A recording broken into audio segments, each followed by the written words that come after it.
Hey, what's up? It's Cute What If? This side.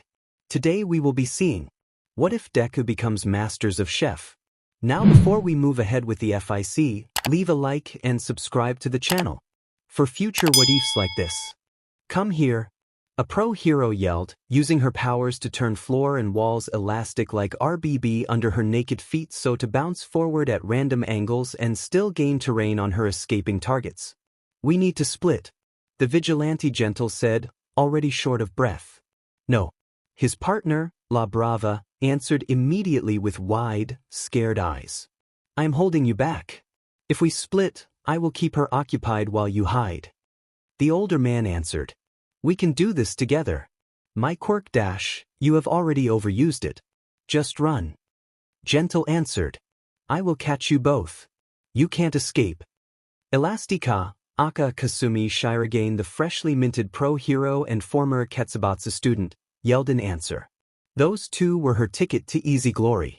Her first capture as a pro hero being the infamous La Brava, gentle vigilante duo will definitely make her popularity skyrocket. She had to catch them. What? What if we hide dash? No. We can't drag him down with us. Gentle answered. But his dog will stop her. You go there, I will hold this woman back. Gentle. La Brava yelled in horror as he benefactor, crush, and the only reason she did not follow through with her initial suicide plan to escape her life of misery turned around and actually ran towards the pro hero trying to catch them. Meanwhile, abandoned apartment. Wakey, a voice said with mocking sweetness as soon as Nagant's eyes weakly fluttered open of just a fraction. Where am I? She muttered with a raspy voice.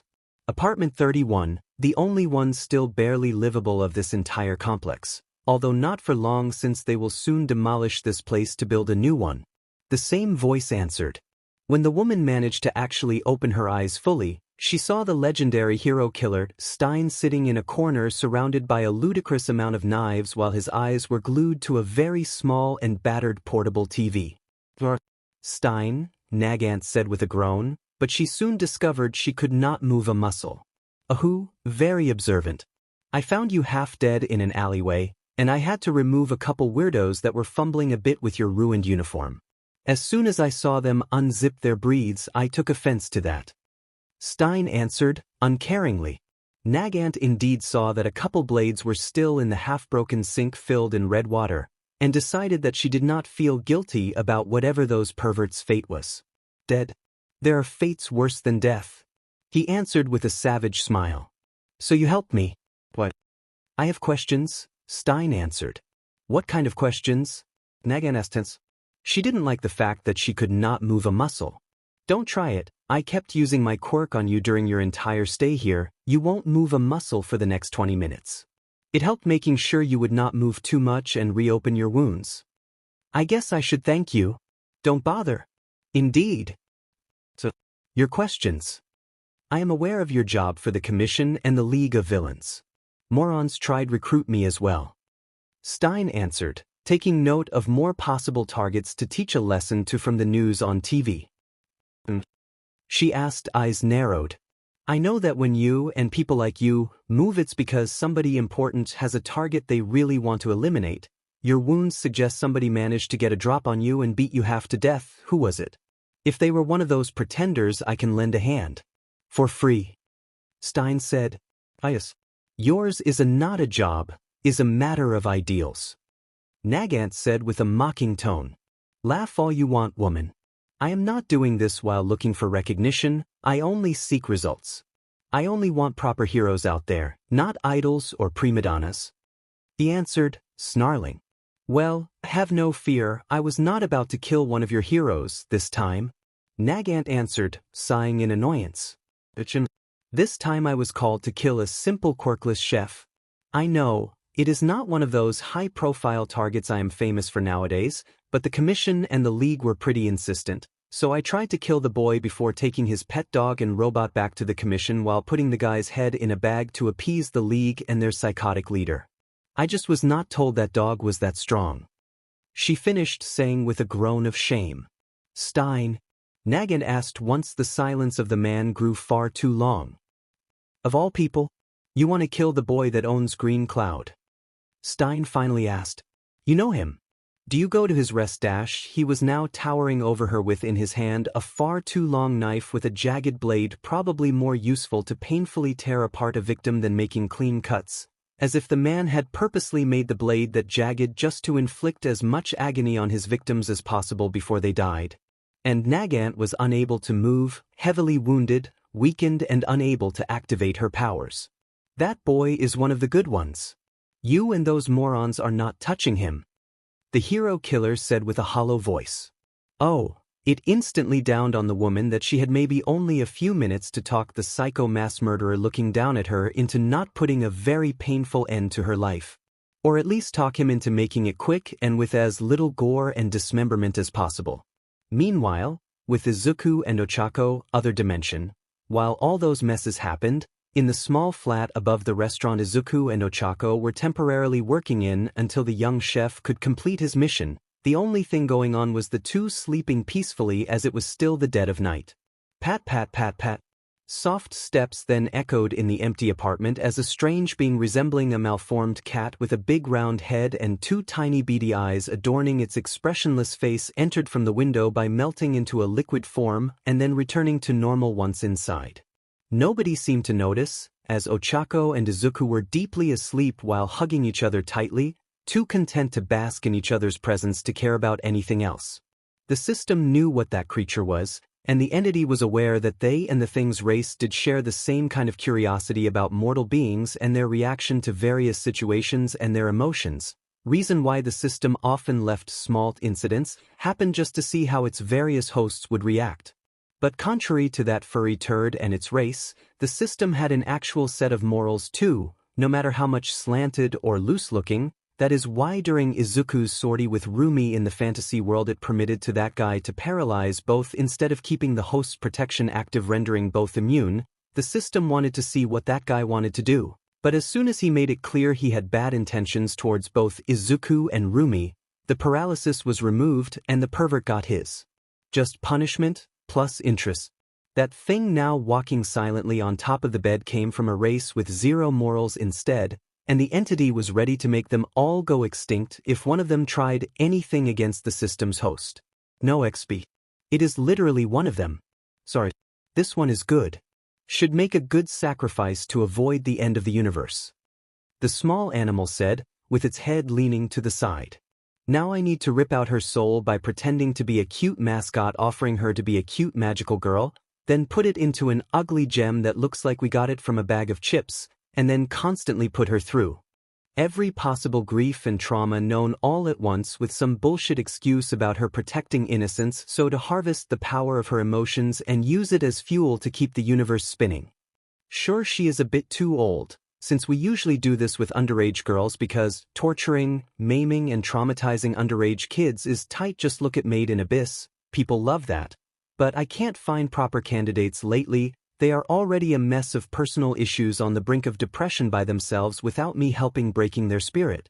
The Thing said, looking at Ochako's sleeping face with empty, emotionless eyes. I guess she will have to suffer and live like shit for 10 or so candidates at once until I find more. They all keep painfully transforming into monsters after too much trauma is subjected. The Thing said to itself with a monotone voice. Do you at least have proofs that your kind is actually helping the universe not to die, or are you just winging it? Shiro asked with a bored tone, awakening from his slumber on Izuku's own pillow to look at the Thing with half-lidded eyes. Why something like you is here? The animal asked. My business, you little nothing. You are trying to pull that bullshit on the woman of a god of cooking candidate, one that happens to be my esteemed persona's beloved partner. And I won't let some fool strut in my turf just like that. Your kind is a useless bunch of cretins that think they know everything while knowing absolutely nothing instead, and contrary to everybody else, I am not merciful enough to let you continue this useless crusade of yours. He answered, stretching a bit. This esteemed Tautai alone is way older than your entire race, and my partner sponsor is even older than me. We have been around for a long time. That thing was around since even before time started flowing and matter blinked into existence. I was born as soon as the very first life felt greed for the first time. We know how things work as we saw them starting to work. Everything has a beginning and an end, so even creation has an expiration date. Past that, everything will die and then start anew, in a new cycle. That is how it works because that is built in the very blueprint of existence, and this is how it will always work. You little things are just wasting time, as not even you can prolong the life expectancy of the multiverse. And let me tell you, we old folks have grown tired of people like you trying this over and over at every new cycle, Shiro said, walking forward until he stood face to face with the thing. The thing tried saying again, but billions of voices started to scream inside its head, only to slowly but steadily decrease in number at a high pace. That is my partner's sponsor. Many call it the gourmet system, one of the ancient ones. As we speak, they are erasing your race, except you. You will have the honor of being my midnight snack and spend the rest of eternity being endlessly digested alive, with no escape, only the constant, endless feeling of your body melting, of your skin burning and your organs dissolving, over and over and over again. Forever. Why? The thing asked. Because we are tired of seeing morons getting in their heads that they can subvert how the universe works because they know better, and even more importantly, we just don't like you. Shiro answered, and with a single gulp, the strange creature was no more, it and its race extinct, gone forever. Seriously, the multiverse has already ended and started anew dozens of times, and this kind of morons keep popping up with an always wilder plan to stop the cycle. Unbelievable. Shiro muttered to himself while shaking his head, then he just gave a tiny and adorable burp and went back to sleep. The next day, morning, both teens woke up with no issues and unaware of what happened. They just took turns to change and use the bathroom and got ready to meet the so-called sages behind the 4 teams of heroes protecting the city. I wonder what those sages will look like, Ochako said. Hopefully less intense than the girls they recruited. Izuku answered, sighing. Let's hope so. Since it was not a working day for that restaurant, a surprise for somebody with workaholic tendencies like Izuku, the 2 travelers used the freedom provided by the place being closed to immediately start looking for any clue about that dragon at the local library. Those colorful pets said that the dragon has been sealed away long ago, so maybe if we are lucky somebody has recorded the thing somewhere as a legend, or at least some fragmented details about it. Ochako said, good thinking. Izuku answered, making her smile proud of herself. Sure, legends about dragons is a bit generic as a research prompt, but it's a good starting point. She also admitted. Theory proved right when once talked with the helpful old lady and old man behind the library counter. Both she and Izuku collected a staggering amount of books, far more than they expected. That's far too many. The young chef admitted with a whisper. Holy CRP. Ochako echoed, straining her neck to look at the summit of the mountain of books they collected. Actually, we lack a few that still have to be brought back by the visitors that took them. Sorry for the inconvenience. The old man curating the library answered with a contrite tone, before leaving the teens to their reading. Well, better start looking. Izuku said, sighing and grabbing the first one. Yes, we are on a schedule, you are right. Ochako answered, grabbing a book herself and sitting next to him to read. Several hours passed, book after book and legend after legend passing under their eyes, but none of them seemed to match what few tidbits of information they had about Izuku's required ingredient. Nothing. Just pages after pages about this guy's hate for a pharaoh and his duels against the guy using a blue-eyed dragon. But his was silver-white, not golden. Izuku finally said in anger once finished checking his latest book. He also slammed his head on the table to muffle his frustrated scream. What about you, Akin? He then asked, leaning his head on a side to look at the girl. Bleh. Nothing here either, just a legend of a kid forced to steal a golden egg from a dragon for some stupid competition. The only gold mentioned was from the eggs, not the dragon itself. She answered, leaning her head on the table as well so to meet the chef's eyes. It was a good idea, though. But we need a way to narrow down results. Izuku said, sighing. We can do this, we just need to keep trying. Ochako answered. Well said, he answered, kissing her and enjoying the adorable shade of red she turned into. Teaser. She muttered shyly, kissing him back. Just as they kept exchanging fast kisses and chuckling softly, somebody else neared their table. sorry to disturb you and interrupt your kissing competition, but you seem troubled. May I help you? The young man asked, adjusting his glasses. He was a very average guy in built and wearing round nerdy glasses, and yet he looked so normal compared to the insanity both Izuku and Ochako met ever since they arrived in that world that he still managed to stand out like a sore thumb. Yes, maybe we were being a bit excessive, Ochako admitted. Our apologies. Izuku added. Nothing wrong with being in love. It's actually cute you are so much into each other. Very pure. The guy answered, turning frantic at being misunderstood and rattling his answer out while wildly flapping his arms in alarm. Unfortunately, his words had the opposite effect, making the two teens' face turn crimson in embarrassment. I made things worse. Sorry. The guy yelled. Silence in the library, soon followed by the librarians chastising him. Sorry. The guy whispered, looking ashamed to near death. It's okay.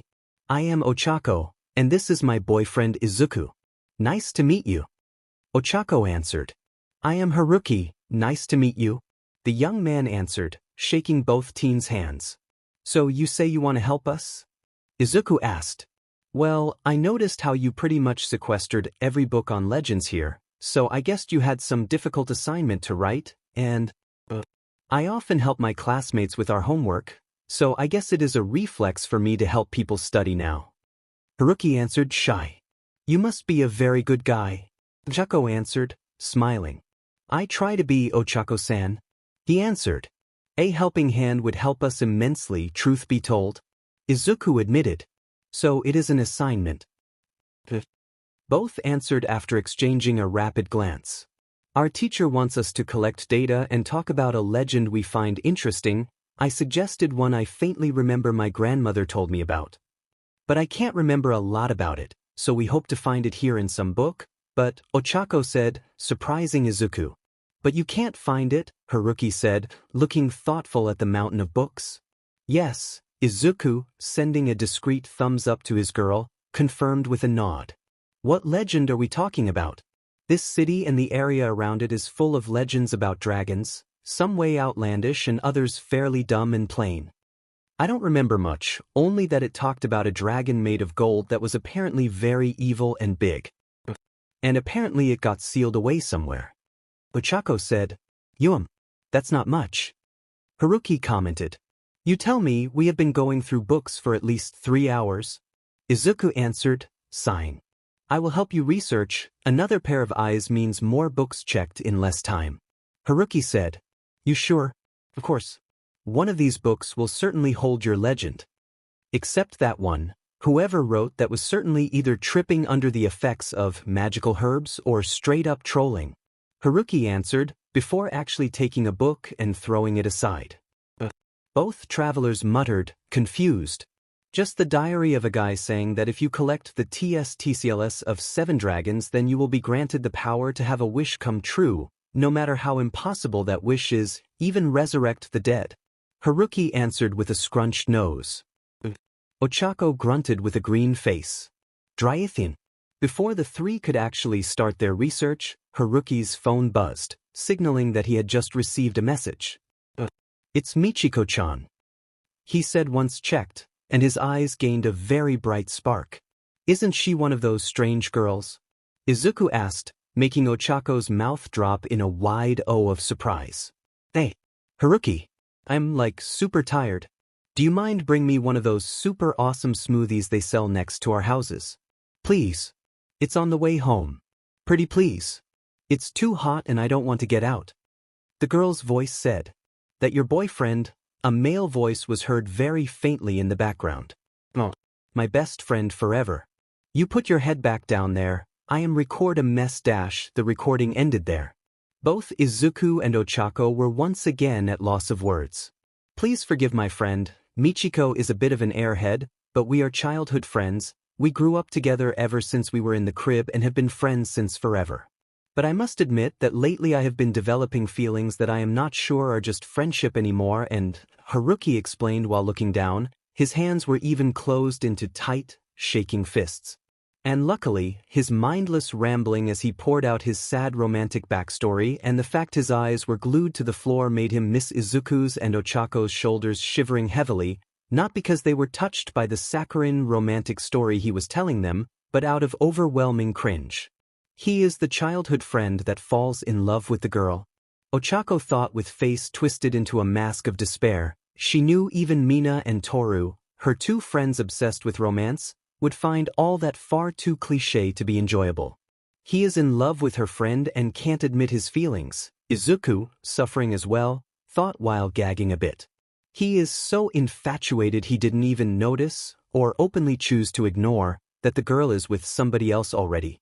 Shiro thought, I know she has had several boyfriends already, but nobody understands her like I do, but I want her to be happy, even if with somebody else. Haruki finished saying. Izuku, Ochako, and Shiro. She had multiple boyfriends? Izuku asked, once recovered enough self-control.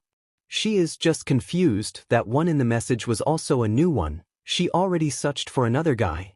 Haruki answered. Already? Change boyfriend often? Ochako asked in dread.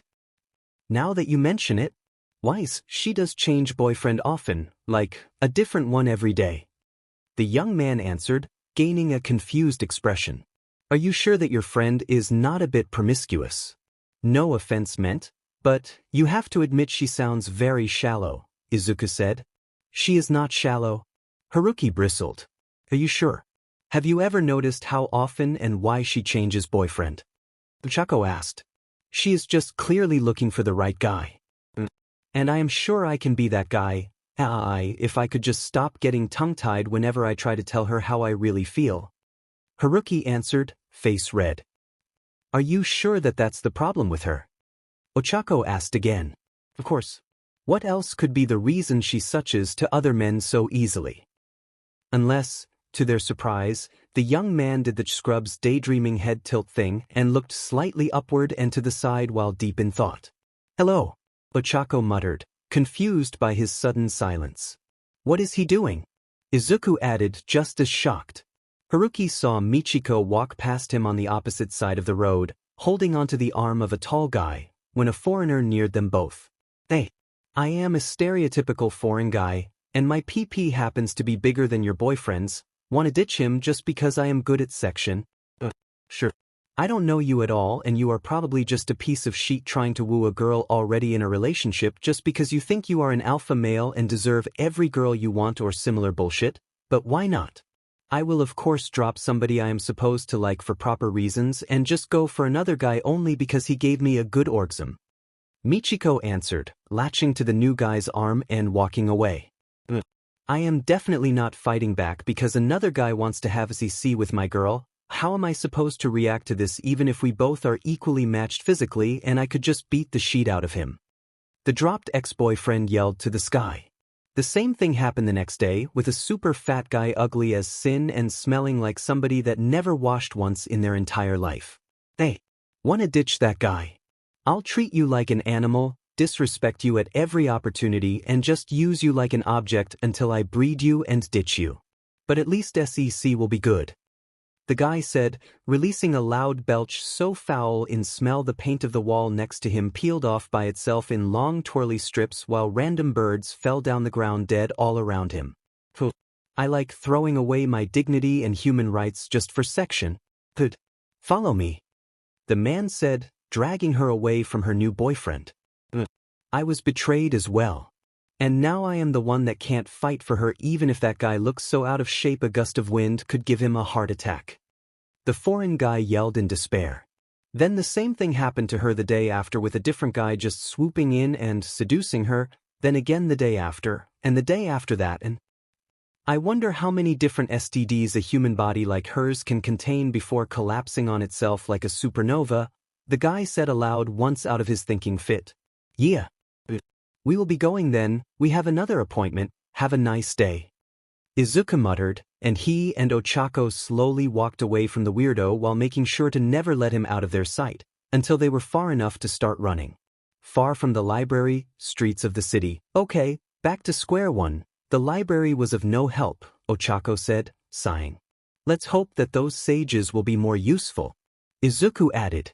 To be fair, me and my colleagues usually consider ourselves very useful. An old woman with a pure white cloak and hood fully covering her head and hiding her identity appeared behind them. Hello. Please excuse my lack of manners. I am Adelia, one of the 4 sages. The old woman said, showing her face under the hood. She had her gray hair tied into a very austere chignon and wore round glasses with a bone rim. Under her cloak she wore plain scholarly robes, a design simple and geared towards actual usefulness. Yes, I am aware that my clothing is not as gaudy as the magical girl I champion. Unfortunately, I am the only one pushing for actual change and professionalism. The other sages are clinging to traditions, and those traditions are a bit, Adelia tried saying, grimacing. Excessive, Izuku tried saying. I was about to say please gouge my eyes out, but your term seems more fitting. Please follow me. The old woman gave a wide wave of her cape and disappeared. To where? Ochako asked aloud once she left the 2 of them behind. I don't know, she didn't say where she wanted to meet. Izuku answered. You were supposed to be transported with me. Adelia answered, returning and looking at them with a raised eyebrow. My partner's sponsor is paranoid. Shiro explained. Lord Hunger. Boy, you are definitely a very interesting kid. Adelia admitted with her eyebrows shooting up in surprise. Where you plan to take us? Izuku asked. To a very nice cafe nearby. We will talk a bit between us before going to the just say it. Izuku said, sighing. The cave of friendship and cuddles, the old woman said with a shudder. You really don't like it, Ichin? Ochako said. I really hate my job, but I am the only one between the sages that knows how to create and repair the transformation jewels. But they never let me decide on the costumes or the jewels' design. She answered, eyes cloudy in tears. It's okay. We understand. Izuku answered. Thank you. Let's go, I need a coffee. Bitter. I am tired of sweets. She said, about to repeat the cloak thing but stopping. Might I? Go ahead. Izuku confirmed, once got the green light by the system. Good. Adelia said, moving her cloak to cover herself and the 2 teens with a flourish, but instead of covering the group, all of them disappeared in an instant, swallowed by the fluttering cloth. Opposite side of the city, bar. The quaint little bar was a small cozy local with a minimalist decor and furniture, hidden away in a side street away from the bustling streets. The inside was very welcoming and quiet, with jazz music playing softly in the background. Izuku and Ochako, accompanied by Whitey and Shiro, found themselves sitting with Adelia in an isolated table in a faraway corner, next to the old-looking jukebox playing the music. I had no idea that a place like this existed here. Izuku admitted in wonder. It does because I fight tooth and nails to stop the owner from joining the insanity of this world, Adelia answered, chuckling. This world? Ochako asked. You and your boyfriend are not the only ones that can travel through worlds. She answered with a cheeky smirk. So you know? Izuku asked, surprised. About you being a god of cooking candidate. Yes, you chosen are absurdly rare, but the legends about your skills are well known to people old enough. Adelia answered. Or strange enough? Izuku added, smirking. That too is a requirement, yes. The old woman answered, chuckling. So you know why we are here? Ochako asked. That escapes me instead, my dear. When those pesky overachieving furballs came whining about another squad of magical girls getting involved, the other sages panicked, but I instead grew curious.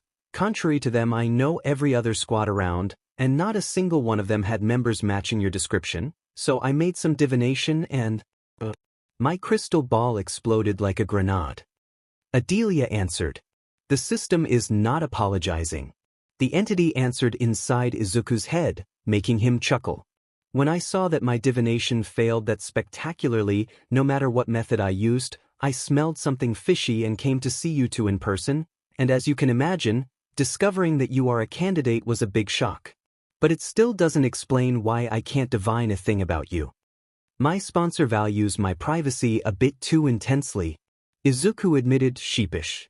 It doesn't explain yet how it's an old one of the very old ones, Shiro said, rolling his eyes. That explains it. Adelia finished saying, with a groan while removing her glasses and rubbing her eyes. Sorry. No need to apologize. Those things have their own way of doing things, it's not your fault. Adelia said. Thank you for understanding. So, with whom do I have the pleasure to talk to? Adelia asked once donned her glasses again. Izuku Midoriya, god of cooking candidate. Izuku said, shaking her hand. Ochako Uraraka, hero student? Uraraka said, shaking the woman's hand with her pinky finger lifted to not make her float. Adelia Diriclaw, sage. Honored to meet you. The old lady said. Honored. Both teens answered. So, what brings you here? Adelia asked. I am here because I am supposed to capture a specific ingredient. Izuku answered. A rare one, I think. Considering you looked pretty distraught about finding it. Pretty much, one called the cloud-eating golden dragon. Ochako answered. Both teens yelled when they saw the old lady's face impact heavily with the top of the table. You want to capture Obscurus, the dragon demon lord, and use him as an ingredient. God damn it. Your sponsor is the entity of taste, the gourmet system. The woman said with a whine worthy of a dying animal. How? Izuku asked with wide eyes. Because of all the old ones out there, that thing is the only one so outlandishly lacking in FS to give to treat everything as an ingredient? Adelia answered, momentarily losing her austere composure. Cough. Sorry, didn't mean to slip. The woman said, clearing her throat and recomposing herself. It's okay. Izuku conceded. She's not exactly wrong in describing your sponsor. Iken. Ochako whispered. Quite a bit, yes. So that monster is your target? This makes things both more complicated and easier. Adelia said. Easier because if you are here it means that you and your bodyguards are deemed by your sponsor strong enough to capture him.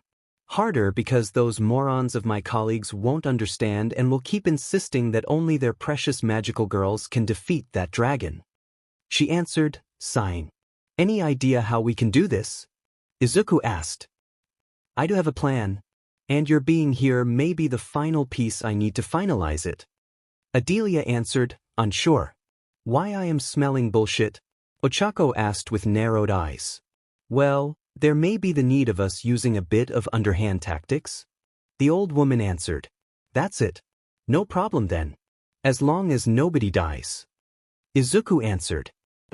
Absolutely no victims. She answered, sighing in relief. What's your plan? Ochako asks. My plan is twofold, and we need both the other sages and the cult of edgy weirdos that is trying to free Obscurus for it to work. We are listening. Izuku said after a rapid-fire whispered back and forth between him and Ochako. Wonderful. I love working with people with an actual brain inside their heads. Come closer, children. I'll explain you everything in detail and then we will move through phase 1. Adelia said in actual glee. Later that day, isolated cave between the mountains, a long mountain chain circled around the city, surrounding the entire place like a protective ring. Hidden in one of those mountains stood a wide cave system often visited by bears, but it was nothing a couple of slaps of Whitey could not resolve, making the bears run away scared and wonder what they did to deserve such humiliation. Stay close to me, kids, and try to not GG too loud, those guys are a bit weak ego-wise. Adelia said, sighing, and accompanying Izuku and Ochako inside one of the caves and through a maze of stone corridors. We'll try our best. Ochako promised. Yes. Izuku said, sighing. I live with them while you two are just visiting. I got it worse. Adelia answered. Finally they reached their destination, a cul-de-sac, the end of a tunnel that was just a smooth wall of stone. What now? Izuku asked. Now I say the password and I let you two in to meet the other sages. She answered, taking few deep breaths and looking straight at the stone wall. In the name of friendship, love and everything pure, let me in to meet the sages and guardians of cuteness and adorable fluffiness. Adelia chanted. No comment. She warned the two teens between clenched teeth. The door faded away to show a new cave. A pink one. Everything was pink. The floor, the walls and the ceiling.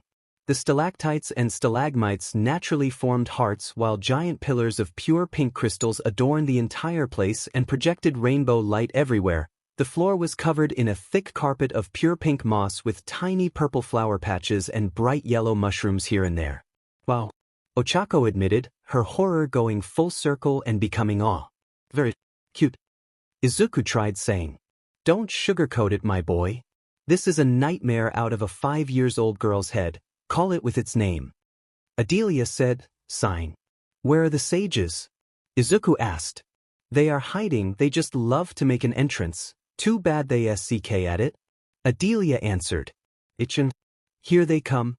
What horrified both Izuku and Ochako was the pretty bad special effects that heralded the arrival of the other 3 sages. It was a spectacle of such bad CGI that by comparison a Ugandan action movie would look like a James Cameron production. Each one of them arrived in the form of a pink cloud of smoke, leaving behind a trail of red hearts that first circled Izuku, Ochako and Adelia several times. Then the various trails of smoke climbed up to a line of very gaudy, heart-shaped thrones sitting atop of large pink crystal pillars, and once transformed back into people, the 3 sages addressed them all. "Here we are. It is us. The sages of hugs and kisses." One of the other sages, wearing an adult-sized onesie of a pink unicorn, said with a booming voice while pointing at Izuku and Ochako with his walking cane topped by a giant heart-shaped crystal. "So you are the strangers that came to visit us. Welcome to the Cave of the Sages." The second sage, a fat man with thick walrus mustaches and dressed in a princess costume 2 sizes too small, added, "Ready to be enlightened by our wisdom." The third sage, a very old woman so thin to look more similar to a mummy, finished saying while wearing her own magical girl outfit, hers though clearly as ancient as she was since the constant washing had turned its once bright colors into a bland mishmash of shades of different colors so faded to be barely distinguishable from one another. "Don't look at me like that. I tried to make them look less atrocious numerous times, but after centuries even I had to throw the towel." Adelia answered angrily to Izuku and Ochako's horrified looks and silent question. "Adelia, who are these people?" The ancient woman asked, once noticed how off Izuku and Shiro felt. "Izuku, Ochako, these are the other sages, Kala, Augustus and Lorenz. My colleagues and partners in the fight against the forces of evil." Adelia introduced them, and only Izuku and Ochako heard her add a muttered, "unfortunately" to her introduction, making them chuckle. "And I suppose they are the outside squad we have been warned about by the pets of our teams?" Augustus said while twirling his walrus mustaches. "Yes, those guys were talking about them, and since, as always, you 3 were wasting time in arguing about any and every possible what-if scenarios, I decided to take matters in my hands and actually get concrete results, as always." Adelia answered, rolling her eyes. Yes, you take risks, we know." Lorenz answered, huffing annoyed and twirling his walking cane at high speed. "Why they are here?" Kala asked. "I needed their help for a little personal project of mine, nothing serious. Unfortunately, I know that you 3 are far too paranoid to just trust my judgment and let us pass by the Sancta Sanctorum to reach my personal quarters." Adelia answered, rubbing her temples, and Izuku and Ochako felt a wave of sympathy for the poor lady. "The Sancta Sanctorum is where the great heart of pure dreams resides.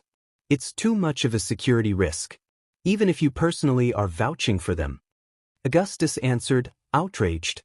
"I am the actual oldest member here. You 3 wouldn't even be here if not for me helping you actually organizing this entire magical warriors magical girls."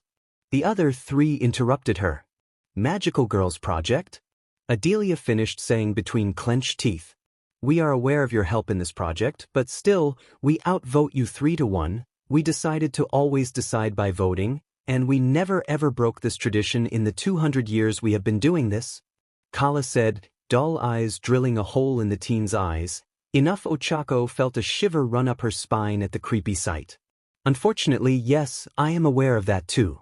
But still, I need passage and to take those 2 youngsters in my studio, so, as far as I am concerned, we are in a quandary." Adelia answered, arms crossed and eyes narrowed. "You are not backing down and neither are we, so what?" Augustus asked, huffing. We will fix this the easy way. The boy will challenge you in dessert making. Augustus. If he wins, you will let us through and you three will let me add them to the security wards, since I know you three enough to just know you will just activate them by mistake and evict them, if only because you are all a bunch of crybabies that hate not having things go your way. Adelia answered, smirking. What followed were three indistinguishable voices screeching at a high pitch at the same time in anger and insulting Adelia for her, clearly, accurate accusations. The overall noise reminded to Izuku and Ochako of a bunch of chimpanzees howling and screaming at the same time. Give them 5 minutes. Once done throwing their tantrums, they will listen. Adelia, completely unfazed, took out of one of the pockets of her belt a pocket watch and checked the time. Does this happen often? Izuku asked while the monkey screaming was still ongoing. Every time we have to discuss something, and that means every time we need to discuss something the three of them want to do and I try to shut down with the magic of common sense? Adelia answered. Why do you still work with them? Ochako asked, confused. At the time they were the strongest magic users and alchemists I could find. I needed help to counterbalance the overbearing forces of evil and was desperate enough I had to improvise and get all the help I could get to finally push back evil. Adelia explained, sighing. Must have been some pretty desperate times, Izuku said. As you may have seen people here kind of overreact when faced with overabundant evil or good. That because the heart of light we have here and the heart of darkness that the bad guys are trying to use to free Obscurus are not supposed to be here on this planet, they are supposed to be held in the very center of the universe, floating in the void, and influence everything and everywhere the same way. With both here instead, this planet is getting overdosed constantly in their radiations while other worlds too far are getting nothing. Adelia answered. That kind of explains what is happening here. Ochako answered. And fixing that is part of my plan. The old woman answered, nodding. Finally, they started to hear breathing, and when the three of them looked at the other sages, they saw the three weirdos doubled over gasping for breath trying to recover from their screaming tantrum. So, are we doing this challenge? Adelia asked with a wide smile. Fine. I will kick that boy's butt. And then we will take care of more pressing matters. We need to add more hearts to the girls' outfits. Augustus answered after a couple more deep breaths. Again. Adelia shrieked in horror, with her eyes looking ready to plop out of her sockets. They don't inspire enough happiness and joy yet, Kala answered. Izuku watched Adelia's mouth open and close a couple times in abject horror, unable to voice her answer properly, or at least with the least amount of profanities possible. Fine. She finally spat with enough vitriol in her tone a nearby pink stone pillar physically gained cracks. If you win we will double the hearts on the outfits, how I don't know since there is no physical space to add more decorations, but if the boy wins, you all will drop that bullcrap and do as I say. Very well. May the kitchen workstations of friendship appear. Augustus declared while clapping his hands to summon a workstation equipped for cooking, pink and white, covered in hearts and with a small rainbow shining above it. Adelia-san, Izuku said with eyes full of horror. Don't worry. Adelia answered, patting his back and summoning with a gesture a workstation made in somber and lacquered dark brown workstation with simple black equipment. Everything was elegant and functional. So plain, Kala said, grimacing. Very professional. I like it. Izuku countered with a beaming smile. I will help you, Ochako said, standing next to him at the table. Then I will help Augustus, easy victory, Kala said. Yep. We are the invincible duo. And I will make my perfect secret dish. My prized Doki Doki lovey-dovey strawberry cuddles cake. Augustus declared haughtily. Jesus Christ, Izuku and Ochako muttered as one with a wince. Adelia just looked at the sky looking for divine pity. The cake is objectively good, just with a terrible name and a far too heavy taste. She admitted. Heavy? Izuku asked immediately. All Augustus's sweets are sweet and heavy. I don't know how to explain it. They are good but too much. Adelia explained. How will you defeat him then? Ochako asked. Izuku-an? She asked with a blushing face once seen the intense way he was looking at her. You are a very good source of inspiration, you know. Izuku answered with a blinding smile that melted her heart. I will prepare a matcha milk crepe cake. I hope to not disappoint you, since I got the idea thanks to you. Izuku answered smiling. Midoriya Ochako. Kaiowea. Ochako took only a couple seconds before understanding what Izuku said, and with a stricken squeal she covered her dark red blushing face and started floating, held in place only thanks to Whitey's hand grabbing her ankle.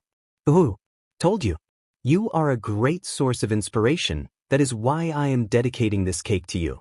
What's this? Izuku explained, his face too faintly tinged red. Kaya, I love you too. Ochako squealed again. Ah, aren't you too adorable? Adelia said, chuckling. Enough pleasantries. Let our patisserie challenge begin. Sage Augustus yelled, making both his walrus mustaches and round belly tremble a lot. Immediately Ochako's eyes turned sharp and icy, and she dropped on the floor. Ready, she declared, landing next to Izuku with blazing eyes. Hero mode on. He asked with a loving smile. Yes. Let me help you kick his butt. She answered. Of course. I will summon my ingredients, you pass me what I need when I ask. I am all ears, let's beat them, Izuku-an, she answered, nodding. Go. Adelia gave the start, and immediately Sage Augustus and Sage Kala started cooking with a frenzied pace. Come, my little friends. Augustus called out with a joyous and booming voice, and many cute little animals barged into the cave carrying on their back ingredients and equipment, like little birds chirping merrily and carrying a basket full of sticks of butter or does carrying big pans on their backs. Every animal had big adorable eyes, even the butterflies, all of them skipping merrily around the laughing sage in a scene even Snow White would have found a bit excessive. I swear, if he starts Disney singing while cooking I will throw up, Adelia muttered, face-palming. At the other side instead, the shuddering Izuku and Ochako looked more calm while matching them in speed, and without all that flair. I'll take care of the vanilla cream, Ochako said, following Izuku's instructions about the quantities of ingredients used, and whipping the cream and sugar at a steady pace. Thank you, Akin. Me instead, I will prepare the matcha crepes. Izuku answered. For crepes. Hehehe. The girl giggled cutely while still whipping the cream, and showing an adorable smile the entire time. Chuckling in fondness, the young chef collected the ingredients from his personal island storage, and shaking his head at the not-so-brilliant idea Sage Augustus had at letting Izuku use his own ingredients following Adelia's suggestion, but pride always comes before the fall, or so they say. Pearl milk, king corn flour, BB cornstarch, emerald matcha powder, star sugar and lightning phoenix eggs. Sure, I would like to have better eggs for this, though. Izuku thought while summoning every ingredient. Done with this sortie, host Izuku. The system will soon start issuing shorter, easier interdimensional missions to hunt for minor ingredients, like minotaur meat or more kraken meat or cockatrice meat. If host wants, in one of those sorties he will be able to get a chance to capture Yatagarasa eggs as an ingredient as well to add to your storage. They are between the absolute best eggs to use for dessert making. The system answered. Easier and faster sorties in other dimensions. Will they be safer too? Or at least quiet and not as intense as the ones I had until now? Of course, host. Those micro-sorties will be fast and safe. The system assures zero issues during those. Host can almost think of them as leisure strolls, nothing to be worried about. The system answered. While mentally talking with his sponsor, Izuku's hands never stopped moving, mixing all those ingredients he collected or unlocked during his tenure as chef of Green Cloud and God of Cooking candidate, and started blitzing them by hand until a silky smooth batter formed, a perfect blend completely devoid of blemishes or clumps. Whitey, pass me my ultra-fine sieve, Izuku asked, presenting his empty hand to the robot. Yes, host? The chubby robot answered, opening its soft belly to show a bottomless void from which he recovered a sieve he then handed Izuku. After passing the batter through the sieve, the young chef warmed some oil in one of the frying pans given to him by the sages and wiped off the excess hot oil from it with a cloth. See Theizal. With rapid and precise movement, a ladle of the filtered batter was poured and twirled around the pan to uniformly coat its bottom. Perfectly matte. Time to flip it. Izuku muttered, pleased, after a short pause. When he actually flipped the crepe with a flip of his wrist, the thing floated briefly in the air like a disc of fine cloth, perfect and spotless and extremely thin, almost transparent. How in the name of cuddles did you make them so dim and thin? Augustus asked with bulged-out eyes. Talent and lots of experience? Izuku answered with a cheeky smile, and catching the delicately falling crepe in the pan to cook its other side, then gently deposit it aside once done. Good. I got the ingredients timing down, I can speed up. Izuku muttered with a nod. Under the gaze of the shocked sages, the young chef channeled his food honor at full throttle, eliminating excessive movements and acting on actual instinct more than will, thus accelerating his movements and increasing the rate he prepared the various crepes, piling them one over the other at ridiculous speed, using every single drop of batter to create a small tower of crepes. What actually scared Augustus was that even if the young man was that insanely fast in making crepes, Izuku still managed to make all of them exactly identical in size and shape, all perfectly circular and identical in circumference, so much that the small tower of crepes looked like a single cylinder instead of a pile of separate layers. Not even a machine could have hoped to manage what the young man did by hand. Done. Now I will let them rest and reach room temperature.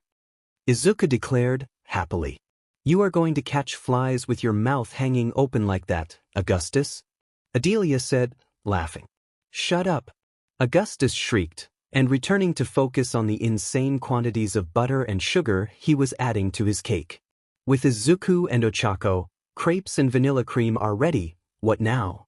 Taco asked, curious. Now I need to make the matcha white chocolate ganache. Izuku answered. Nice. Good job on the vanilla cream, by the way. Very well done. He then added, kissing her cheek in pride. Aye. Thank you. She answered, her beaming smile illuminating the room. Stop flirting. Kala shrieked. Hush. Ochako barked back, silencing her. Don't listen to her, she doesn't deserve your anger, Izuku said, rubbing her back. I'll show her the power of true love. Something she clearly never felt since she is clinging to her days of youth now that she is probably 8,000 years old. Ochako answered, making Kala howl in anger. So mean. Izuku answered, chuckling and kissing her cheek. The hero student chuckled a bit and then passed him some matcha powder for him to sieve over some white chocolate in a bowl. Pass me the saucepan, please. Izuku asked. Okay. What's he doing? Kala whispered. He is making a ganache. Augustus answered. Ooh. The hell is that? How do you not know what a ganache is? Why you offered to help me if you don't even know the basics? Shut up. With Izuku and Ochako, they are arguing, Izuku muttered, humming. Quite violently too, Ochako answered, unfazed and moving her head aside just enough for one of Augustus' pans to fly past her head and clatter against the wall. Oh well, my fault for expecting proper cooking etiquette from somebody that keeps adding butter and sugar in industrial quantities to his dish. The young chef answered, shaking his head in sadness while finishing heating the cream in a small saucepan, with the tiny swirls of steam adding a more mysterious flair to his cooking. He is overdoing, Ochako asked. It's a small difference, but he is using too much butter. My guess is that he likes his strawberry pie to have a more buttery undertone in taste.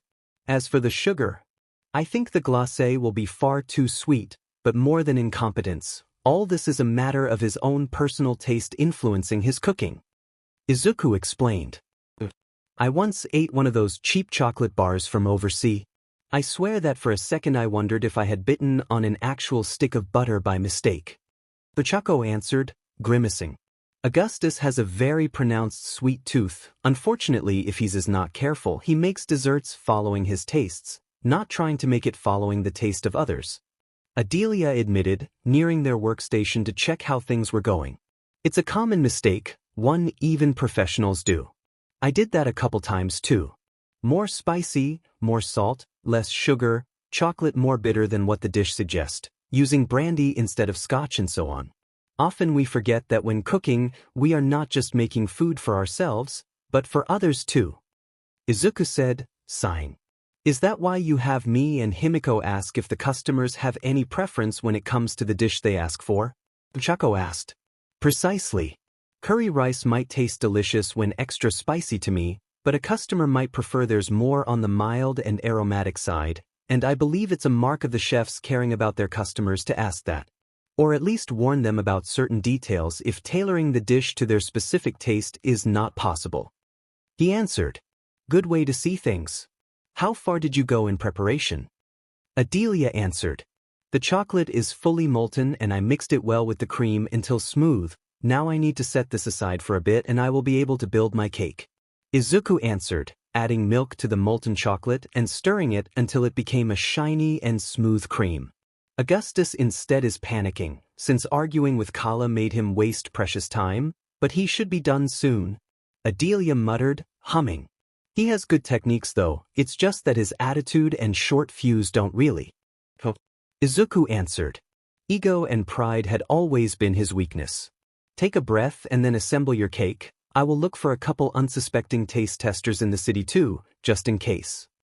Thank you, Ochako answered, and the two watched their friend disappear without too much fanfare. She merely faded away in complete silence. A short time later, everything is ready, the ingredients too feel ready for the show, it's time to assemble the dessert. Izuku had been silently watching both Augustus cooking and the various ingredients her prepared resting, then he nodded with a pleased smile. The ingredients told you? Ochako asked. Yep. Do they actually talk? Ooh. It's more of a feeling thing. I feel their emotions and they make me understand by feeling alone what they want or wish for. It's not proper dialogue. You can call it a sixth sense thing. Still sounds cool. She answered with a thumbs up.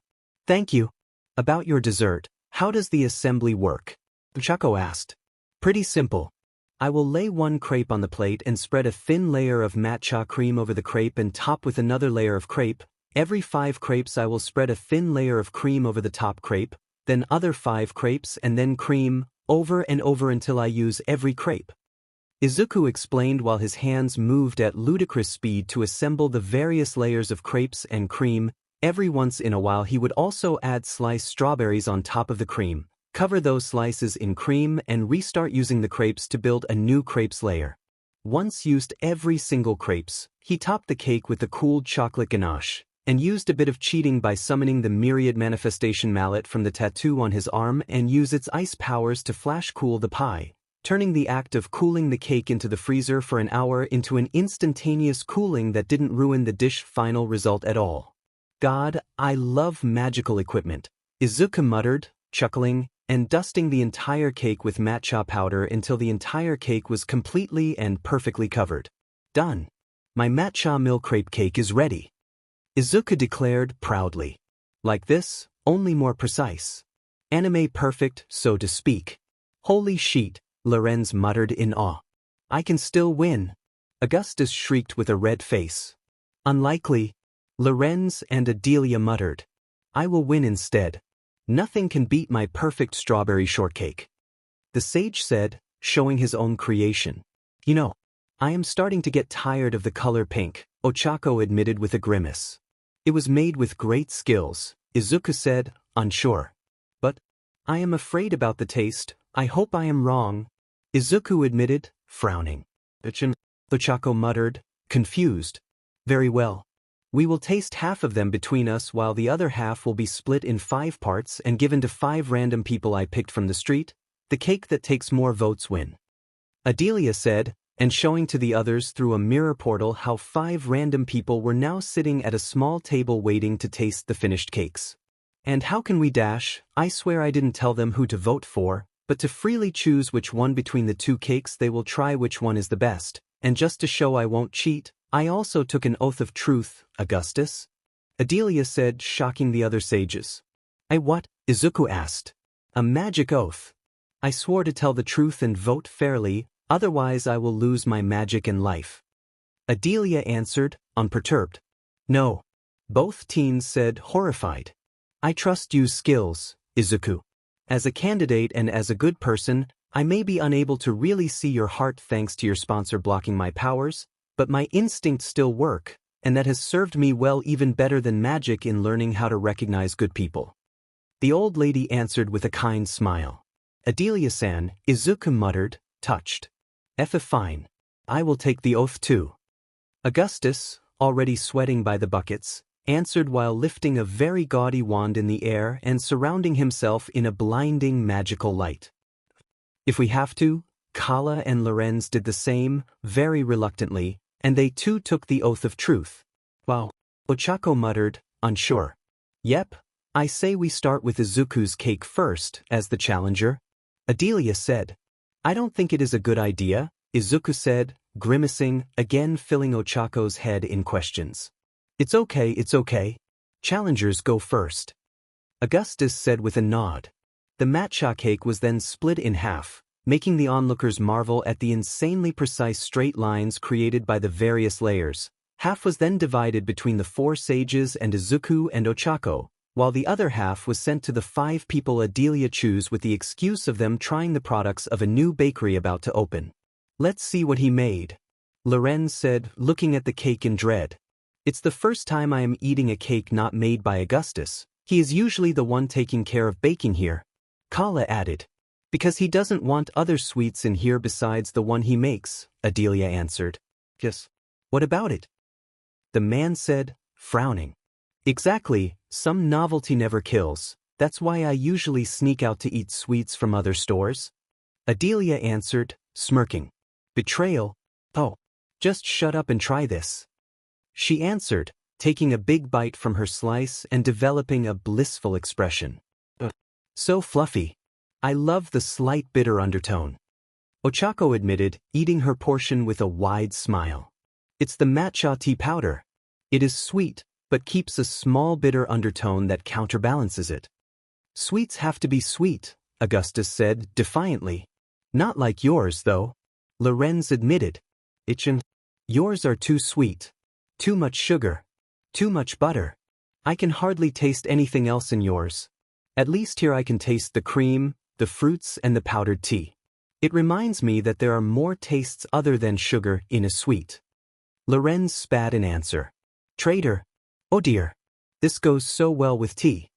Kala admitted while taking a bite of her slice and drinking some tea right after. You too. It doesn't glaze your mouth and throat, right? Adelia said pleased. Yes. What do you mean? Augustus asked with a roar. That your cakes make me feel like there is a layer of butter coating my throat at every bite, as if there is a coating of glaze occluding my windpipe. Adelia explained, finishing her portion with great gusto.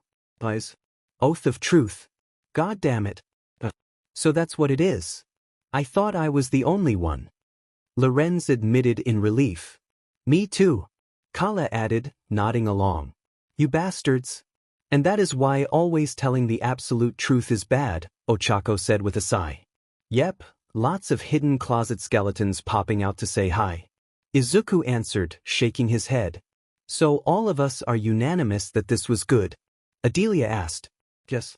Lorenz and Kala answered promptly, as if the very oath wasn't even necessary. I didn't like it. It wasn't sweet enough. Augustus answered. Besides being one of the challengers, so unable to actually vote, let's be honest, we know how you make sweets, so your opinion is invalid. Lorenz answered, huffing. I hate you. Augustus answered with a tone of pure vitriol. The taste testers I choose in the city agree too. They like it? Adelia added, and they all could see the people that tried the matcha cake ask when the bakery will open so to buy more. It means nothing. Once they taste a proper cake like mine, they will declare me the victor. Augustus declared, face red and walrus mustaches trembling heavily at each word. Let's try it then. I am curious at the taste, Izuku said with an encouraging smile, and yet Ochako could sense the nervousness in his tone even if he was hiding it perfectly. Izuku. She muttered, unsure. Sorry, Aken. Izuku answered. Once again the cake was divided in half. One for them and the other for the 5 people in the city, each half then cut in slices. Here we go. An Augustus cake. Again, Lorenz muttered, bracing himself for the taste. There was a long minute of silence, then 5 faces slowly morphed into a small frown while a shiver was visibly crawling up their back, while Augustus himself developed an expression of bliss. Everything about the strawberry cake was perfect. The density and fluffiness of the cream and the pink frosting, the softness of the cake base and layers and even the freshness of the cut strawberries used, everything was very good. Except the taste. Too much butter. Too much sugar. It was a clear difference, but tasting it after Izuku's matcha cake and its more soft sweetness, the contrast and presence of the extra butter and sugar became even more evident, heavily so. Ichin. The butter is coating my throat. Ochako gurgled, massaging her throat while eating. Told you? Adelia answered, drinking some water to push down the bite. You people have no taste, this one is the perfect cake. Augustus answered, eating happily. And you eat this every day? Izuku asked, taking a tentative breath with his mouth instead of nose and going wide-eyed at the feeling of glazed throat all that butter gave him. Unfortunately, yes. Lorenz answered, powering through eating his entire portion with the ease of unwanted experience. And how did you? You know, Ochako said. Avoid getting diabetes or heart attacks? Kala answered, breathing a bit after finishing her portion. Yes. Magic. She, Lorenz and Adelia answered as one. Mr. Augustus, why you use so much butter and sugar? The cake was amazing, so you have a great talent, so… What? Izuku asked, confused. What do you mean? It tastes perfectly fine to me, I really can't understand why you all are making such strange faces. Augustus admitted, confused. It tastes normal to you? He asked. Yes, I had to modify the original recipe because it uses far too little sugar, enough to taste like cardboard. Like cardboard? Exactly, almost tasteless. Almost tasteless. You remind me of one of the girls I met in cooking school as Zaus. Do you suffer from dysgeusia, perhaps? Izuku asked. Dis what? A disorder that distorts your sense of taste. Besides being tasteless, does food sometimes taste bitter too to you? Or metallic? He asked.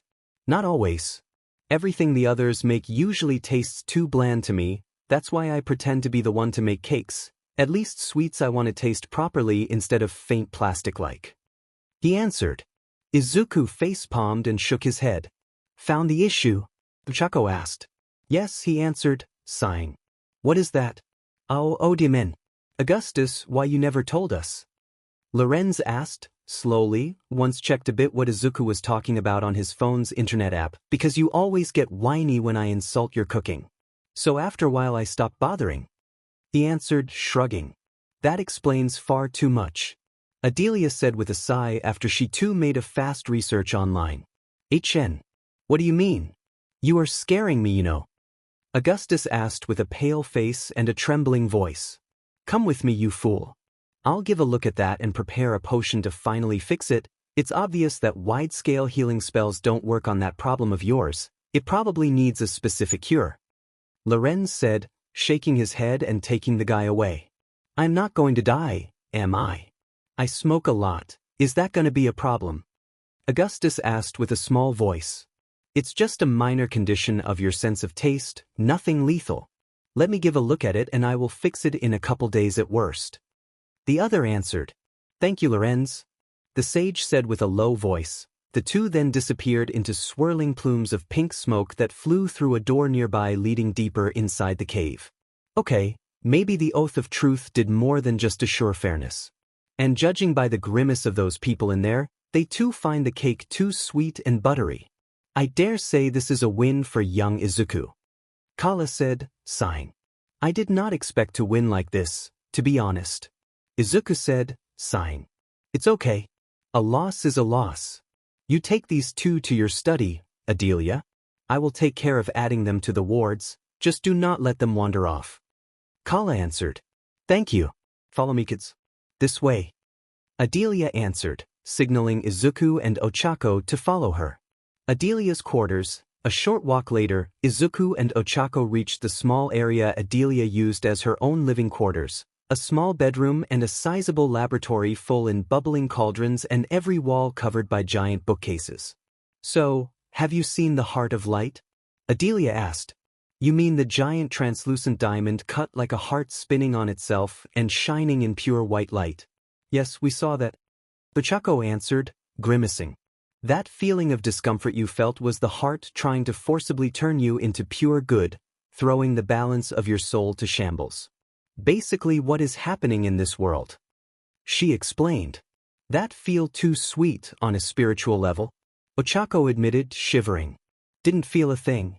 Izuku admitted, unsure. Host. The system doesn't appreciate minor playthings interfering with the system's host path towards ascension to God of Cooking. The system answered. Your sponsor? Adelia asked. Yes, they stopped that thing's influence. Of course it does. The old woman said, sighing. What is your plan? Ochako said. The followers of Obscurus need the negative energy a human heart can produce. Once collected enough of it, they will use it to quite literally blast a hole in the seal, keeping Obscurus trapped and sleeping. I plan to use the light heart to forcibly summon the dark heart next to it, since they are two sides of the same coin. If I do that, the seal holding Obscurus will also break, since that dragon is feeding on the dark heart to get stronger. Once summoned both hearts, I need you to defeat that dragon and tear the dark heart from its clutches, so that I can return both hearts to their rightful place. Hopefully this will return this world to some normalcy. Adelia answered. Seems straightforward enough. But what about the guys worshipping Obscurus? Ochako asked. Those will be dealt by the magical girls that, while looking like that, still are equipped with the right power to hold them back long enough for us to banish the hearts. If we pull this off, both them and the magical girls will lose their powers since they come from the hearts. Adelia answered. Is that why those girls look that ridiculous? Izuku asked. That and, well, you saw my colleagues. She answered with a groan. Yeah, we saw them. Both answered. Precisely. It will be a big messy battle, but it's that sort of chaos we three need to fix things, because things here are getting worse by the day and soon even I will start being corrupted by the light heart. And I really don't want that. Adelia said. We will help you. This is not just about my mission, but the sake of this world. Izuku answered. Yes. Those things are making everybody going insane. This can't continue. Ochako added. Thank you, Izuku Ochako. Come, let's organize the great finale that will finally save the world. Adelia said. Meanwhile, Izuku and Ochako's home universe, Nizu's office in Yu. The small chimera was perusing the giant stack of notes Power Loader wrote down for him. Himiko was sitting at the opposite side of his desk with her shaking hands held gently by Momo. Quite interesting. Are you sure this is the general area of those labs? Nizu finally asked. My memories are still fuzzy from all they did to me, but I do have small flashes and fragments. I went there with Detective Tsukachi and I could recognize a couple details, like flower vendors or graffiti at the walls. Those are all minor labs, but they should be in the general area they circled. Himiko answered with a small voice. So nothing major like the main Nomu production labs? Nizu asked. I don't think so. Kurogiri was too paranoid to let anybody in those places, but I did bring few BLD samples myself in the time PRD Kurogiri was recovering from Blackie's. Well, he calls them caresses. I am well aware that that guard dog of your friend has a very askew sense of power scaling. Still, I guess we can thank their thinking you're being a drag addict would have made you forget where you went for this. I did forget almost everything. If I could recall anything worthwhile, it was through those meditation sessions Hound Dog had me do to help me fight my anxiety attacks, along my keeping a dream diary, as he suspected most of the times those are not dreams but fragments of memories. Himiko answered, shuddering. It's okay. Momo answered, and giving her hands a reassuring squeeze. I wouldn't feel too bad if I were you. While they are minor details, your help gave me quite a bit of insight on how dear all for one morons thinks like. Nizu answered, pleased to see Himiko give a shy smile at his nickname for the villain. So she is helping? Momo asked. Just a bit, but as I said, those tiny details helped me refine my view of the chessboard, so to speak. The more I get, the less I feel like playing chess while blindfolded with our long-living menace. The chimera answered, humming. The pub location? Himiko asked. We are organizing a small visit. Nothing major, just a small care package. Nizu answered, easily withholding the precise number of demolition charges that will be hidden inside the colorful box. Can I call you if I manage to recover more memories? Himiko muttered. I would be very happy if you do, young Toga. For now, though, you and Miss Yaoyorozu should go. Youngsters like you shouldn't skip on sleep. Nizu answered, returning to read the stack of notes. Yes. Good night, Mr. Nizu. Momo answered, bowing. Good night. Himiko said, copying Momo and following her out of the office. Ready to go. Cementos said as soon as the two girls exited. Ahoo, let's go. Himiko answered, nodding and following the pro-hero back to her cell/bedroom. Himiko. Momo called out. Yes. Thank you, she said. Himiko answered to those heartfelt words with a wide, happy smile, glad she could help her new friend once again. She was starting to feel like maybe this time she did manage to find her family, thanks to Izuku and Momo and their friends, and if that was the case, Himiko felt that she was ready to do anything to help them. Omake Dimensional Ingredient Hunt, a chef versus an entire city. In Copolis, there was a huge, citywide party ongoing with several styles of music overlapping and every single citizen dancing and laughing in the streets to celebrate yet another catastrophe being averted, his time at the paws of an evil giant bear and its fuzzy goop. I can't believe we stopped another doomsday, Callie said, sighing. This is the third time, only this time on a worldwide scale. Marie answered, sighing. Only this time it was not Octavio the perpetrator. Captain Cuttlefish corrected her, chuckling. What is that supposed to mean? A purple octopus shrieked in rage. There you are. You are back. Cuttlefish said, chuckling. I just finished defuzzing my people and was coming here to try testing this piece of yours, and you already start pointing tentacles? The super DJ said with a growl. I wasn't. Cuttlefish yelled back. Children. Behave. Pearl chided them. We are not children. Both old men yelled. Then please stop acting as if you were. Marina asked, rolling her eyes. The fact remains that we all had to work together to stop that bear. That means that we can live in peace. Fry said. Deep. Shiver added, nodding. Yeah. And Big Man echoed with a wide smile. Both Cuttlefish and Octavio answered, begrudgingly shaking hands. Come on. There is a party ongoing. We are finally out of danger. Let's go party. I want to sing all night. Callie said. Why not? Let's dash, Danji. We are doed. A random inkling girl came running through the streets. Why are you looking at me?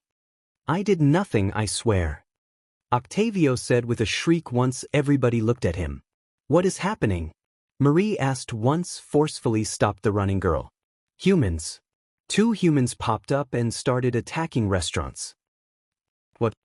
Marina asked with a small voice. More details now. Pearl demanded. A human suddenly appeared in Squid Town and started attacking restaurants. He challenged all of them, he defeated all of them, took their chef's best knives and their best recipe and moved to the next city, then the next city and the next one and the next one. Now he is coming here. Attack as in? Cuttlefish asked, tense. As in a cooking challenge. And now he is coming here to Inkopolis. And you were screaming like a lunatic just for that? Octavio roared. It's a human. We are the DMT species now. We can't let him defeat us in anything. Even just food. She answered. Go splat yourself, girl. Pearl. Marina said, scandalized. She almost gave me a heart attack. Just for a cooking challenge. Well, his female companion did say that he is winning far too easily. The inkling girl said with a small voice. Too easy? Cuttlefish asked, slowly, while Octavio's eye went overcome by an angry tick. Yeah, rumors has it she said it as if our cooking was a joke. Oh, she didn't. It's so on. Callie said. Callie. Marie said shucks. It's a matter of inkling and octaling and everybody else's honor. It's like a splatfest only. Only in cooking. Callie said. Fair enough. If he wants a challenge, he will find us ready. Cuttlefish said, shaking his walking cane in righteous fury. What? Octavio asked. We might need music. You on. As your first act as friend of Inkopolis. Fine. But we'll do it my way. Octavio answered. Good enough for us. The others answered as one. The next day, the bus deposited Izuku and Rumi right at the entrance of Inkopolis. The place was strangely silent and empty as they started walking through the streets, with every restaurant closed with a sign detailing how every chef available was in the main square. Some kind of cooking festival? Izuku asked. Don't really know, I just hope the ones here will put up more of a challenge. Rumi said, huffing annoyed. I'm sure they didn't mean to act that racist against humans.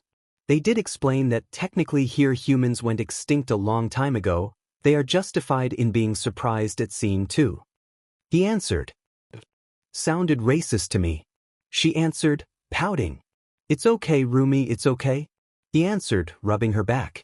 Okay, she answered, asking for a kiss to the cheek and smiling when he gave her one. Even then, should they have problems with humans, Whitey and Shiro will help us fend them off, Izuku said. They will regret it all if they try any bullshit?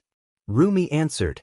When they reached the main square, music started blaring all around them as everybody rushed out of their hiding spots inside colorful splashes of ink of every possible color. Then they all took position, the chefs and their staffs at their workstations and everybody else all around the main square to act as audience. Then a massive robot with 3 arms floated down from the sky, shaped like a samurai helmet and with behind it a collection of giant screens and hilariously big speakers and subwoofers. Each arm held in its hand a giant plate-shaped platform with a full set of equipment for Callie and Marie, Pearl and Marina and Fry, Shiver and Big Mac to sing and perform on. Okay, now that is a FING entrance. Rumi commented with an expression of excitement. You want to challenge Inkopolis chefs? Octavio's voice boomed from the giant speakers. Yes. Izuku answered, unsure. Then be ready to challenge the entire city in one go. And on the notes of our heavenly melody, we'll lose. The DJ answered. Bring it. Rumi yelled back with an excited smile. This is different, but okay. I accept. I will challenge them all at once. We all will prepare our best dish, and the audience will taste and decide who wins by voting. Izuku answered, tying a green bandana on his head. Very well, we accept. Hit it, girls. Octavio yelled at the mic, and as he started playing and remixing, the chefs started cooking. Immediately music started blaring from the flying robot's audio system, and from the audience, giant drums, electric guitars, sitars, metal drums and dozens of other instruments started playing along, with hundreds of voices perfectly in sync to add the chorus to the song. Octavio himself was once again establishing himself as the greatest FING DJ to ever live by mixing in perfect harmony all those hundreds of voices, dozens of instruments, Callie and Marie's singing style, Pearl and Marina's singing style and Fry and company's own together with his own whoobs and vocalizations, while at the same time moving the robot arms to follow the 3 group specifics, flying the robot around, controlling the smoke, foam and laser machine and even the fireworks going off in time with the song. All alone by himself. Seriously, if there will ever be a god of DJing position open, Octavio had it in the bag. Holy shit! Rumi yelled with wide eyes. Focus, please. Izuku, looking unfazed instead, immediately threw himself fully into cooking, shocking the locals by matching the pace of all those chefs and their staff. With Cuttlefish, the boy can't do it. There are over 200 chefs present here today, all of them with at least 10 people helping them while he is working alone. Captain Cuttlefish said, humming. Serves him well for challenging us. One of the chefs said, laugh. Rumi. The first dish is ready. Okay, Jewish. Both old men gurgled with wide eyes. He made the sushi already. How? The chef yelled in hysteria. We can't keep up. Another chef nearby cried in horror. Then work faster. You have 10 workers. Use them. I'm trying. But we fillet 1 fish in the time he takes to fillet 20. The poor woman answered in tears as she and her restaurant staff kept falling behind at an always greater margin. Work faster. Cuttlefish shrieked. With Callie and Marie, Platform 1, he is making Krabby Cakes. That smells so good. Callie said with a dreamy expression while drooling. Focus. We are supposed to sing to help our chefs win. Marie answered. See, Isel. Cautumnit, he is making prawns with wine sauce now, she then muttered with a grimace of pain when that particular smell made her stomach growl. Callie said, smirking in vengeance. Essa shut up. Platform Pearl and Marina, oh yes, dirty boy. Stack those buns. Make them meaty and juicy. Pearl. Marina yelled, horrified. That cheeseburger looks so big and thick. Add more sauce. Pearl. For the love of cod. Sorry. She was just seducing me. It's his fault. Pearl tried saying. He is making a cheeseburger. Marina said with a deadpan tone. But, it's so girthy, big and juicy. It will never fit in my mouth, but I want it. Phrasing. The poor girl said in dismay. He is making squid ink spaghetti with shrimps too, you know? Pearl said, smirking. Where? Marina yelled with the grace of a drag addict on withdrawal. Spaghetti are ready. Izuku was heard call out from ground level. Coming. Rumi answered, moving to deliver the various plates to the selected judges. Gimme. Those are mine. Pleasees. Marina said with a childish whine and tears-filled eyes. Hypocrite. Pearl muttered under her breath and rolling her eyes. Platform me, Fry and company, he is making ramen. Big man, go get me some. Fry barked out her order. No. We are singing, and we will keep singing until he is defeated. Izuku. Is the coffee cake ready? Rumi was heard asking. CC coffee cake? Ready. All fluffy and sweet. Izuku answered, proud. Mine. Big man. Restrain her. Fry yelled in horror. Luckily it was her turn to sing, so the song wasn't disrupted by the big manta wrestling with Shiver to stop her from jumping down the platform to get some coffee cake for herself, or even the entire DMN cake. Ground-level cuttlefish has been facepalming for a good half an hour now, as at each dish the flying robot would wobble heavily once Octavio's own favorites started appearing on the tables of the judges. Apparently while the song was kind of empowering the chefs, that humans' food was affecting the DJ and the singers, that was very unprofess. Your crab cakes, old man. Rumi said, interrupting his train of thought to deliver him a plate of hot crabby cakes perfectly done. He wolfed down with zero manners or self-control. Thank. He answered, hypocrisy made inkling. With Izuku, the young chef was having fun, finally with a proper challenge Eve since he arrived in that strange world. Even if it was a simple matter of quantity making up for quality, at least the sheer number of different dishes he needed to make at the same time required more skill than just doing it one plate at a time. I am ready to deliver the desserts, baby, Rumi said. They are almost ready, Rumi, he answered, winking. Good. Hey, do you think we will have to? You know, Drumi asked, tense. Run away from one or more psycho. Izuku asked, sighing. Yeah. Rumi answered, sighing. I would love to avoid that just once, but just to be on the safe side, I asked Whitey to preemptively create a path for us to use to run away. He answered, to think you told me you were promised that these mini-sorties wouldn't be stressful? Rumi said, hugging him tight. I know. But with you all by my side, I know I will pull through. That's right. Come on. Let's deliver the last few dishes and kick the buttes of an entire city. It's a strange situation, isn't it? Izuku asked, smirking. You joking? I am in a DMN rave party the size of freaking New York. I am having a lot of FNG fun. She answered, laughing. Ha! I am glad to hear you are not getting bored. Here are the desserts. Right away, boss.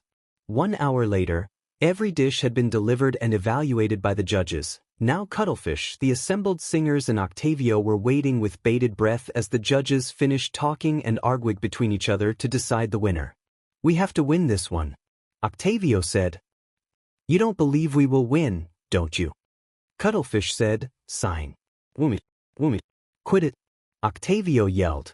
Shagood. Marie said in awe and talking with her mouth full. Oh God, his thick creamy sauce is spilling everywhere. It's filling my mouth so nice. Pearl said between mouthfuls. Nom phrasing. Marina said while going through her third plate of pasta. We are going to lose, isn't it? Octavio asked with a miserable expression. Don't sell our chefs short. There is no way he dash. With a unanimous vote, we declare Mr. Izuku, the human, the winner. The head judge said, making the audience roar in excitement and surprise. He won. Cuttlefish finished saying with a long whine. Hilwarg. Octavio bellowed in rage. Please deliver the knives. And remember to write your name on the blade, thank you. Rumi said, smirking, and collecting every knife from the defeated chefs. Here is the recipe for my prized shellfish soup bonanza. Choke on it. One of the chefs muttered dejected, but still handing Izuku the recipe for the dish the guy wrote in great detail. Thank you, Mr. Urchin. Izuku answered, grateful. Yes, yes, the Octarian answered, walking away while shaking his head. Next. Izuku called out, making the next chef in line groan and start writing her name on her favorite knife and prepare the recipe of her best dish. With the squid sister, off the hook and deep cut, everything tasted so good. Callie said with a long satisfied and a now bulging belly. I can't believe we ate all of this, Pearl answered while looking in awe at the insane amount of plates surrounding their groups. Bit shameful, Marie admitted with a low voice. It's going to take a while at the gym to burn this off. Shiver admitted. Still worth it? Marina answered shy. I guess we will need to get used to a couple of humans, one of which with strange ears, going around cooking, Cuttlefish said. If we have to? Octavio answered, grumbling. Sir. Izuku asked, nearing the group. HN. What do you want? The DJ asked. It's a bit silly, but I couldn't help but notice how good you are at the DJ set. So I was wondering if you had any music I could buy. Izuku said with a shy smile. Are you a fan now? Octavio asked with a raised eyebrow. Is it a problem? He answered, unsure. Here. Octavio answered, pressing a button and opening the back compartment of his giant robot to show the insane quantity of CDs in there, all with his face on the cover. Wow, this is from my violin PRD. Should be a good start to listen to my art. Octavio said, handing Izuku a CD with Octavio on the cover about to play a violin on fire. Then there is this, I was experimenting with double scratches in this. This is a collection of my more classic pieces, this is more on the exotic side, than my sitar experimentation collection, my heavy drum one. And these three, it's a 3-part collection of me revisiting and updating some old music with a bit more kicks and basses. Octavio listed while piling CD after CD in Izuku's hands. Oh wow. Thanks Mr. Octavio. How much do I owe you? This must cost a fortune. Izuku said in awe. Just take them, personal gift. The DJ answered, waving Izuku's question away with several tentacles. There is a heart then under all that grumpiness. Cuttlefish said, chuckling. Get splat you fool. Octavio answered. Thanks a bunch, dude. Rumi said with a smirk and a thumbs up. Where will you go now? Or do you plan to Sadie in Inkopolis? Marie asked. I am a wandering chef, so I am always on the move to better myself, Izuku answered, smiling. And there is no way we can convince you to stay. Pearl and Marina asked. A very tense silence fell between the group. He is taken, you slimy skank, Rumi said with a growl. I can't see your name on him anywhere, human. Fry answered, eyes narrowed. Oh no, Izuku muttered in horror. 10 minutes later, welcome to the Splatfest. Today we have a special event. Cuttlefish said on the mic. We are about to have a legendary battle. The prize will be the young and talented human chef. On one side, the dream team, Callie, Marie, Pearl, Marina, Fry and Shiver. On the other, where in the name of all that is inky did they go? Cuttlefish started introducing the contestants when he saw how Rumi and Izuku were nowhere to be seen. Not too far away, Ryun? Izuku yelled running ahead. Told you that accepting their insane game would have helped. Rumi, running at his side, said, Catch high theum. Somebody bellowed behind the group as colorful bullets of ink started raining all around them. Luckily Whitey and Shiro could protect them with no issue. Systeme. Both teens yelled, and a blinding light whisked them away. Outside reality boom. Boom. Boom. The gates of fate trembled heavily under blows with the power of erasing entire realities. Open, the system only wants to talk. The monotone voice asked with a new cold edge never heard before. Boom. Boom. Boom. Go away. Go away. Many gods governing the wheel of fate screamed as one in tears and overcome by absolute terror while amassed in a corner. Somebody is making the system look like a fool. The system only wants to talk before the culprit's termination. If nobody of you is responsible, why are you not opening? Boom. Boom. Boom. Krayowesh. Open, finally. The entity said once even the doors of destiny went blasted to chunks. Kae-a-a-a-a. Every god and goddess present shrieked in fear, already losing bowel control. The system will discover the anomaly, one way or another, and erase it. No matter what. End of the chapter. As you can see, I made a small joke about Izuku's Omake sorties. This because starting from this sortie, and after he has done with the magical girl world, marks the beginning of Izuku's Omake misfortune. The previous joke in the past chapter was only a meta joke. This one here instead marks the point in the story's timeline from which the Omaks start happening. Once finished the story, I will make a chapter with all the Omaks in it in canonical order. The story is almost over. After Momo's own sortie with Izuku, there will be 2 major events and then the great finale, and before that the battle between Izuku and the last 2 names on his list of enemies before battling against Samui behind the fires of a kitchen. I am already preparing the new story that will take the place of this one once this is done. Thank you for reading. Here is the recipe of the matcha cake. I tried making it myself and let me tell you, it's harder than it looks. XD took me a lot of tries for those crepes to come out right.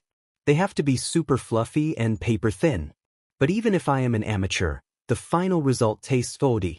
I will leave everything here if you are interested. Supposedly, these are the quantities for the smallest size of the cake. All rights reserved to Miss Catherine Zhang, that published this amazing recipe on her blog/site.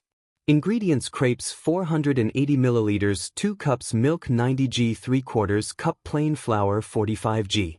1/4 cup 2 tablespoons cornstarch 15 g, 2 tablespoons matcha powder 65 g, 1/3 cup granulated sugar, 6 large eggs 30 g, 2 tablespoons unsalted butter, melted vegetable oil, vanilla cream 900 milliliters, 3 3/4 cups thickened/heavy cream 150 g, 3/4 cup white sugar, 2 teaspoons vanilla extract, matcha white chocolate ganache 110 g, white chocolate 3/8 ounces, roughly chopped 60 g thickened cream, 1/4 cup 1 teaspoon whole milk, 1 tablespoon matcha powder, assembly 1 punnet strawberries, matcha powder to dust crepes. Combine the milk, flour, cornstarch, matcha powder, sugar, eggs and melted butter in a blender and blitz until smooth. Pour the batter through a fine mesh sieve into a large bowl. Heat a little vegetable oil in a medium non-stick frying pan over medium-low heat, and wipe the excess oil with a paper towel. Pour a 1/4 cup of crepe batter, while swirling. To coat the bottom of the pan, heat gently until the surface becomes matte, then flip with a spatula and cook for 10 seconds. Repeat with the remaining batter. Allow crepes to come to room temperature. Vanilla cream. Place cream and sugar in the bowl of a stand mixer. Beat for 3 to 4 minutes until stiff peaks. Place in the fridge until ready to use. Matcha white chocolate ganache. Sieve the matcha powder over the white chocolate in a heat-proof bowl. Heat the cream in a small saucepan or microwave until steaming. Pour the cream over the chopped chocolate and cover with a plate/lid. Allow the chocolate and cream to sit for 5 to 10 minutes, or until the chocolate has completely melted. Then stir until smooth. Add the milk and stir until well combined and shiny. Set aside to cool for 15 minutes as you assemble the cake. Assembly: build the cake on a large plate or cake board. It can be difficult to move around. If not, lay 1 crepe on the board/plate and spread a thin layer of matcha cream over the crepe. Top with another layer of crepe. Repeat with 5 layers of crepe.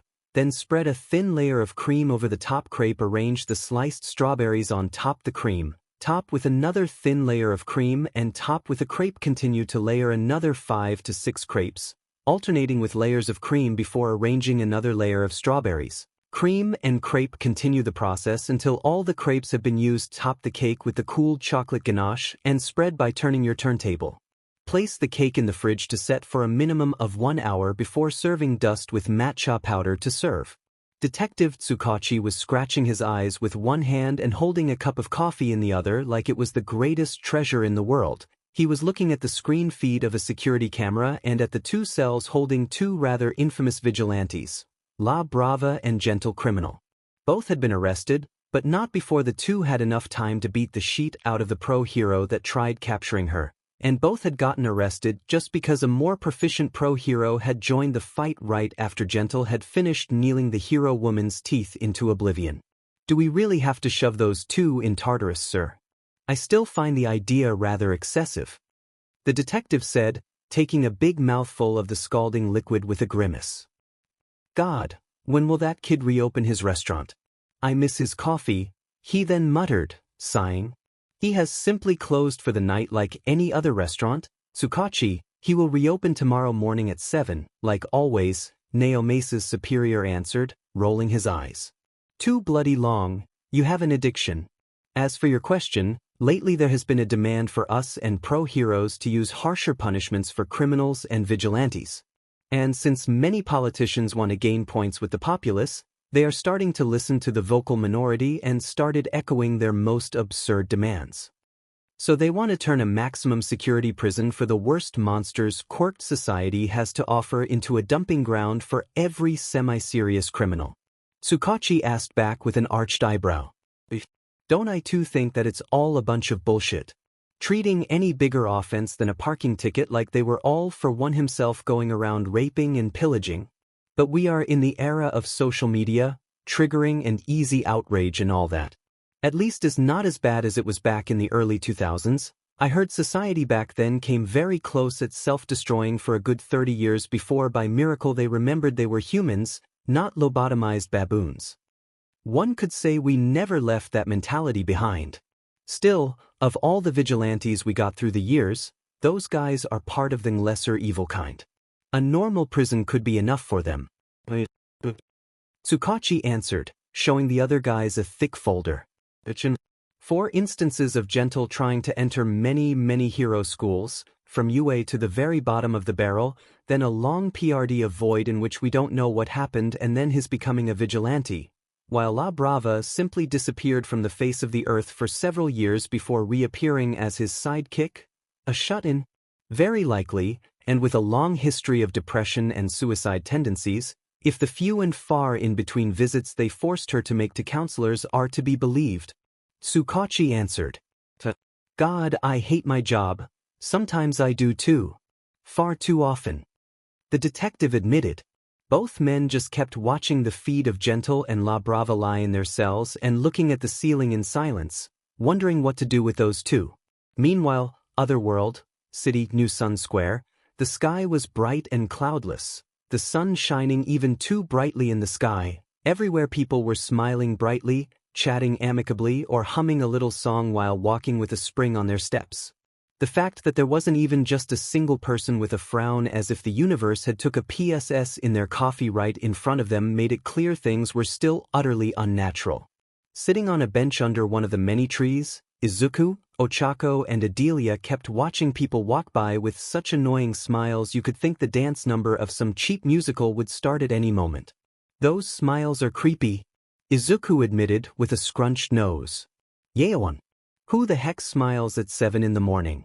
There is nothing to smile for at 7 in the morning. Ochako answered, yawning and stretching. Breakfast and coffee. Izuku answered, smiling. Okay, for those I can muster a smile. She answered, leaning her head on his shoulder and snuggling onto him when he circled her shoulders with an arm. Focus, I need to check something. Adelia chided her with a stern look. She was scanning the area with her narrowed eyes. It's not my fault. I'm not used to these hours like you and Iken instead are and dash. I get up at 5 actually, to train and prepare everything for the day. Izuku admitted. Same. Potion reagents, spell marks, seals. The works. Those need time to organize. Adelia added. Workaholic maniacs, Ochako muttered in disbelief. There it is. Adelia said suddenly when a giant bolt of pitch-black lightning fell down from the cloudless sky to cause a massive explosion that made everybody in the area run away. There it is. What are we looking at? What is dash? Izuku asked, and a guy wearing an outrageous long cape walked out of the crater. At each movement of his, literally every small movement, petals of black roses fell in an overly dramatic way all around him. Really? Ochako asked, face-palming. Who is he? Izuku asks. A dark general. Adelia answers. One of the guys that want to summon the dragon. Why did he come down in person? Every 10 attacks, and exactly every 10 attacks, a dark general of dark evil darkness of evil personally comes down to try make a mess. Like clockwork. Adelia explained. Don't blame me. That's their literal name. They proudly declare it every demon time they come down. The old woman explained with a suffering sigh. Once seen the horrified look the other two teens shot her. Heart of darkness. She said. Oh. Izuku and Ochako uttered in chorus. Precisely. I hate it too, yes. Adelia answered, and with an elegant gesture of her hand a bubble of translucent energy covered them and Whitey. This will protect us and make us invisible to everyone involved. Wah. Humans. It is I, Evilionard the evil dark rose. Bow before me. The deranged lunatic in flamboyant clothes ordered, and summoning an outrageous storm of petals with an imperious swipe of his cape. Snort. Who dares? The guy shrieked in childish outrage. In the bubble, Izuku. Izuku said, even if he himself was desperately trying to not laugh. I am sorry. But, Evilionard. Ochako said with a squeaky wheezing voice, clearly desperate to not laugh out loud. My bubble doesn't hide sounds. Contain yourself. Adelia begged, groaning. Is there a guy named Steveable too? She asked, tears ready to fall from her eyes. Adelia's face darkened considerably. Ha ha ha ha. That did it. Poor Ochako's dam broke and a loud thundering laugh escaped her in all its power, although Izuku had to admit that to him her laughter sounded very cute. I don't want to live on this planet anymore, Adelia muttered in self-deprecation, and wishing for the earth to open and swallow her whole to put an end to her misery. With the evil moron, who dares laugh? Who dares laugh instead of trembling in fear of the great Evilionard darkness thunderbolt shadow sun McDestroyer? The guy demanded, looking around and soon covering everything around him a 3 meters wide circle of black petals so thick it reached his knees. Oka. Oh god. In the meantime Izuku had started panicking since Ochako was about to suffocate because unable to breathe properly with how hard she was laughing. Dark General. Luckily, so to speak, a team of magical girls had arrived to stop him from doing whatever. Navy Senshi. So I will have the pleasure of destroying you today. The great Lord Obscurus will feast on your pure hearts, corrupt them in darkness and be reborn. And I will also take on you my rightful rage at this mysterious voice making fun of my appealing name. The Dark General declared with a haughty scream and summoning a black rose in his hand, he then turned into a long and excessively decorated scythe covered in rose carvings. Oh. For as long as we live, joy and friendship will triumph. Love machine gun.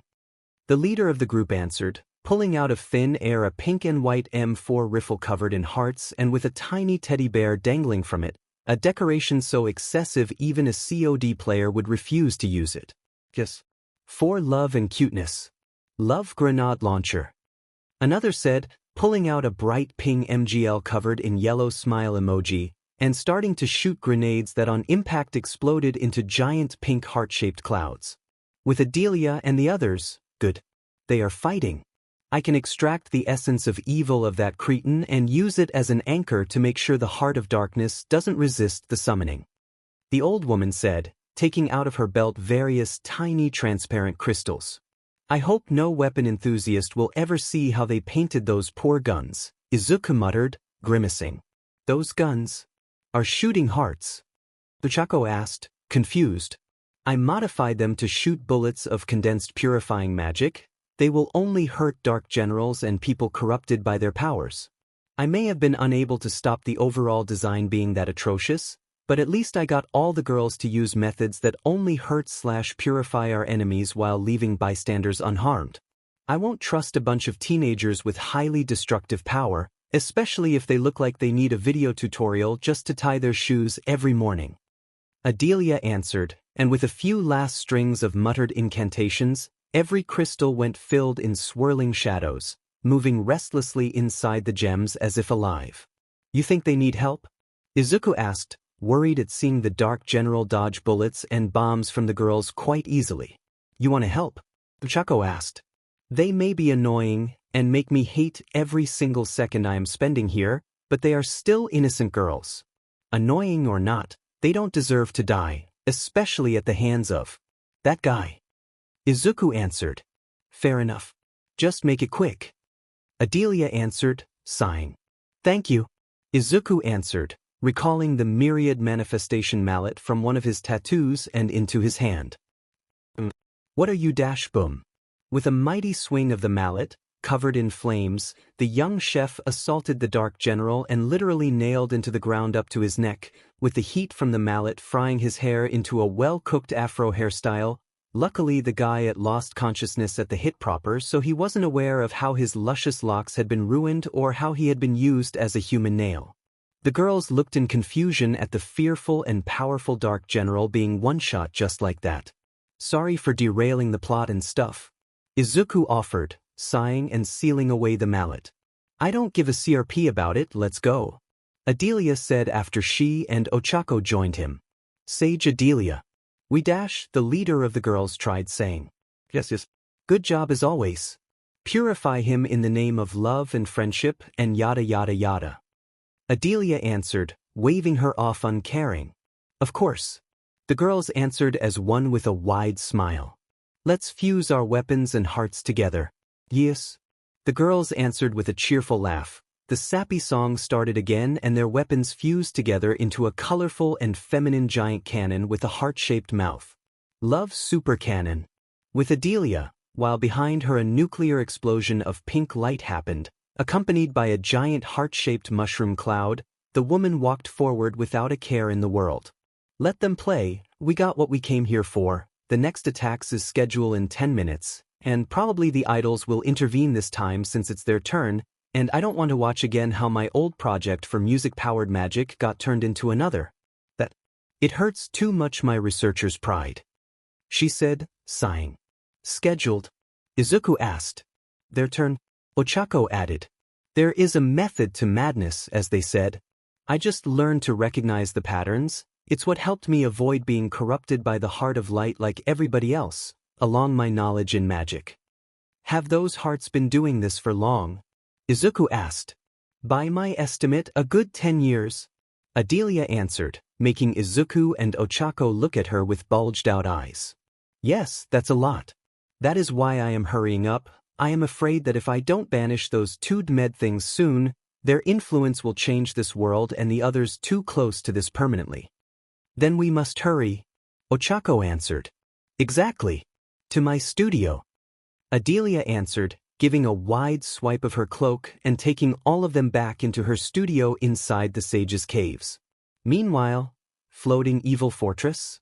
Planets orbit, another, general, lost, the evil leader of the cult trying to resurrect the golden dragon screamed in apoplectic rage. Each word was screamed, each scream was accompanied by a single sip, and after every sip the glass went thrown against the wall for another to take its place on the small table next to her throne.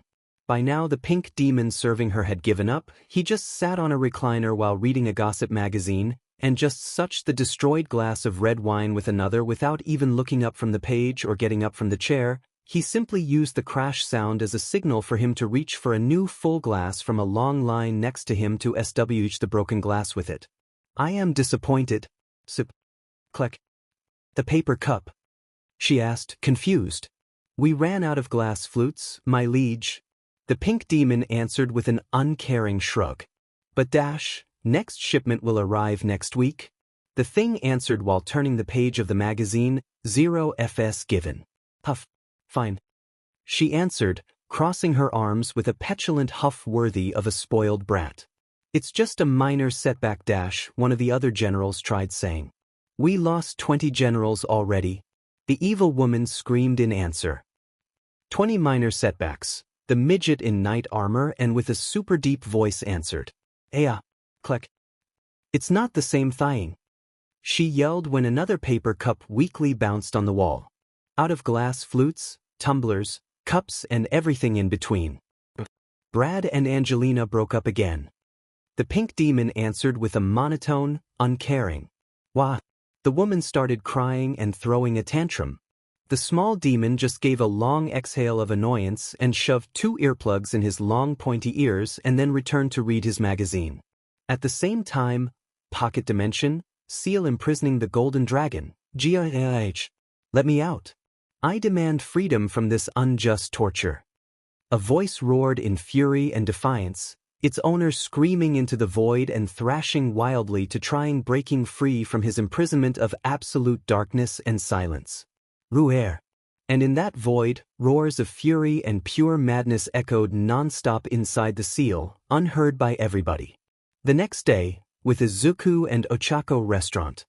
Love and puppies and rainbows. A voice sang outside, with the last vocalization exploding outward in a dome of pink energy that purified a big bulky monster with 4 arms and giant muscles back into being an old lady with a pronounced hunchback posture and a worn-out walker. It's over, finally. Ochako said in relief. I want to go home, Izuku begged in tears. It's literally 3 to 4 fights a day. How can people act as if it's normal? Ochako wondered. Because everybody here is nuts, Izuku answered, sobbing. Whitey gently patted his back. That and, more likely, everybody here is so doped on positive energy from that heart that they see everything equally extremely good as normal. Shiro suggested, delicately liking Izuku's cheek to try cheer him up. Hey, is that cutie chef here? A young and cheerful voice yelled from outside the kitchen. No, one of them. Izuku said with a whine. I'll go hear what she wants. Ochako answered. Thank you. Outside the kitchen, right outside the room there was Michiko, one of the magical girls and the one with the most problems of faithfulness of them all, and a tall guy. Yes. What can I do for you? Ochako asked. Are you with the cutie chef? Yes. Want to establish boyfriends and have fun together? Michiko asked. Of course, if you then like doing it with me more than doing it with him, I can handle 2 girlfriends no problem. Everybody knows women are easy to corrupt like that. The guy added, smirking. Ochako took a deep breath and, outside the restaurant, Imbu plus anti-gravity, Graviton Azura punch. Boom. 2 blurs screaming in a male and female voice could be seen behind shot out of the restaurant's door at high speed thanks to Uraraka's quirk removing gravity's pull from their bodies for her to punch them farther than normal, and that, paired with Enbu made sure the 2 morons would fly for several hundred meters before crash landing painfully on the floor. No hearts of whatever can justify this. Izukuin is right, people here are demon nuts. Falling a bit into Kansai accent, something she daily struggles to not let slip out, the young hero girl clapped her hands to dust them and then returned to keep company to Izuku inside the kitchen. What was it? He asked. Just a girl that can't keep her panties on and a moron that gives guys a bad name by thinking he deserves every girl that breaths. You are right, and the sooner we leave this place, the better I will feel. Tomorrow. Adelia promised that tomorrow we will have the DM ritual, Izuku answered, shivering. Where is the chef of this place? A super deep voice roared from outside. I will kill you for daring getting in the way of our plans. I am the Dark General Evil Dash, Whitey. Both Izuku and Ochako said with a groan. Troublemakers will be stripped as an example to others. Whitey declared with red eyes. Wait, what?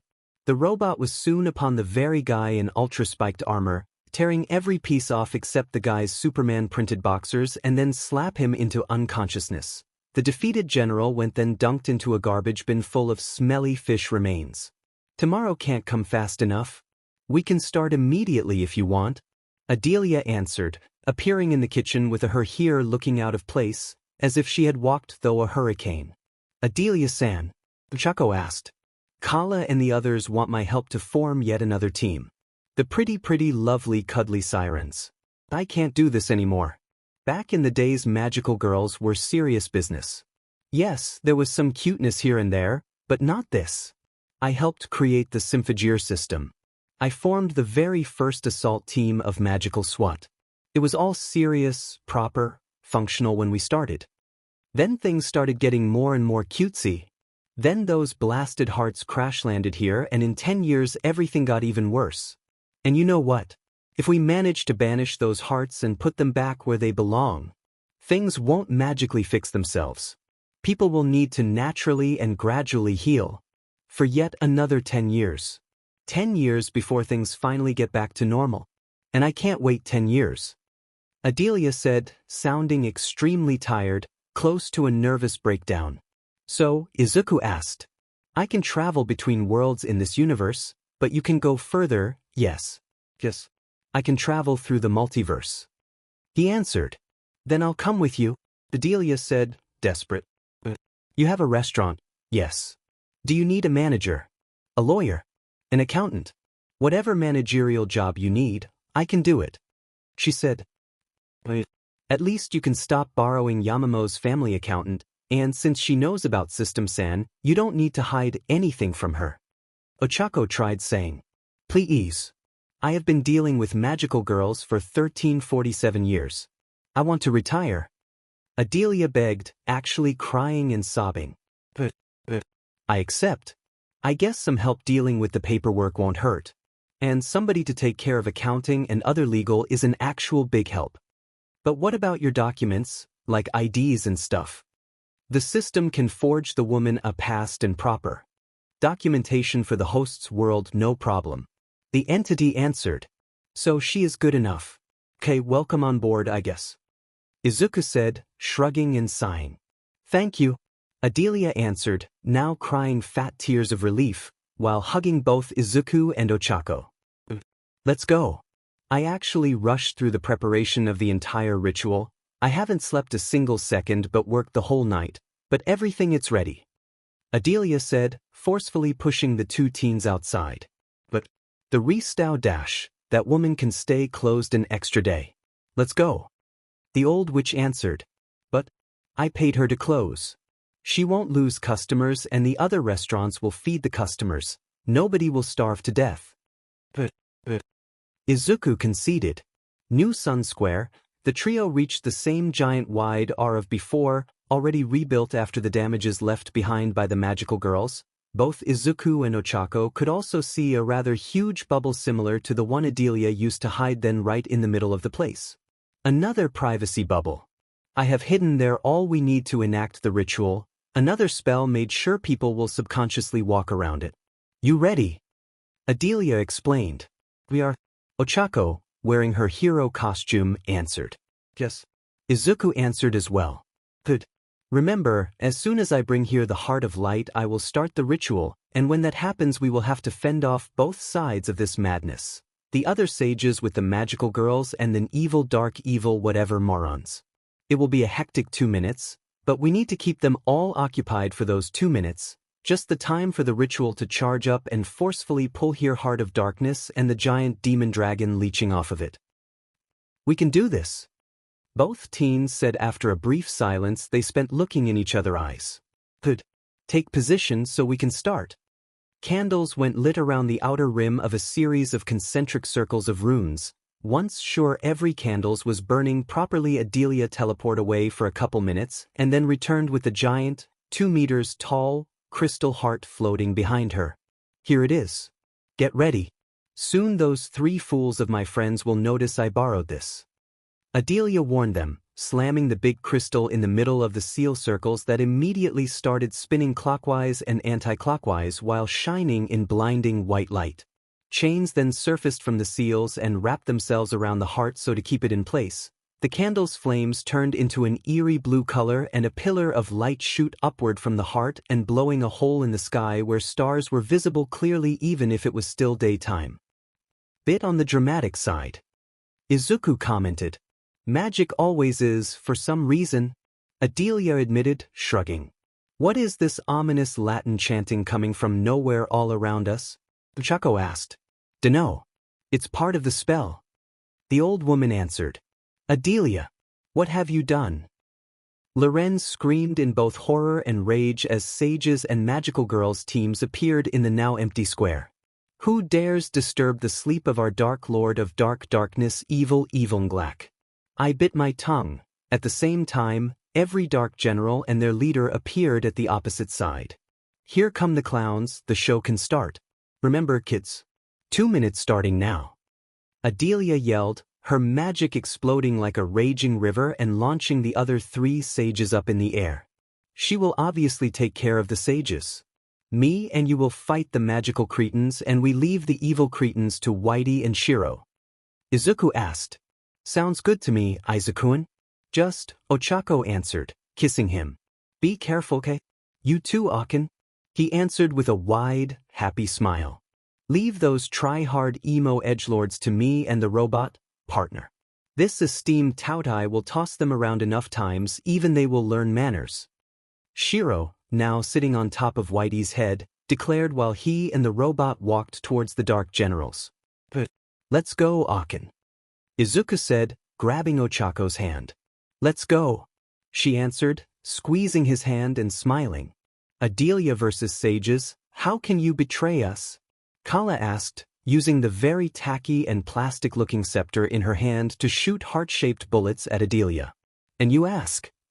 I spent centuries watching my greatest magic research project become the manifestation of a kid girl on Sugar Rush's imagination. The ravings of a demented child made reality. Adelia was finally opening the floodgates of her repressed anger, and that millennia worth of fury was empowering her to insane levels. She summoned a barrier around herself with a honeycomb motif and tanked the hits without a problem. You all turned magic, the most noble and ancient power, into a mockery of itself. Into a joke. A parody even South Park would deem excessive. The old lady lifted to the sky her more somber wooden staff, and from the humble green gem on top of it a giant fireball grew to several meters of width, hotter than the DMN's sun itself. Oh, Augustus whimpered in fear, with a big wet spot soon appearing in front of his clothes. I told you we were asking for too many smiles to be added on the costumes, Lorenz admitted, gulping. Kala tried saying, watching her magical staff actually melt just like cheap plastic in front of that rage-empowered spell's sheer heat. 1,347 years of pent-up anger and annoyance exploded out of Adelia's battle staff as the whale-size fireball went shot at the other sages at insane speed. Kaiaea.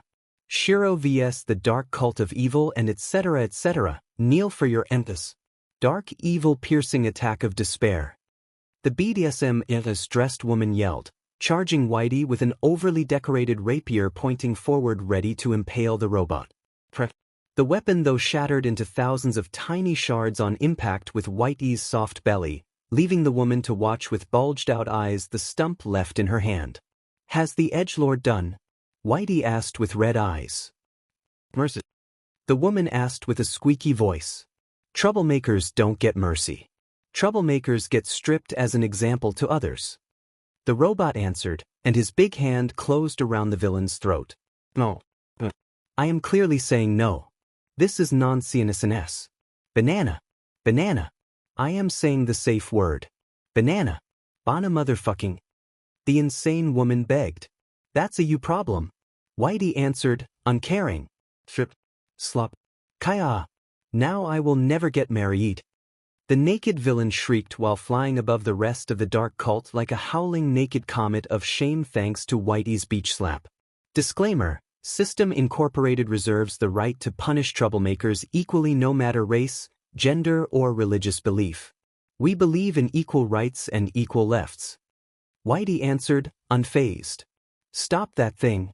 Darkusia, the leader of the entire group, ordered with a snap of her riding CRP. So annoying. Shiro answered, swatting the tiny evil lowly-like villain of the group and shattering her giant lollipop, that it seems would normally double as her weapon too, and making her bounce several times on the ground. You won't defeat us. Dark Evil Dash, oh shut up. They are. With a far too scary roar coming from the tiny mouth of such adorable small pet, a giant wave of energy went shot from Shiro's mouth to shower the villains and everything behind them in an overwhelming wave of destruction. Nobody died though, surprisingly. Izuku and Ochako vs. Magical Girls. It's been a while since I fought, it feels strangely liberating, Izuku admitted, rolling up the sleeves of his chef uniform, and at each roll of the cloth, his arms' muscles became bigger and more definite, bulging out more and more the more he rolled up his sleeves. And what was what you did against Muscular? totally not ogling his arms. Promise. Okay, maybe just a bit, but respectfully. That was a capture and an epiphany moment, not a battle. Izuku answered, and as the flames of his battle spirit enveloped him, his appetite demon appeared behind him. Some might have tried call it a bit edgy, but seeing the size of his arms and closed fists, even the worst Reddit user would have zipped their mouth shut. We will protect justice, love and cuteness, Michiko declared. Yeah. We will dash boom. The supporting scream of the team leader of the idols died instantly as soon as Izuku punched the ground and the entire Sun Square area, roughly the size of Central Park, sunk into the ground of several inches as a whole.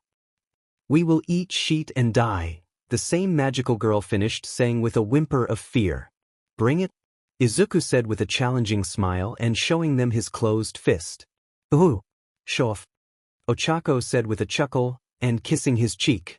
Need to look good in front of my girlfriend? He answered, smirking. So old style. Let's go.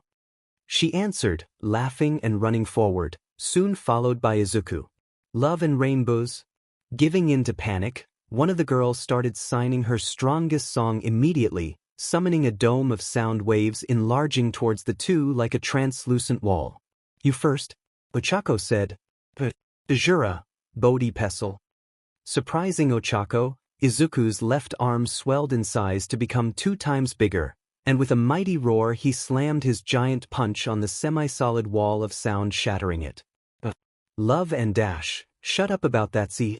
Ochako yelled, grabbing a piece of the broken street pavement. She then used her quirk and Enbu to shot it at the girl's stomach, making her double over and lose focus. Love Uzi. The 2 twins of the Navy Senshi group in answer summoned from their transformation jewels a duo of small weapons right in their hands and started shooting madly, in true spay and pray fashion. Behind me. God, I can't believe I am doing this, it's so humiliating, Izuku ordered, and with Ochako running behind him, he summoned the Sea Dragon kitchen knife and started cutting the bullets coming his way mid-air with an expression of pure annoyance while running towards them. Trivia. A Uzi has a fire rate of circa 600 rounds per minute.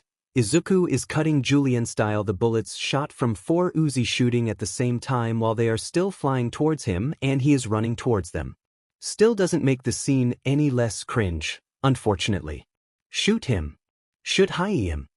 The leaders of the various Senshi squads yelled frantically as colorful musical notes, heart-shaped bullets and orange-sized rainbow-colored hearts leaving behind trails of stars and smiley faces rained on them all at once.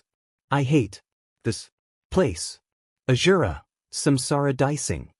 Izuku's roar and the howl of his appetite demon overlapped as the Sea Dragon kitchen knife shone in pale light similar to moonlight, and the young chef slashed down.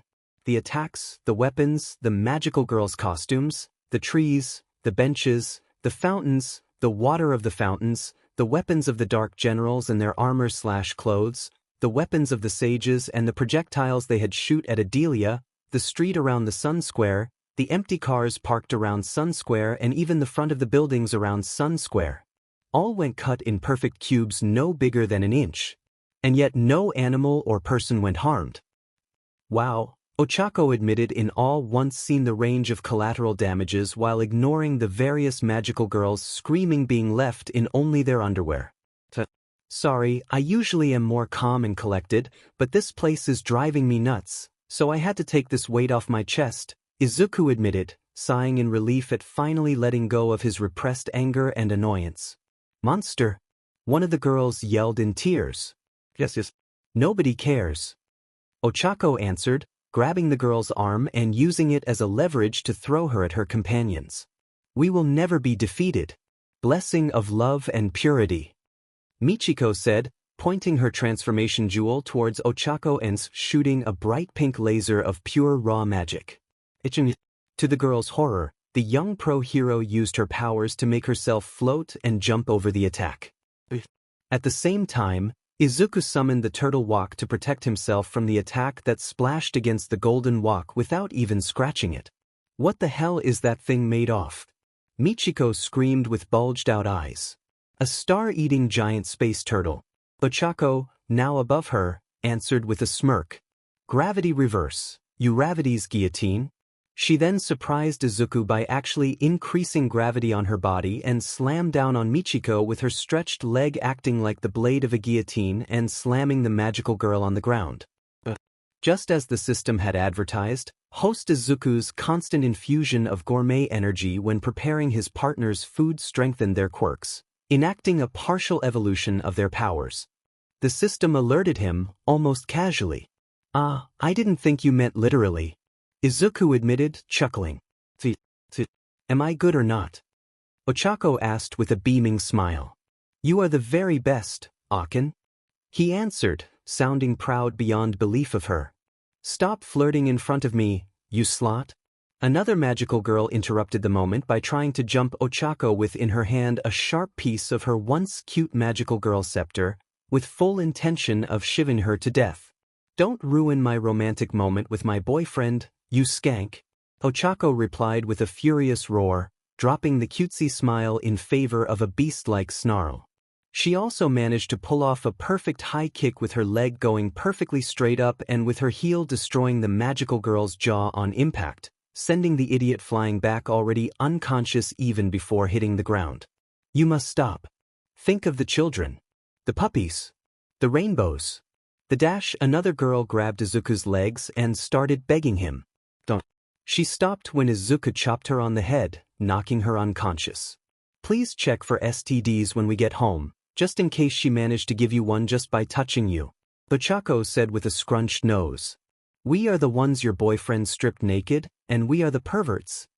A magical girl yelled in outrage while lifting over her head the biggest piece of street pavement she could lift to bash Ochako's head in. "Oh, shut up.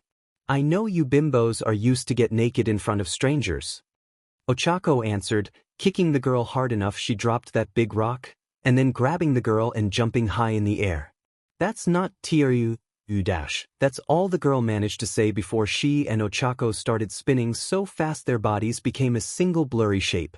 Bang. Gunhead martial arts plus Enbu. Visuti Izuna drop. The two spinning girl touched ground with the strength of a meteor, launching the other girls up in the air. Visuti, purity in Pali.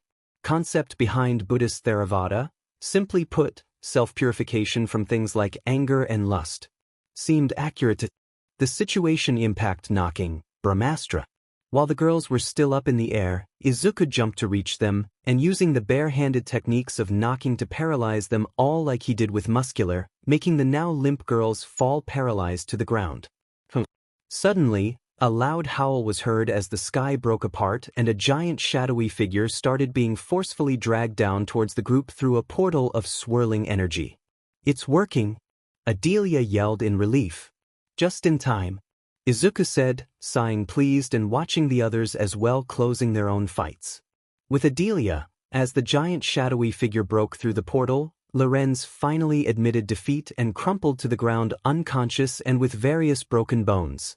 Adelia then tied up her old colleagues in conjured ropes and focused on the important matters, like her ticket to freedom from that world of madness about to crash land in the middle of the city. "Adelia-san," Izuku and Ochako said in relief while joining her. "Are you okay?" Ochako asked, worried at seeing the cuts and burn marks on Adelia's clothes. "It's fine, I am okay. Just few bruises, nothing few healing spells can't fix," she answered with a gentle smile. "Thank goodness," Izuku answered with a sigh of relief. He also recovered Shiro and helped the Tautai wrap around his neck. "Troublemakers dealt with?" Whitey declared, and pointing at the mount of half-naked groaning villains piled in a corner. "Good job," Izuku said, making Shiro purr in pride and Whitey rub his head. "So we only need to deal with that dragon and we can leave?" Ochako asked, hopeful. "Yes." Obscurus, the golden drag dash endless darkness, endless night a world anathema to light all that's made can surely break only in dreams can we awaken sound and fury, heralds, horns cry for the one from nothing born now ichor leaks from broken hearts. Of course he too has a dramatic song introduction, Izuku, Ochako and Adelia said in chorus with a loud groan of dismay. The shadowy figure finally crash-landed in the middle of the city after a long fall, and once returned to its feet, the giant golden dragon gave a victorious roar and spread its giant wings wide, The maw of each of its 3 head opened wide and vomiting black flames intersperse of red evil lightning arches towards the sky. In the middle of its chest there was a giant heart made of transparent black crystal held in place by few fleshy tendrils similar to pulsing veins. Edgy song aside, here it is, the heart of darkness. We need to tear that thing off of the dragon's chest before you can capture it as an ingredient, Adelia said, eyes narrowed, while studying the evil monster dragon. You know, that thing gives me a sense of déjà vu. As if I saw it somewhere else before, Ochako admitted. Doesn't ring any bells to me instead. Izuku answered, shrugging. Run. It's King Ghidorah. A pedestrian yelled in horror while pointing at the dragon. It looks like King Ghidorah, but due to international copyright laws, it's not. Another pedestrian answered while pointing at the golden dragon. Still, we should run like it is King Ghidorah. The first said, still screaming in horror. Though it isn't, the other replied, wink. Then both started screaming and ran away in terror. Wordos. Izuku and Ochako said in chorus, sighing in dismay. Goa. The golden dragon roared in anger. He looks angry, Ochako said, never dropping her guard. Evil people are constantly angry. Come, we need to pull that gem at eye level. Adelia said, riding her wooden staff and starting to fly high in the air. And us that don't fly? Ochako asked. We need to improvise. Izuku answered. This esteemed Taudai understands. Shiro answered, sighing. With Adelia, the woman was flying at high speed and pulling off insane stunts to avoid being swallowed by the dragon's heads while pelting it in her strongest spells. And a bunch of teenagers were supposed to fight this. Really? As if plot armor was a thing in real life. She cursed between clenched teeth as a fireball of black flames the size of a skyscraper flew past her and disintegrated one of the mountains surrounding the city. There goes Loren's secret pawn stash. Nothing of value was lost. The woman chuckled. Still, I need to bring this thing to somewhere with a bit more room before he destroys the city. Adelia said between clenched teeth, nobody can defeat the great demon Lord Obscurus. Nobody. The giant 3-headed dragon said with a victorious roar. Then an immense shadow went cast over Adelia, the dragon and the entire city plus surrounding area around them. The 3 heads of Obscurus slowly turned around, and the majestic evil dragon, 521 feet tall 159 meters, found himself looking at his entire body's reflection inside a single eye measuring almost twice his entire body size, accompanied by other 7 equally big eyes all glaring at him, attached to the head of an abomination many, many, many times bigger than him.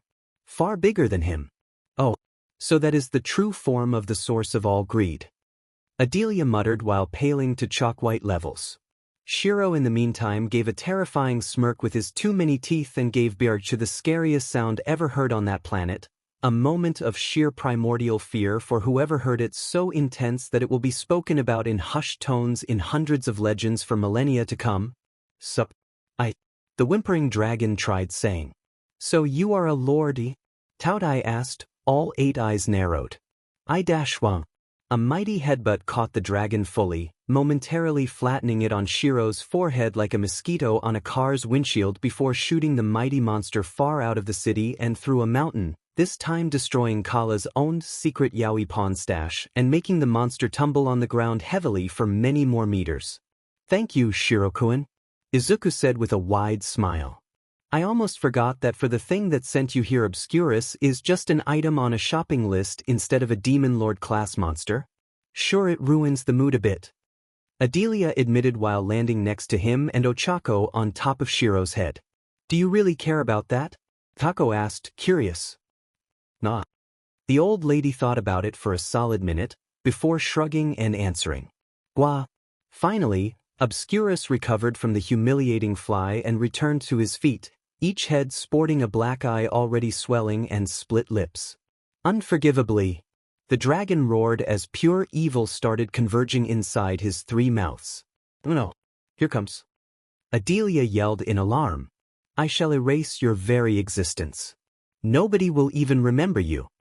Obscurus screamed as the immense sphere of malice and hatred finished forming, one so big it almost matched Shiro's height. "Ooh, you really don't know the world outside your precious little well, isn't that right, little frog?" Shiro answered with a mocking chuckle. "Shut up. Zeta dark evil Zeta floreza zaga zagaza." The power of the stream of evil energy produced by that breath attack was immense. It darkened the sky, engulfed creation, disintegrated everything it touched, pulverized the very fabric of reality, broke time and space, burned nothingness itself and chomp. And Shiro simply opened his colossal mouth wide to show the bottomless void in it and swallowed the entire attack in an instant, just like that. 3 out of totally bad in taste too. Blend. The ancestral Taorai said, smirking. "Ha! Adelia-san, please close your mouth, it's not very ladylike to let it hang open like that." Ochako said with a giggle once seen the shocked face of Adelia. "Our dragon friend too doesn't look like he was expecting this to happen," Izuku added, chuckling. "How?" Obscurus demanded. "Secret," Shiro answered, winking with 4 eyes and sticking out his long bifurcated tongue. "Greya-aweya. Well, I think it's time to retaliate." "Whitey," Izuku said. "Yes, host?" "Throw me at the dragon, aim at its chest." Both Ochako and Adelia yelled in shock. "Yes, host?" Whitey answered, letting Izuku stand on one of his massive hands and ping back. "Izuku!" "Wait." Ochako yelled with wide eyes. "And go." Izuku yelled with a wide smile. "Yes." Whitey answered, and with a powerful swing, Izuku went shot at Obscurus at impossible speed. Whoosh! The wind howled in Izuku's ears, adrenaline filled his veins in fire and an excited smile finally crept on the young chef's face. "Heavy," he said, and his right arm swelled in size and got covered in red fur, turning into a perfect replica of the left arm of his appetite demon. "Bodhi pestle gong," Izuku finished saying when he finally reached the dragon and buried his punch deep into the monster's massive body, and the other watched a normal, human-sized teen boy punch a massive dragon so hard its entire massive body momentarily caved in the shape of a giant fist and then got folded in half. Boom! Gwaweya! The monster roared in agony, but then something could be seen travel upwards one of its 3 necks at high speed. Izuku was still falling down from his flight, when Obscurus gave a heavy heave and puked out a massive ball of vomit. "Partner!" Shiro yelled, and a giant stream of black hair-like tendrils shoot out of his mouth to gently grab Izuku and delicately cradle him safely and take him back on top of his massive head. "Are you crazy?" Ochako yelled, immediately checking on him as soon as Shiro's tendrils deposited him next to her. "I got carried away," he admitted, looking down ashamed. "You scared me for a bit," Ochako answered by sighing, then chuckling and punching his arm lightly. "I actually did worse back in the days," he admitted. "Yeah, why I'm not surprised," she answered, snorting in amusement and leaning her head on his shoulders. "He definitely felt that," Adelia admitted, watching Obscurus leaning on his massive wings to catch his breath. "I say that's the opening we need to recover the heart of darkness. Let's go." Arg! By the time Shiro took a singed step, somebody let out a roar of defiance and actually rolled out of the mountain of vomit. "Did somebody crawl out from the dragon's vomit?" Izuku asked. "So it seems." The strange guy, a very tall humanoid lizard, called out in agony. "He is in pain," Izuku yelled, and the Taoi hurried to bring them all close to him. Descending from Shiro's head, they all hurried at the giant lizard man's side. He was a towering being with a muscular build similar to a human, with a slightly elongated neck and a long tail and his entire body covered in deep blue lustrous scales. "What's wrong with him?" Ochako asked. "I don't know," Adelia answered. "But I need that monster's meat to heal." The lizard man groaned in pain, uncaring of his scales smoking from the dragon's stomach's acids. "I was poisoned by his bite. I need his meat to counter it," the poor guy said. "Really?" Izuku asked. "It does check out. There are notions of Obscurus bite being extremely poisonous, so I do believe he is telling the truth," Adelia answered. "Then we will help him," Izuku answered. "Yes," Ochako answered, nodding. "Who are you?" the lizardman asked, breathing. My name is Izuku, nice to meet you. He answered, smiling gently. A deity? What? I can feel the aura of divinity. You are, later, once done with this dragon? Izuku answered. Accursed, Obscurus growled in hatred, looking down at them and trying to get back on his feet. Keep him down, Izuku ordered. Yes. Both Whitey and Shiro answered, the Tautai stomping down on two of Obscurus' necks while Whitey actually managed to hold down the last remaining head himself, Chains of Titan. Adelia yelled, slamming her wooden staff down and summoning from under her thousands of thick magical chains that wrapped around the dragon's three-mouth, forcing them close. Go, she then said. Together, Izuku said, grabbing Achiko's hand and pulling her along. Yes. She answered, using her quirk to float both up to the black crystal heart on the dragon's chest. The mouth-gagged Obscurus released a muffled roar and tried to shake free. Achu, hurry! Adelia yelled, sweating heavily to keep the chains wrapped tightly. I cut and you pull, okay? Izuku said. Okay. Achicho answered. Both teens were holding onto the giant black crystal heart. Izuku using the dragon knife to cut away the tendrils and flesh, holding onto the crystal, and Achiko planting both feet on Obscurus' body and pulling back, using her mutated quirk to make herself heavier and Enbu to increase her strength. The lizard man yelled, joining Achiko in pulling the crystal heart away, even if looking a step away from death. No! Obscurus bellowed in horror as he felt the heart of Shadow slowly being torn away, until, with a loud wet sound, the two humans and one lizardman managed to tear off the giant crystal in a shower of luminous BLD shining in the sun like liquid metal. In its rage, Obscurus managed to snap the chains holding his mouths closed and immediately moved to blast them all in black flames. Don't you dare! The lizard man answered by punching the head held by Whitey so hard the head snapped back with enough strength that for an instant it looked about to be torn away from the neck.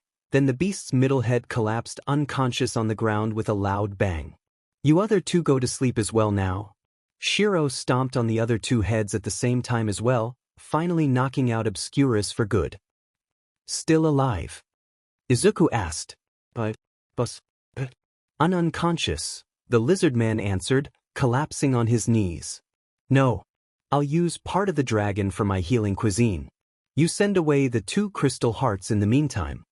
Izuku answered, already carving out a big chunk of meat from Obscurus' massive legs and starting to prepare it for cooking. But I'll use a fire spell to give you something to cook on before banishing the hearts. You save our new friend. Adelia answered, letting a fireball big as a watermelon float next to Izuku. 1 hour later, the lizard man was finishing the third serving of golden dragon stew, with phoenix eggs and bone carrot, when he gave a loud belch that released a thick green cloud of dust from his mouth. I must apologize for the burp. But at least the burning under my skin stopped. I think I am finally healing, he said with a wide smile. Should take a couple days for you to flush out the toxins, but at least you are alive. Izuku answered, sighing in relief. Thank you, I owe you all my life. Why were you inside Obscurus' stomach? Achiko asked. That is a long story, but I'll give a fast rundown, the lizardman said. My name is Gorogororo, that in my language means sea of fire, because the night I was born a volcano in the island next to ours erupted violently. So, following an ancient tradition, my father took it as a sign that I was destined to be an exceptionally strong warrior.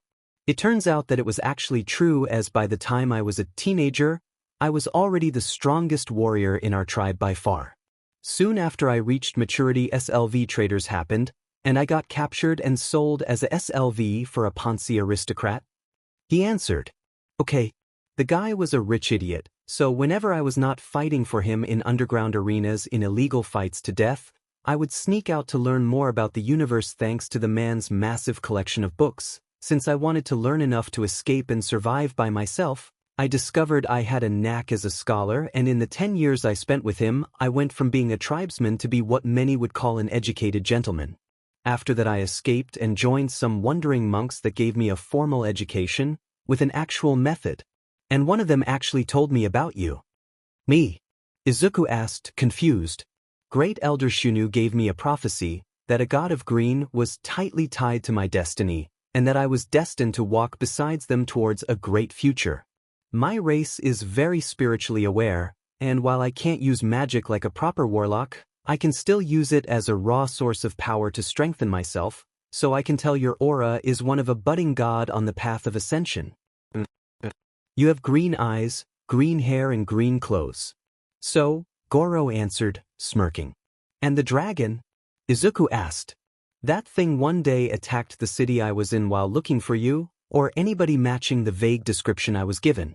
I fought that beast for 3 days and 3 nights, until he managed to bite my tail and poison me. He then used that moment of distraction of swallowing me whole. I was too weak to break free, but I noticed that eating his meat raw gave me respite from the poisoning. Then he got sealed away, and me with him, until you all freed him from his prison, and me from him. Glad to be of help, Achiko answered, petting the once again tiny Shiro sleeping on her lap. So you are convinced I am this god of green you are destined to follow? Izuku asked. I am not really a superstitious man. Not anymore at least. But the coincidences of you having the power to save me with the same meat I could only use to momentarily stave off the poison, having the soul aura of a future god and having green eyes and hair does pile up in a rather convincing way. And even then, you saved my life. My honor wouldn't let me rest if I don't repay you, even if you weren't matching the prophecy I was given. Goro answered, shrugging helpless. It seems to me that he too will join you, Izuku. Adelia, looking very pleased at having finished banishing both hearts back where they belonged, said with a wide smile. Please, Goro begged, pulling off a surprisingly good puppy-eyed look no matter his being a muscular lizard man 2.5 meters tall and with big enough biceps to shame all might. I would like to, but, host, since you actually managed to capture the golden dragon alive, the special prize will be unlocked. The system said while a giant portal opened under Obscurus to add it to the restaurant's storage island with the other ingredients. By the way, Obscurus will soon be bullied into total SBMSN by every other ingredient there, but that is not important. Special prize. Izuku thought with wide eyes. What is he doing? Goro whispered. Probably talking with the entity of taste, his sponsor. Adelia answered, sighing. He is the champion of Mahalnert. Goro shrieked with wide eyes. Yeep, she answered with a long sigh. Oh, ancestors. Host, as a prize for capturing the golden dragon alive, you will be able to open a second restaurant. You are thus required to find a manager, a maitre, sous chefs you will train and that will cook in your place whenever you are not present in the second restaurant, 2 waiters and a security staff member to work along the second whitey. System answered, making Izuku's eyes bulge out. Oh God, Izuku muttered in dismay.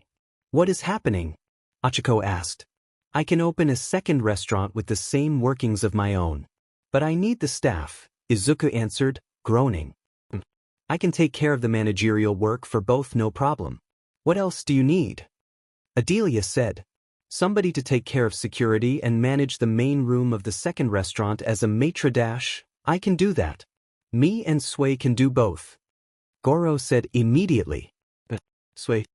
Goro gave a long musical whistle and several tiny drops of slimy blue goo surfaced from under his scales and converged into a ball of slime the size of a watermelon. This is my companion. Sway the slime. Come on, say hi to our new Amistu. Hello, The small ball of translucent slime talked with a child voice and waved at them with a tiny stumpy arm that then melted back into his slimy body. Oh, so cute. Achiko said, gushing.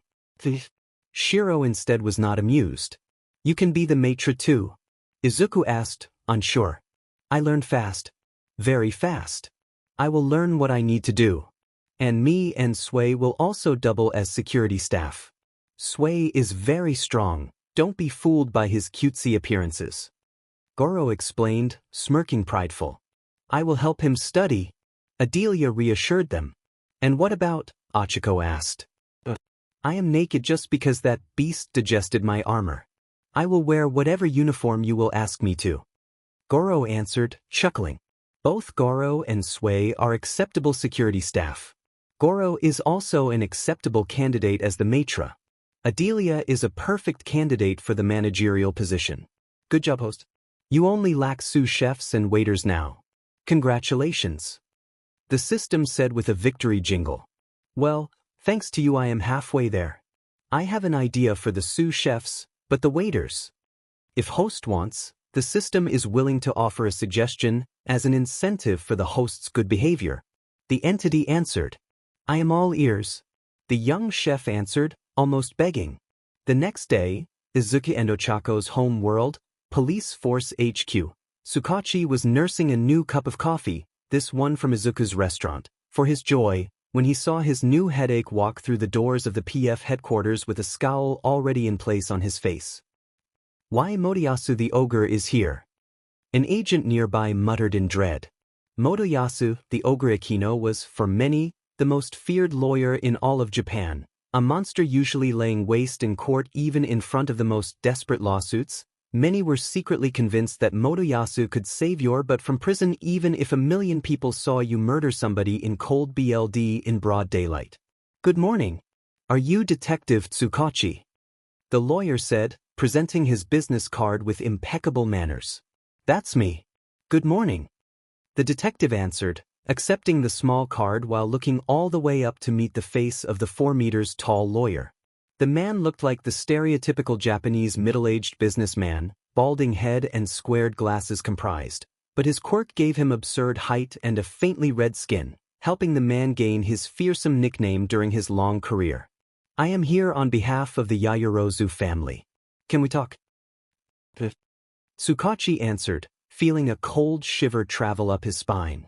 I have been asked by dear young Momo to help her future husband to recover 2 wayward vigilantes and have them work in his upcoming second restaurant as waiters.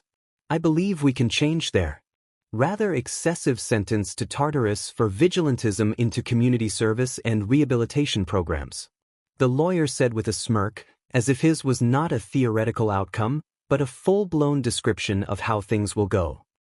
Please get in my office so we can talk more about this. And Tsukachi was almost certain that that will be how things will actually go, with that man acting as lawyer for La Brava and Gentle. Yes, please. Your superiors will join us too. I took the liberty of alerting them myself, please forgive my boldness. The ogre answered, smile turning even more evil. No offense taken, Tsukachi just gave a sigh of defeat and nodded, and wished Izuku actually sold his coffee in buckets instead of paper cups, because he felt he was going to need much more of it to survive that accursed meeting. Meanwhile, in Oshiki Academy, Rector Office, Yamato was looking at the latest update on the school results of 5 very gifted students, the 5 kings, nodding pleased at every turn of the page of the thick manila folder in her hands. Once again you exceeded my expectations, Meiko. You especially have once again kept your streak of perfect grades ongoing. She said, humming pleased. Thank you, Rector Yamato. The Soup King answered with a bow and a grateful tone.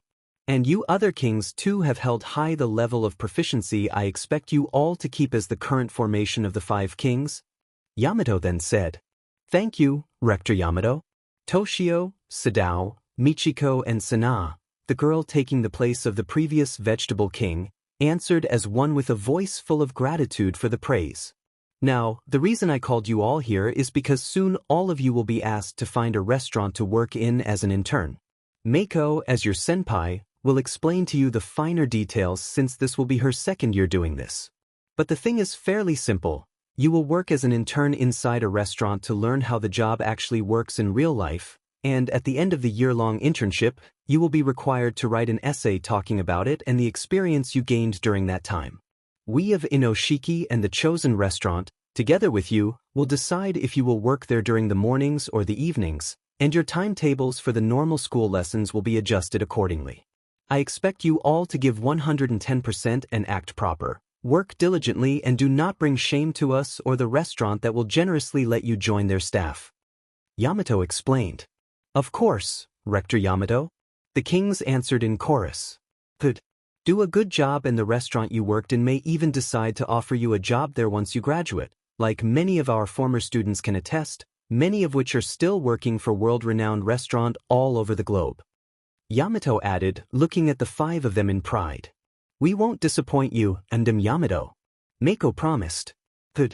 I have here a small list of restaurant I will help you peruse. I made sure neither Samui or his ilk have their hands on them, just in case my former friend is still going psycho still for his overblown crusade. You five helped foil one of his plans, so I don't trust that fool not to be petty enough to take revenge on you too. Yamato said, sighing. Thank you, Rector Yamato. Toshio answered, sighing. Unfortunately, the more a man has reach, the more frail their ego become. Let's start with rest-Strathen. Pardon me, I thought I had my phone turned off. Yamato apologized, then her name fell on the number and she grew extremely surprised. Why would he call me himself? So, she muttered, picking up the call. The five kings watched the old woman's eyes grow very wide. I'll put you on speaker, please repeat what you asked me, she said, showing a wide smile. Hello. Yes, this is Izuku talking. I was wondering if your five kings were interested in working in turns with me in my second restaurant. Your school has an internship program? Yes. Izuku's voice came from the phone, shocking the students. I am in. Toshio, very elegantly, grabbed his copy of the restaurant's list and with a smirk he tossed it into the trash can. Me as well. Mako didn't throw hers away, she merely tossed it behind her back. We are in. Sadao and Michiko said in chorus, once looked in each other's eyes for barely few seconds. Teak, the same guy that defeated all of them and the teachers and you, Tandem Rector? Sana asked. The very same. Yamato answered, chuckling. Sorry about that. Izuku added, sounding sheepish. Say, can I accept too? You didn't fight me, but I swear I am good too. She said. I would be honored to have you as part of my staff, Mississippi. Sana. I am Moriboshi Sana, Midoriya-san. Sana answered immediately with a very formal tone. You have a lovely name, Sana-san. Then I guess all five accepted. Izuku asked, surprised. Yes. The kings answered in chorus, four of them smirking in satisfaction, while Sana only nodded meekly. But this makes things easier for me then. Izuku admitted. Then I guess we'll need to meet for all the paperwork of the case and to decide who of them will help you in the morning and who in the evenings. Yamato said. Fine to me. Is tomorrow good enough for you? Next week the second restaurant will be ready to open, so I wish to finalize things as soon as possible. Tomorrow is perfect, Mr. Midoriya. I'll wait for your visit together with the kings. Yamato answered, pleased. Good. Thank you, Yamato-san. A small question if you can. Yes. What is the name of the second restaurant? Since I am opening it in the fancy part of the city, contrary to the more informal gourmet street, I went for a more elegant design and name. The restaurant will be called Green Gourmet Garden, to make it more elegant. Izuku answered. By fancy part of the city you mean? Yamato asked slowly. Taito Yuin Avenue. What? Izuku asked, confused. Wha? Sadao gurgled out. How? In God's green earth. Did you manage to open a restaurant there? Yamato asked, incredulous. My sponsor has a very long reach, Yamato-san. Izuku answered, chuckling. A godly reach, Yamato answered, sighing, and groaning loudly at hearing the young chef chuckle. He opens a restaurant in the filthy rich part of town, and he acts as if he had just opened a McDonald's down the street, Mako muttered with a groan. I am definitely working hard to get a full-time job. There are the greatest restaurants this half of Japan there. Working there means being a step in becoming a cooking legend. Toshio said with shiny eyes while rubbing his hands. You know what? I am not even as surprised as I should be. Just come here tomorrow so we can finalize this madness. Yamato said with a groan. Thank you. Have a nice day, Yamato-san. You too, Yamato answered with a sigh of sufferance, then closing the call. He even sent pictures of the interior. How nice of him, Yamato muttered in sarcasm, even if she had to admit that the inside of the restaurant looked dim and fine. She once again wondered who the hell was Izuku's sponsor to throw money that easily into the creation of a restaurant. And if maybe she too should consider sending her Siege V to the young monster chef? Entrance. Room 1, Room 2 will make time. Interdimensional ingredient hunt, clan's secret delights. Battleground. A man with shaved blonde hair was gasping for breath after an intense battle, his entire being smoking like a steam engine while cooling down from the intense fight he just had. Why you didn't tell me this will kill you? He asked to nobody as he was alone. You wouldn't have used baryon mode otherwise. And we needed that to win. A deep, but extremely weak voice answered inside his head. Kurama, don't get mushy with me. Let me die with dignity, without tears. Please. The voice answered, sniffling. You are crying yourself, demon hypocrite. He answered, chuckling weakly as tears started flowing down his eyes. Shut up. The other answered, choking a bit. How long before? He had not the strength to ask. Couple minutes at best. I can feel it. Kurama answered, his voice growing weaker. No, too son I know. Sorry. What if I used all myself as fuel? Unless you can pull a miracle out of your butt, this is inevitable. It's okay. No, it isn't. He screamed, pain overcoming him. Hey, it's okay. You are no longer alone and neither I am. I am fine dying like this. Well, I am not. The blonde man yelled, choking. Come on, let's just spend the last minutes I have left in peace instead of arguing. Kurama said, trying to cheer up his friend. Oh, if only we had some sake. I wouldn't mind a last drink. Ramen would be nice too, he answered, his chuckle ruined by his tears. Seriously. Where do you hello? Are you okay, sir? It was then that a young man dressed like a chef and holding in his hand a big dish of smoking hot ramen walked towards them. Is this a joke? Kurama asked, incredulous. You? The blonde man eloquently answered while moving on a sitting position. I ask if you are okay, you look to be starving. Izuku said, putting the steaming plate in front of the blonde warrior. Here, you can have my lunch. He then said. I am not really Oh my god, Kurama facepalmed in despair. Okay, maybe I am a bit hungry. You are ruining my dramatic death scene, Naruto. Kurama said with a groan. Sorry. Who are you talking with? Izuku asked. That's a very long story. He admitted. You can tell me if you want. But eat something first, ramen is good if eaten warm. Izuku answered, smiling gently. I don't really feel like it. A last meal between us, it's not sake, but I will still treasure the memory. Kurama said with a sad chuckle. Maybe a bite then, Naruto said with a similar sad smile. Of course. Izuku answered. The blonde man snapped free the chopsticks and gave a silent thanks for the food, before giving a tentative taste, trusting the curious stranger thanks to his sixth sense telling him Izuku was not a threat. Slurp up.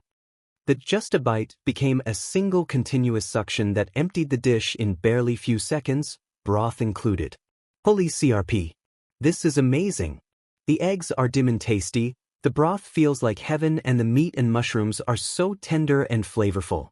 I could eat this forever. The blonde man said with a wide happy smile while liking the dish clean. Ha! Now I recognize why. Kurama started saying before an intense feeling of heat started mounting in his chest. I'm glad you liked it. Any second later and I wouldn't have been able to save your friend. Izuku said in relief. What are talking of A towering explosion of red energy surged upward like a majestic pillar, all under the amused eyes of Izuku and Nijire that watched the event unfold in great amusement.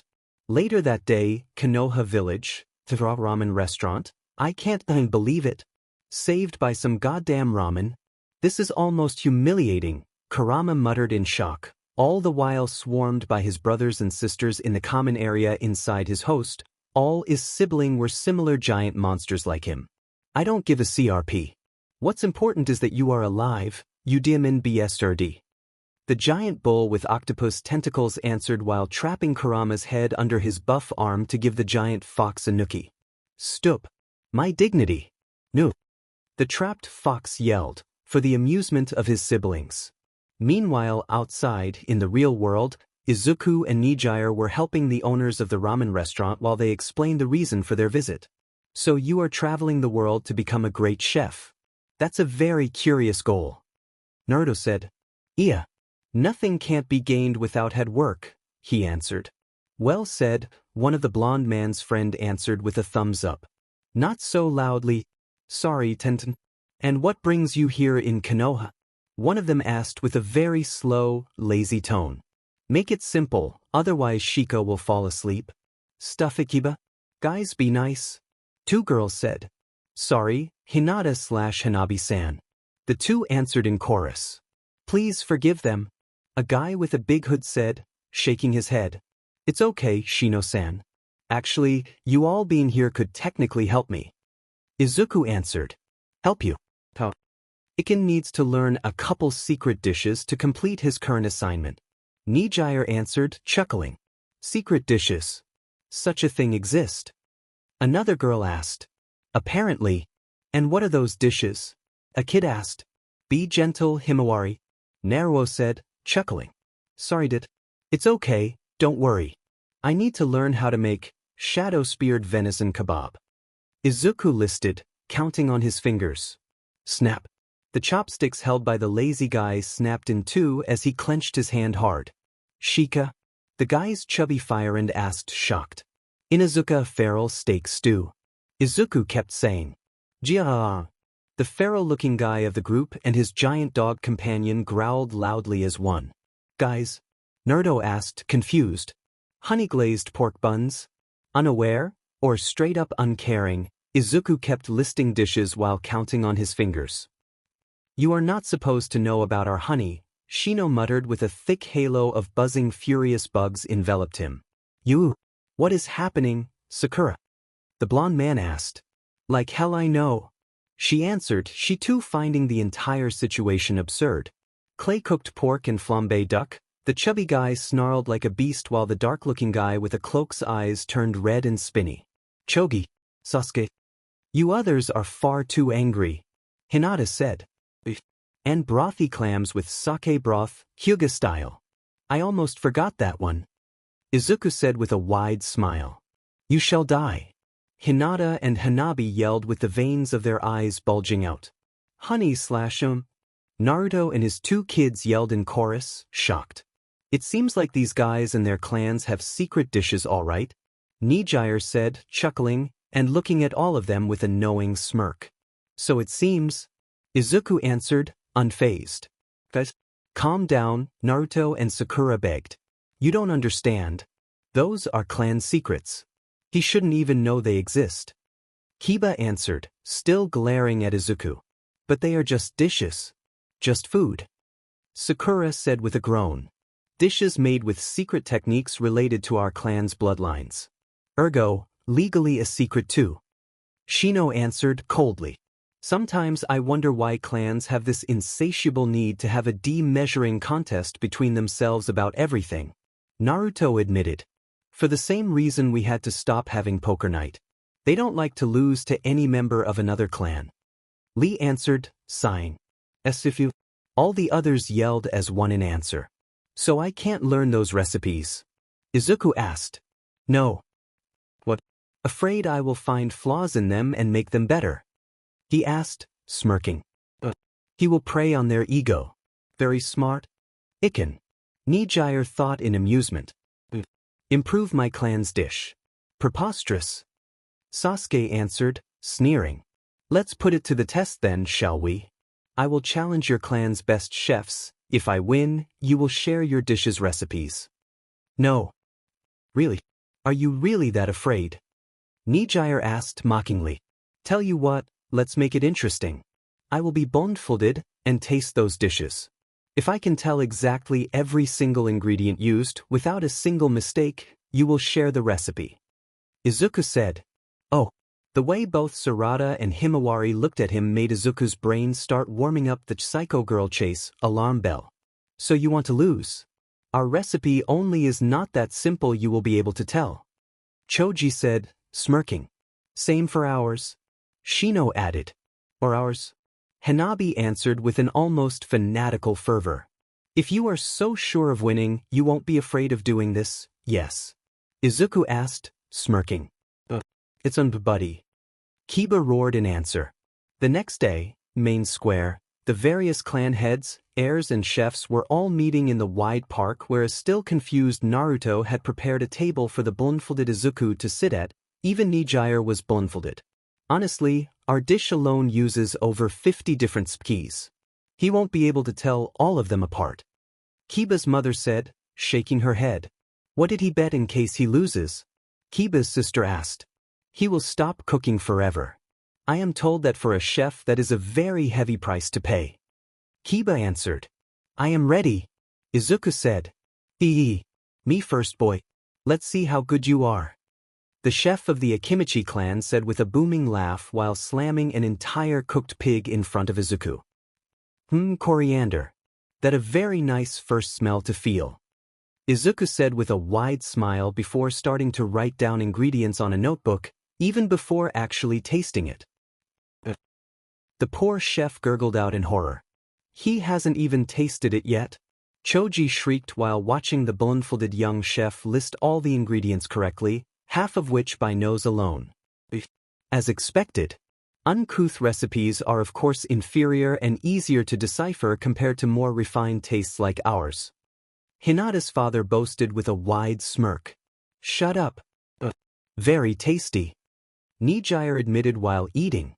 Yes, the clay they used is very rich in minerals. It adds more body compared to normal clay. Izuku added. It's clay from a mountain river, isn't it? Very close to the mountaintops. You even guessed the clay type? The F are you? The Akimichi chef answered, before erupting into loud sobs while taking away the empty plate. Next. Nijire said with a wide smirk. I have a bad feeling about this, Shino muttered, shivering. He can't win. He can't guess them all right. Sasuke answered. He is so cool, goddamn chef. Boruto hissed in anger at seeing Sarada looking at Izuku with far too much admiration. Dish after dish, Izuku tasted and wrote down the ingredients of them all, with each clan head recovering their ingredients list and secretly checking with their clancy chefs if he got all of them right. So, did Iken guess them right? Nijire asked. He guessed them all.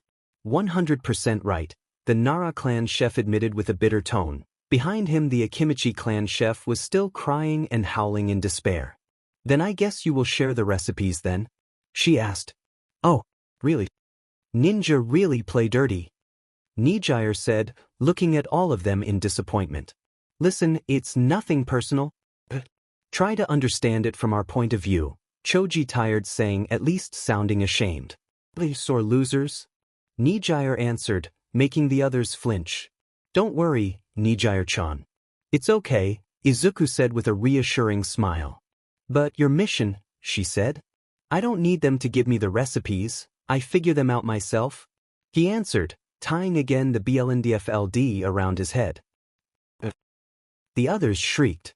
Let's start. Izuku said, summoning the star-eating turtle walk from his tattoo and igniting the fire under it. First, Nara-style deer venison kebab. Izuku declared, summoning some pristine cuts of venison meat right in his hand and starting to prep them. GUH. Just by tasting. Blindfolded. Shikamaru yelled. To be fair, blind cooking and taste and remake had been two different challenges during two different cooking festivals Izuku took part to as Zaus. He just fused the two together to cook those dishes. Bit more pepper, he said, going through the recipe he guessed was the right one, and then improving on it. Please tell me, no, he is doing it right sans the Sado sewing jutsu, but everything else is right. But he is adding variations. The Nara clan chef said. Yes, I am kind of improving them, rounding some rough edges. Izuku answered, smiling gently. Byo. The Nara chef started crying in shame. Don't look. Don't you dare look. Shikamaru moved in front of Izuku with BLD-shot eyes. Done with this, I will prepare the others too. Izuku declared, smirking. Nuyo. Few hours later, ready? Izuku declared happily. Venison kebab Nara style, improved version. Inazuka style beef steak stew, improved version. Uchiha style flambe duck, IV Akimichi style clay-cooked pork tenderloin, IV Hyuga style Asari no Sakamushi sake steamed clam, IV just few minor tweaks, to bring out the best flavor of every component. Come and try them. There is no way he made it just like the original and then improved on it, just by tasting it, Kiba muttered in dread. No amount of skills can make you do that, Shino added, shivering. Well, bottoms up, Chuji said, downing his plate of PRK in just few gulps. Many mouths chewed and tasted carefully, and at every chew, their eyes grew wider and wider. Yep. I like these dishes, good variations of recipes I already knew. Very tasty. Izuku said, smiling pleased. The meat is so tender. You are the best, I can. Nijire answered, happily gorging herself. Meanwhile though, okay, this is not good. What now? Kiba asked. Like hell I know. He did improve it. His mother answered, unsure. Should we forcefully add him to the Inuzuka clan? To keep everything in the family? Kiba asked. Isn't that a bit extreme? His mother countered. Maybe, but that would mean eat this well every day. Imagine his BBQs. True, what? Yes, I find him handsome, but, Kiba's sister stuttered. Take one for the clan, come on. Their mother asked. Oh fine. At the same time, he did it. Blindfolded and just by tasting, and he was dim and skilled too. Cho-Cho, Chuji's daughter, muttered in awe. Hey. Sarada said. Yes. She asked with narrowed eyes. Want to join forces? We'll share him between us. She offered. Deal. Their parents and Boruto gurgled as one in horror. Over my dead body, Sasuke roared. Hinata. Let me borrow Himawari. We must protect the Hyuga clan secrets. Hanabi ordered with blazing eyes. You what? I am okay with that, Mom. He was very cool. The young girl admitted with a rosy blush. No. Naruto howled to the sky in despair at seeing his precious daughter discover boys. I should have a cute cousin or two I can use, Shino muttered. Not so fast, Shikamaru countered with a sidelong glare. Guys. Tenten said. Yes. He already left, he is running away. Tenten said while jamming her thumbs towards the two tiny dots in the horizon that were Izuku and Nijire mid-daring escape. Catch Hyem. With Izuku and Nijire, one day. One day I know I won't have to run away like this from a sortie. I just know it. Izuku screamed while running. I dream from that day to arrive. Nijire answered, looking back and seeing those people already catching up on them, and not one of them looked happy. CRP. Faster, they are catching up. She yelled in horror, and Tang flying with her quirk to gain speed, and actually taking Izuku along to escape. System. Both yelled, soon disappearing in a flash of golden light. Fan out. Find them. Meanwhile, halls of mischief, there was fire and destruction everywhere, a complete disaster with floors destroyed, furniture reduced to splinters and paintings and chandeliers brutally torn apart. Many people in garish clothes were sprayed everywhere unconscious, having been clearly beaten black and blue. Tok. The system said. We know nothing. I swear we know nothing. We have nothing to do with this. The only guy remaining still conscious, sporting two black eyes, answered with a frantic scream of horror. Something is trying to make the system look like a fool. We are not the toy of some god of mischief. Nobody of us did anything. I swear. Not even we joke around with a candidate of yours. We are gods of mischief, not gods of stupidity. Poor Loki answered, crying. Then who did it? I don't know. I swear. Fine. The system will look elsewhere. The entity answered, throwing the guy behind its indescribably formless body and left the ruins of yet another pantheon behind. The hunt was still on. The system will find the culprit. And the system will kill it. Painfully. There was a middle-aged woman with far too much makeup over her wrinkly face and wearing an expensive and ugly, pink taila a few sizes too small wrapped around her misshapen body, making her look like a walking sausage. She had just walked out of the elevator that brought her to the top floor of a tall building, the floor with an outside garden giving to the people eating there a free view of the entire city. Her high heels clacked heavily on the marble of the corridor separating the elevator from the entrance of a brand new restaurant that had just opened and was about to start the inauguration party, As she walked, she left behind herself a thick trail of expensive cologne that made air impossible to breathe for a couple seconds before dissipating, as if she used an entire bucket to spray herself. The woman was the owner of the restaurant right at the bottom of the building, and she felt robbed because whoever sponsored the new local at the top got the place before her and actually bought the entire floor, ruining her plans to gain more clout by buying the bigger and garden-enriched free space at the top. When she arrived at the entrance, her Karen rage momentarily faltered once seeing the absolutely gorgeous entrance and waiting room welcoming her before the restaurant proper. There was marble anywhere, of the finest quality, so otherworldly appealing that the marble the builders used on the corridor outside looked like cheap plastic in comparison. Then flourishing plants everywhere, even dangling from the ceiling, and all of them were filled by the most colorful and prettiest flowers the woman had ever seen. Even the maitre at the entrance wore a tailor-made dingiformal suit probably more expensive than her own house. "Good morning, my name is Goro.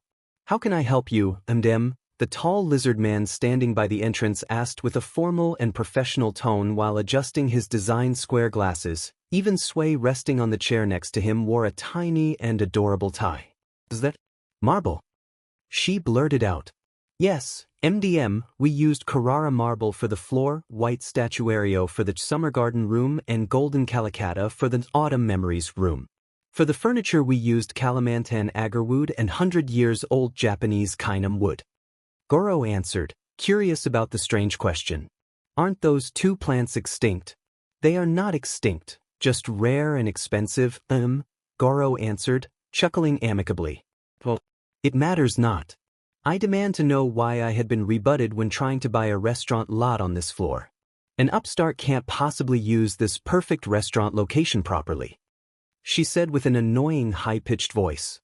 "Oh, MDM, I am quite confident that my boss, even if quite young, has the right qualifications and skills to turn this entire skyscraper into a single giant and incredibly successful restaurant if he wants to, not just the topmost, most sought-after floor. But you are free to not believe us. Naysayers are just as needed as the sycophants. To balance things out," Goro answered with a friendly smile. "We'll see how far your conviction goes. My restaurant is the one at the very first ground floor. You will soon close once seen how nobody will come here. I will force you to declare bankruptcy through skills alone." She answered, "I thought that having the restaurant at the ground floor was pretty much a mark of infamy in this part of town. Isn't that the cheapest lot?" Goro answered with a sharp glint in his lizard eyes. "Juh." The woman physically recoiled as if literally stabbed by those words. "It's just silly rumors to discredit me. Just jealousy," she barked. "I didn't mean to offend, my apologies." Truly, it wasn't physically possible to cram any more mockery in the words of Goro, and yet he delivered that cutting remark with the grace of a lord. "Is everything okay?" Adelia too joined the scene, and she was wearing a formal, tailor-made tailor the old lady knew was so expensive she couldn't even dream of buying a similar one day. "Nothing out of ordinary, Adelia. I was just answering the peculiar questions of this woman. She too has a restaurant, you know, all the way to the bottom floor, and apparently she was lamenting the fact that our beloved boss Izuku bought this entire floor instead of her." Goro answered with a friendly chuckle.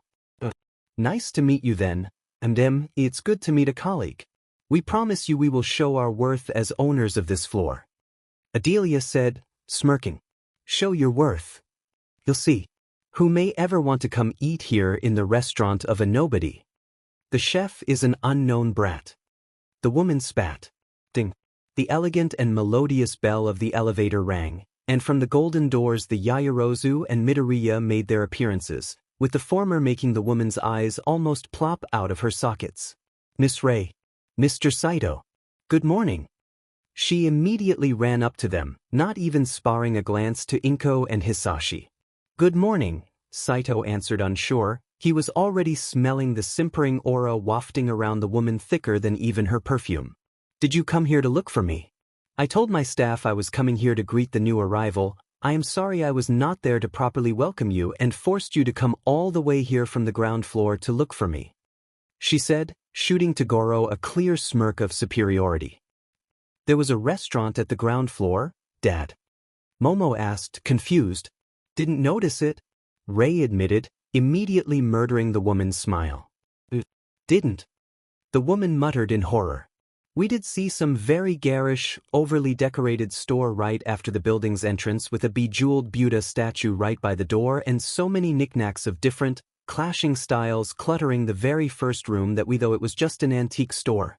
Though it was just an antique store. That's my restaurant. Then why you came here? We came here to visit dear Izuku and try his new restaurant, if you really need to know. Saito explained, annoyed. You came here for him. But he is just a kid. You clearly can't expect much from him. Izuku? Momo answered by, quite uncaring, shoving the woman aside to rush to the young chef and hug him tightly and kiss him as soon as he walked out to greet the new arrivals personally. Considering he will soon marry my daughter and become my son-in-law, it really shouldn't be a surprise that we came here. Saito added, walking past the woman without a second glance to go ruffle Izuku's hair. But what about my restaurant? My little Satoshi works there. He is a great chef that even arrived third at a famous regional cooking competition. Not like that, nobody. My son is clearly better than him at cooking. The woman said. Delusions are unhealthy, my dear. Ray, actually the most cruel of the family, answered while patting the woman's shoulder and then hugging Izuku and Momo at the same time. So you are the sponsor of that brat? Nope. We are all just family members. Hisashi answered, blowing her a raspberry and showing her a thumbs down while passing by her. A bit less perfume, dear. We could smell it from street level. Inko suggested gently, she too ignoring the woman and just going to greet her precious son. You'll see. Nobody sane of mind will ever come eating here. Nobody. Only paupers and nobodies. The woman screeched. Ding. Dump. You were right, Rumi. It is very fancy. Pro-hero Ryukyu said in awe while accompanying Rumi and her mother to the restaurant. Told ya. My boyfriend is no slouch. The rabbit woman said with a smug smirk. The fact that he made you dress up like a lady instead of a thug is a miracle too. Her mother added, chuckling. I can be cutesy. It's just that I don't feel like bothering with it most of the time. Rumi answered with a whine. The trio just walked past that woman without giving her a second glance. What? Ryukyu. She gurgled out, watching the ensemble of elegantly dressed people listen intently to Idalia and Izuku's explanation about how everything was built and designed. Ding. Just in time. Nijire said in elation while dragging behind her Ochako and her parents together with her own. Are you sure we can eat here? This looks nightmarish expensive. Ochako's father said in abject horror. Never seen so much marble all in one place. Ochako's mother added, pale as a ghost. Ikin said he wanted to treat you all to lunch at least once. I guess he wants to leave a good impression on his future in-laws. Nijire answered, laughing. He surely is not pulling back any punches, the parents of both girls admitted in chorus with a stricken tone. Okay, those are just normal people. So I was right and dash ding. Hey ya. This is hella fancy, boss Izuku. You went all out. The next to arrive was Hawks and Endeavor, accompanied by Burnin and Empty Lady. All of them still in hero costume. I expected this much from him when he talked about his second restaurant. He is finally showing some proper pride in his skills. Endeavor, adjusting the bow tie he had added to his hero costume, answered. Endeavor. Mountain Lady, the woman said with a squeaky voice, horrified at seeing some of the big shots greet Izuku like old friends, clearly regulars of the boys' cooking. Ding. I am here to congratulate a young chef. Like a normal person, so to speak. Tashinori said with a wide and cheeky smile as soon as the elevator doors opened. Normal people don't scream like that, but stopping you is a losing battle. Night Eye answered with a sigh. Together with him there were Centipeder, Bubble Girl and the rest of their hero agency. Might. The woman's heart stopped when more and more VIPs and heroes kept arriving, all greeting Izuku far too warmly to be the first time they meet him. Ding. Next came Aizawa, Namuri and Hisashi, then Miss Joke with several colleagues of hers, Tsukachi with few high-ranking members of the police force, more small-time pro-heroes, Rikiya Yatsubashi, and many, many more. Ding. By now the ringing of the elevator's doors opening had become a death sentence to the woman, since every time those double golden doors opened, more influential and famous people came out. Not just every single hero in the top 20, but actors and actresses, politicians, and even staff members of the greatest hero schools had converged there to congratulate Izuku for his inauguration of a new restaurant.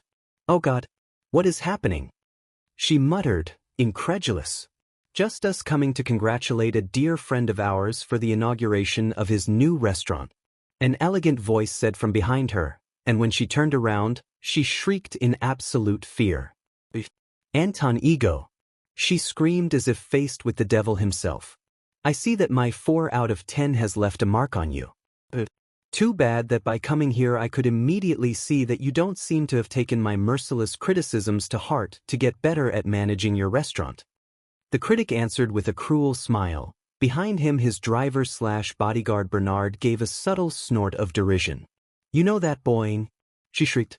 "You really are utterly incompetent and ignorant," Ego said in disdain. "I thought that me giving a full score, a 10 out of 10, to a restaurant was a rare enough memorable occurrence to deserve being remembered.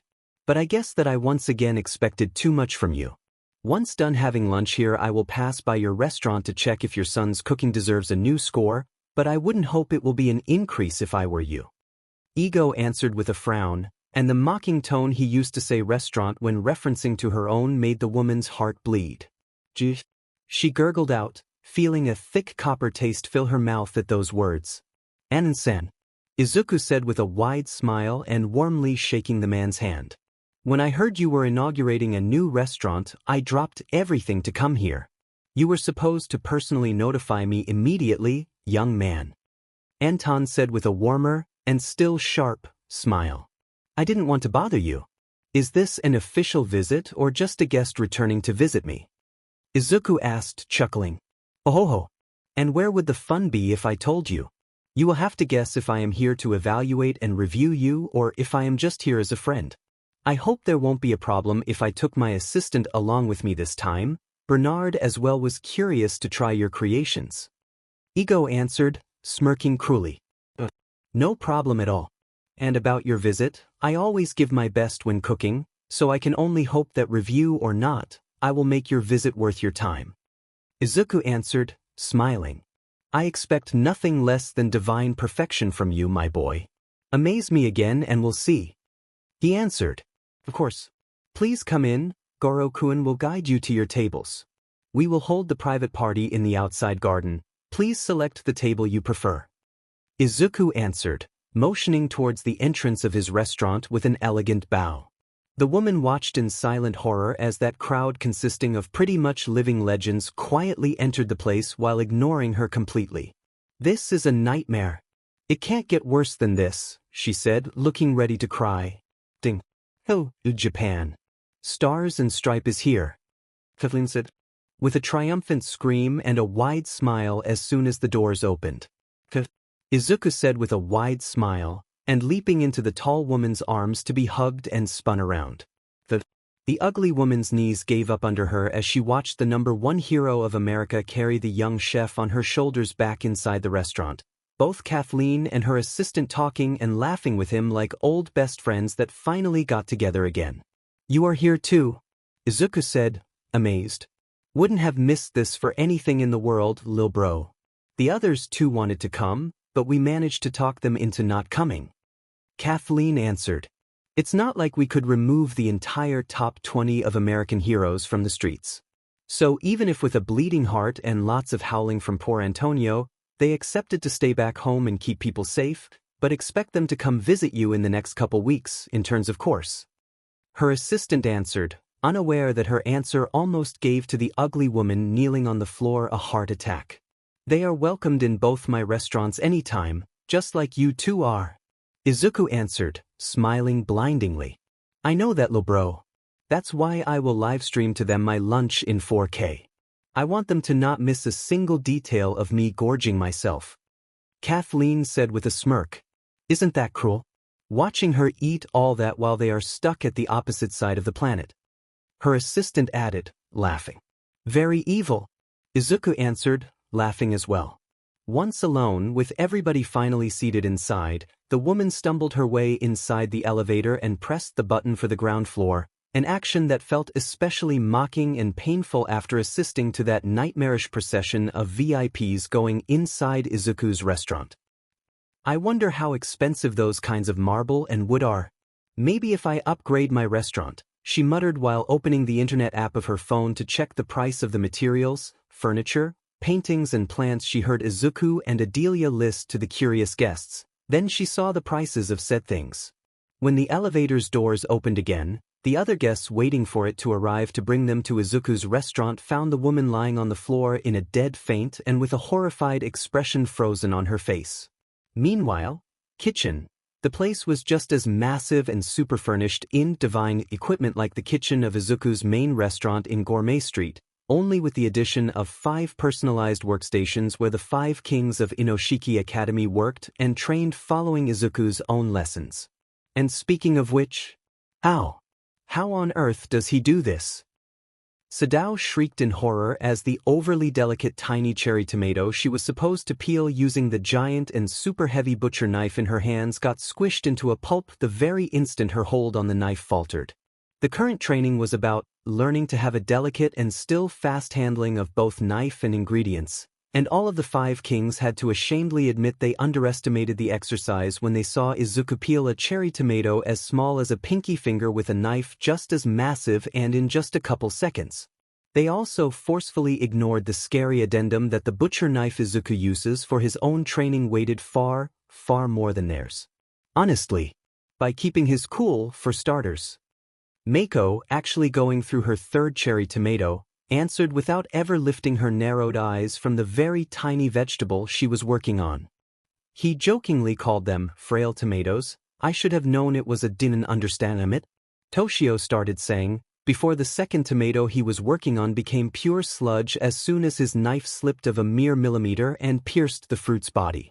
Frail tomatoes were actually special preparation ingredients of Zaus' original world. But contrary to the more rare million tomato that only a handful of chefs could use, and even less people could actually eat thanks to its absurd requirements, their lesser cousins were easy to find and grow and eat. But a frail tomato also had the tendency of breaking down into tomato paste instantly as soon as a hole bigger than a millimeter was cut into it. It made it the ideal fruit to prepare tomato paste and sauce with, since it was extremely cheap and the taste was still extremely good. It was also used in cooking schools to teach cooking students how to properly handle delicate ingredients, especially special preparation grade ones. In fact, the tomato got its own special preparation label mostly for its utility in teaching caution to students. It was for all intent and purposes mostly an honorary title, more than an official one. Must I remind you of the pears that electrocuted you if you peeled them wrong? Michiko said, shivering. Luckily she managed to not pulp her tomato while doing that. I still can't believe he found a guy open to use his quirk like that just to help us train our speed in preparation. Sana said, her hands trembling heavily while handling the super heavy knife. Thunder pears, another Zaus world ingredient, unfortunately with the tendency of giving strong electric shocks to whoever peeled them wrong or too slow. Izuku had to lie whenever the strange attributes of his ingredients were brought into question by the 5 students. But you have to admit, the ingredients we work with outside of training are DMN incredible, even just that Moore's oil he uses to fry, that stuff is insane. Michiko admitted. I don't know who his sponsor contracted, but they have access to the most incredible ingredients I have ever seen. Mako admitted. I will pass along the compliments, thank you. Izuku said, entering the kitchen with a wide smile. Thank God. Toshio said in relief and dropping the knife onto the chopping board with a loud and echoing thud. Sound apparently so strong every cherry tomato they were working on instantly broke into sludge instantly. God damn it, Toshio. The other 4 kings yelled in rage in chorus. Ha! It's fine, just collect the tomato sauce, we'll use it today for cooking. Now rest your hands a bit. Next time I will show you how I expect you to prepare the dishes on the normal menu of this restaurant instead of how to train. Izuku said, chuckling. This first week before opening has been a torture. Hell on earth. Sadao admitted almost in tears. To be honest, I went easy on you, my old teacher was far worse. Izuku answered, snorting, amused by the 5 students' look of horror. How? You'd be surprised. But that's not a story for today. We have a lot of people to feed to celebrate the opening of this restaurant, and I plan to let our guests try every dish on the menu if we can. You ready? Izuku answered. Yes, chef. Showing impeccable levels of professionalism already, the 5 kings recollected themselves rapidly and stood to attention. Perfect. Each one of us will have to work hard since I don't want my guests to wait ages between dishes. Yes, sir. Good. For our opening act, we will start with a dish made with beef meat prepared in 3 different ways, and since we are in the more elegant and high-class side of the city, we'll need to add an extra layer of class to it as well. Izuku said, chuckling, and preparing a wide porcelain plate blinding white in color and decorated by finely engraved leaves along its rim. I will show you how to prepare the Unnatural brillante dish, and I expect you to first learn how to properly make it, then to learn how to make it fast. You ready? Yes, chef. The 5 kings answered in chorus, more like soldiers than chefs, making Izuku chuckle at the image. Perfect, let's start. Izuku said, washing his hands and collecting few cuts of jewel meat, Hanya panda meat and golden dragon meat, that Izuku passed for 3 different kinds of normal beef. Obscurus didn't approve of Izuku's harvest of his legs meat, but honestly, nobody cares about the former Galaxy Destroyer's whining. The plate is formed by 3 methods of cooking beef meat: tartare, steak, and sushi. Izuku explained, separating the 3 ingredients following the cooking method he had chosen based on which one would taste best once prepared in sushi. With meat? Sana asked, confused. It's not proper sushi, but it uses similar methods of preparation and presentation that by I reminds you of sushi. Toshio explained, as the 5 students' meat expert. Well said. Now, I will divide these cuts of meat in equal parts for all 6 of us. Please follow me through preparation. Izuku answered, pleased, and delivering a tray of meat to all of them. I won't disappoint you. None of us will. Mako answered, cold smile and yet warm eyes locking on Izuku's. She also openly caressed his hands while taking her tray from him. I expect the very best from all of you. He answered, smiling through the embarrassment her flirting caused him to feel. We are ready. Sadao said. We'll surprise you, Michiko said proudly. What? She asked once seeing Izuku look at her strangely. Sorry. I recently met a girl with the same name as you while out gathering ingredients and it wasn't pleasant. Luckily you are not a walking nightmare like her. He admitted, sighing. Oh cool. A moron ruined my name for my future boss. Lovely. She admitted, cringing. No. Don't worry, it won't cloud my judgment. I'll judge you based on you and your skills, not based on your name. He answered. Thank you. Michiko answered, smiling in relief. Thank you for being here, Michiko-san. Izuku answered, smiling. We can start. He then said. Izuku started by preparing the jewel meat tartare. He meticulously minced the otherworldly marbled meat by hand, ensuring it was kept perfectly chilled the whole time. While jewel meat was an amazing kind of meat by itself, even if one simply cut a slice of it on the fly without caring about doing it properly, preparing it the right way was instead extremely complex and tedious if a chef wanted it to really bring out its absolute best taste and texture, even more so when making a tartare, as the size of the cuts and the angle of the cuts needed to be precise down to the millimeter and following the direction of the meat's fibers. Remember to have a firm but delicate hand while cutting the meat. Each cut needs to respect the ingredient's own peculiarities. In this particular cut of meat, to make a perfect tartare we need to use a steady and fast cut done at a very slight angle, and done without interruptions nor sawing with the knife. He said while combining the minced meat with finely chopped chives, shallots, and a blend of very fragrant seasoning spices. You have the hands of a surgeon, Sadao muttered, sweating profusely while struggling to match the delicate and yet inhumanly precise movements of Izuku and going as fast as she could at the same time. Why they 5 students were sweating like crazy. The problem was not the recipe's complexity itself. The greatest challenge was preparing each portion following Izuku's already insane demands for precision, at the absurd speed he also wanted them to work at, especially since he was, quite literally, preparing more than 10 portions at once and making all of them 100% identical while each one of the kings was asked to make at least 4 dishes at the same time and in the time they would normally need to make a single one. And that was hard even for them, even with tentacle hair helping along. Unfortunately, I can't go any slower than this, sorry.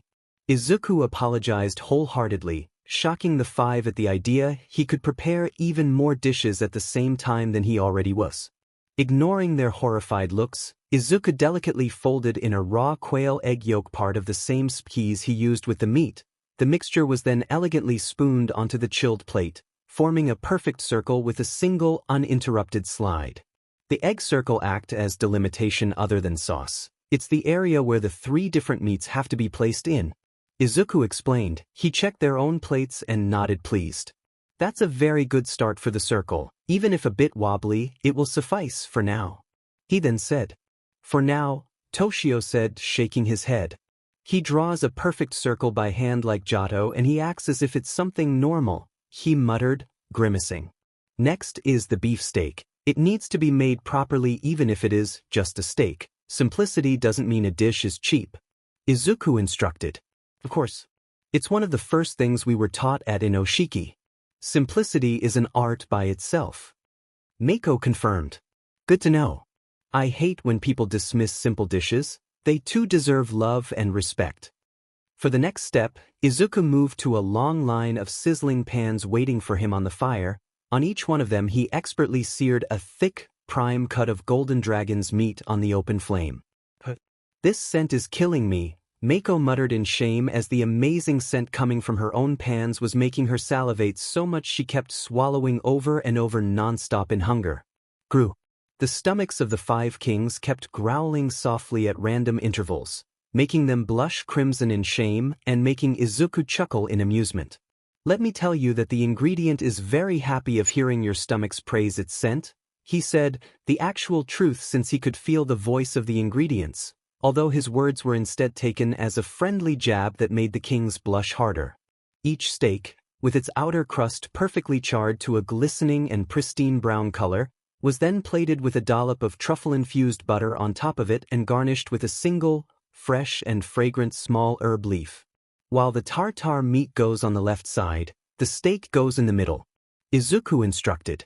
Halfway there, Sadao muttered, drying her sweat while working on 4 plates simultaneously each time, and looking more like somebody that ran a marathon than a chef preparing a dish. Well done. Now, the meat sushi. And you'll see why I call it like that. Izuku answered, nodding pleased and grabbing the Hanya panda meat cut. I love this meat, its marbling of fat and the texture, it almost doesn't look like beef, it's just so perfect. Toshio muttered in awe, making Izuku chuckle. Showing both his sea dragon kitchen knife godly sharpness and his own incredible skills, he thinly sliced the Hanya panda meat into many translucent and thin sheets, still dripping juices in droplets that glinted like molten gold in the kitchen light. How on earth is one supposed to cut it this thin by hand and as fast as you want? Sina muttered with her eyes narrowed and her tongue sticking out as she slowly tried cutting her own Hanya panda meat slice in strips as thin as Izuku's own. Please keep up, we have lots of dishes still to prepare. Izuku asked, still cutting slices as thin as that at high speed as if it was the easiest thing in the world. I'm trying, boss. I'm trying. The girl answered, sighing in dismay. We told you this was going to be hard, Sadao said, huffing hard and hunching on her own workstation with wide, unblinking eyes. Sorry about that, I admit my methods are a bit unusual. By the way, I choose this particular kind and cut of beef because it goes very well with avocado and rice, hence why I use it to make sushi-like recipes with it. Izuku explained. He rolled the thin slices of meat around morsels of fresh, buttery avocado and fragrant black truffle. The meat sushi rolls were then lightly torched to enhance their richness and process the meat. He then placed them on top of few thin rolls of cooked sushi rice and with a final touch of a small celery leaf gently placed atop each roll, building them in a manner reminiscing of actual sushi. He then moved 4 of those sushi rolls at the other side of the steak on each plate he was working. The 3 different styles of cooked meat were positioned in a faint triangular formation and accompanied by 2 small puddles of sauces, one made of homemade aromatic tartar sauce, the other of thickened soy sauce. The rest of the plate was then adorned with intricate edible flowers of steamed vegetables he carved by hand, crystalline sea salt flakes, and tiny cherry tomatoes so shiny that they looked like they had been plucked from a fairy tale garden. "And we are done," Izuku said, proud of the final result since each of the 10 plates he was working on was a literal edible work of art. "Ichen?" he asked. "Holy sirpi," Michiko muttered while finishing her own plates. "We are supposed to cook like this every time?" Sadao asked. "Kinda, there are more plates in the menu, not as simple as this one. And unfortunately I need you to make them just as fast as we made this one. Then faster, once you got the hang of it," Izuku answered, studying the plates they made just to make sure there were no errors. Thud. Understandably, Toshio fainted. "Wake him up, please. We have a full restaurant to serve, so many more plates of this to make before moving to the next dish on the menu I planned for this small celebration," Izuku asked as he handed the plates to Gentle and La Brava for them to start serving the guests waiting to eat. "Why, chef?" the kings answered, although Sana answered while lightly slapping Toshio to wake him up. Meanwhile, restaurant garden area, looking around at the grass acting as floor, at the small trees perfectly trimmed and cared for, and at the fountains and different bushes full of colorful flowers, one would almost mistake the place for a proper garden. Instead of a recreation of a small one on top of a skyscraper, one tall enough the people eating there could see a great deal of the city all around them. "Bit too fancy if I can be honest. I am not used to this," Inko admitted, looking around. "To be fair, honey, it's a restaurant in the fancy part of the city. There is a style Iken has to follow if he wants this place to attract customers," Hisashi answered, studying the many forks and knives in front of him and trying to remember which set he needed to use first. Listening to Izuku, this is just a test ground, a way for him to experiment on more fancy recipes, as you called them. Thanks to his sponsor, he can pop here instantaneously to keep an eye on things, but his restaurant will always be Green Cloud. This is practically just a side gig. Momo explained. "A rather expensive side gig," Saito admitted, surprised. "The system," Ochako, Momo, Nijire and Rumi said in chorus, with a deadpan tone. "I hate that it actually works as an explanation," Hisashi answered with a long sigh. "We are dealing with an entity far, far removed from what we conceive as common sense." Adelia answered, nearing their table to check on them. "So it seems," Ochako answered, looking at her parents walking around marveling at the restaurant's garden area. "Ooh, everything will be all right. While peculiar, that thing does care about its hosts, its chosen.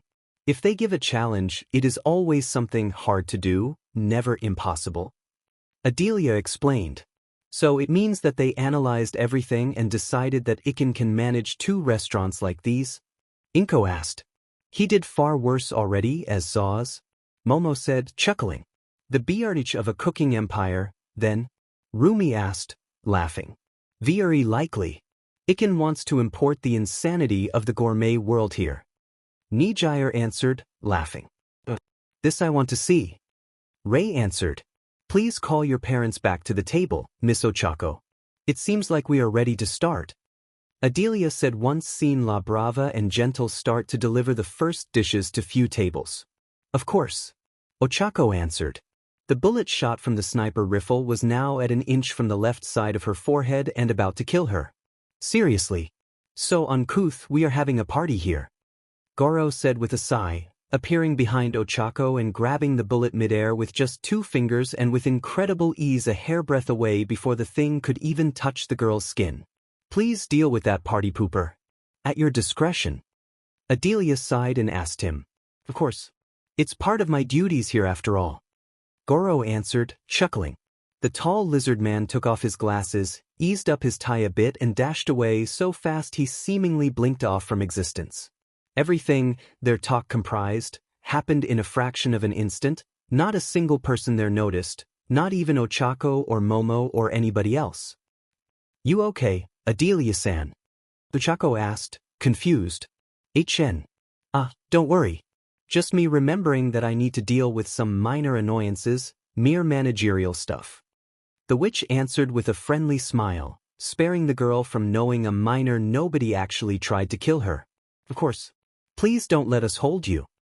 Inko answered. No worries, just some minor issues, stuff I can do in a minute. Have a nice lunch. Adelia answered, leaving the table as soon as Ochako's parents and Rumi's mother rejoined them. With Goro's skyscraper roof, not too far away, having left the guests in the hands of the rest of the restaurant staff, Adelia had entered her personal office and then used her magic to appear on the same rooftop where Goro had found the would-be assassin thanks to a flaming portal, just in time to see the maître with the still smoking sniper rifle in one hand and the assassin's left leg in the other. There he is, Adelia said, displeased. Indeed, little coward didn't even have the bravery to try a direct attack. He preferred the dishonorable way of using high-power weapons from far away. Goro answered, Tutang, then using a single hand he easily twisted that man's leg until the bones snapped like a twig. Crunch. Jayawa. So? The witch asked, unfazed by the scream of agony, while fixing her glasses. Before your arrival this dear gentleman was about to tell me who paid him to kill an innocent girl, isn't it? You won't make a liar out of me, do you? Goro, sleeves rolled up and jacket carefully folded nearby, asked while dropping the rifle and grabbing and snapping the assassin's other leg. Snap. Theiwa. The guy shrieked in absolute pain, grabbing back his rifle and shooting it at Adelia without aiming. Not helping your case, the witch answered, watching with bored half-lidded eyes the bullet spinning frozen in place midair in front of her face thanks to her magic, then swatting it away with one hand like an annoying fly towards the man's hand, making him drop the weapon again in pain from the bullet blasting away one of his fingers. So be it. Bend him over, Goro. If he likes that rifle so much, maybe getting it up his sphincter will make him loosen up enough he will talk. She said, uncaring. At once, Adelia. No. I'll talk. The assassin finally said, tears streaming down his face and absolute terror frozen on his face. Yes, please do so. We are all ears. Goro answered, not smirking or laughing or grimacing, he was using just a plain and strict business tone. He roughly dropped the guy and watched him squirm harmless on the floor while wearing back his jacket again and fixing his tie. He was a maître, after all. He needed to be impeccable in presentation and look so to not ruin Izuku's restaurant's image. I'll talk, the guy said, sobbing and hiccuping. Few minutes later, restaurant fin. Then we healed him completely thanks to Adelia's magic, destroyed his gun and dropped him off inside a dumpster. This is all. Goro finished saying. I see. So a magnate of fancy cruises wants me gone to protect his image and the image of his granddaughter. Izuku said, frowning, once heard Adelia and Goro's report on the accident. Pretty much. I guess that since framing you for contraband is not working, they decided to get more heavy-handed. Adelia answered. The guy was not the first thug they called, more will be coming. Goro added. Thief. Izuku uttered in distaste. Seems like you will need to go for the next friend of Samui sooner than planned. The lizard man said. It's been a while since the last one. I almost thought Samui had finally dropped this idiotic crusade of his. Izuku admitted, sighing. Want me to deal with them? Adelia asked. I can help. Goro added. Izuku just looked at them. We can make it look like an accident. Adelia added. Definitely. Just a tragic accident. Even just have Sue melt them. Nobody will find a thing. Goro added, nodding rapidly and loudly slapping his bobtail on the floor in almost excessive eagerness. I'll pretend I didn't hear two of my friends offer to commit murder in my name. Even if I appreciate the gesture. Izuku answered with a long sigh. Hey. Mr. Jiren is among the guests here today, and he was the one that first warned me that Jun Sato and her family were trying to screw me over. Tell him that I may require his skills and contacts to learn as much as possible about Jun Sato to prepare my counterattack. I might pretend to not know what most of my customers do for a living so to offer a neutral ground to whoever eats here, but I am no fool. Just tell him to avoid doing anything too illegal while gathering information for me. I want to deal with Jun Sato by myself. Izuku asked. I'll inform him immediately. Goro answered with a nod, and then leaving the kitchen with rapid but controlled steps. Besides that, how are things in the garden area? Izuku asked. As expected, the guests are loving every dish. We got the various spies of other restaurant as well trying to enter your main restaurant in Yavin Street now that one is closed for the day. Himiko has reported that Blackie and Whitey have evicted 4 of them after they tried to break in uninvited. And Eri? Izuku asked worried. Still learning math from Himiko, she is teaching your kid how to multiply and divide. She didn't notice a thing. Adelia answered, chuckling. A couple of those were actually men sent by Overhaul. Those were the ones beaten the worst, left barely alive actually. Good, I don't need to have some morons coming to scare my little unicorn. He answered, elated. She is protected by a divine-grade puppet, a netherworld demon and the system. Even if somebody manages the impossible and gets past all that, Himiko adores Eri, she will gladly murder whoever hurts Eri at the cost of her own life. I hope we never get to that point. Izuku answered. It won't happen. Now cheer up. It's your great day. The opening of your second restaurant. Just focus on that today. Adelia answered, slapping his back. You are right, he said, finally smiling again. Get back to work, me and Goro and Sway will take care of everything else. Those 2 waiter and waitress are working hard too, so let's just focus on the guests. Of course. Izuku answered, and with a last fist bump Adelia left to return to check on the guests. Everything okay, boss? Toshio asked, worried, once seen Adelia as well leave. It was nothing, don't worry. Just me getting a quick heads up on how things are going with our customers today. Izuku answered, flawless smile in place. People are happy, right? We didn't screw up, right? Sana asked, worried sick. Everything is going perfectly in line with the level I expected from you all. Don't worry, if there are trouble I will personally move to fix them and warn you. You are mostly here to learn what it feels like to work in a real restaurant, then to help me. I knew what I was getting myself into when I came to look for you 5 in Inoshiki. Izuku answered with a reassuring tone. Oh, thank God. She answered. You stress a bit too much. We keep telling her that, but it's a slow process, boss. Sadao admitted, sighing. Well, even Yamato-san had nothing to say against what you prepared, so I wouldn't be that nervous if I were you. Izuku said. The rector is here. The 5 yelled with bulged-out eyes. Of course. I invited her as well to show her how good you are. Izuku answered. She will dissect every dish we make. Boss, please. Can't you? Oh, no, Michiko-chan. I am of course making sure she is getting the dishes any of you 5 made. With a note saying who of you made that particular dish. It will help her check your current level of preparation. All 5 kings curse it as one. But enough chit-chat. Now we will prepare a fish version of that meat dish we just made. This one is called Seafood Parade, and it's made with tuna, salmon, and eel prepared in 3 different methods. Izuku explained. Fish. The fish king squealed in happiness. Your natural element, Mako answered, smirking. Yup. Ha. That's good. I enjoy the enthusiasm. We will start with the tuna tartare. Izuku said, chuckling amused at her adorable excited expression while carting out of the freezer room several giant tunas. Those tuna fishes were in truth called celestial sea king and were fishes from Menghao's world, a species of beasts normally considered a delicacy in the world of those cultivation maniacs, each one so strong that one alone could easily kill even a normal whale in a single bite and eat it whole. Each fish Izuku and the 5 kings were working on were twice the size of a common tuna.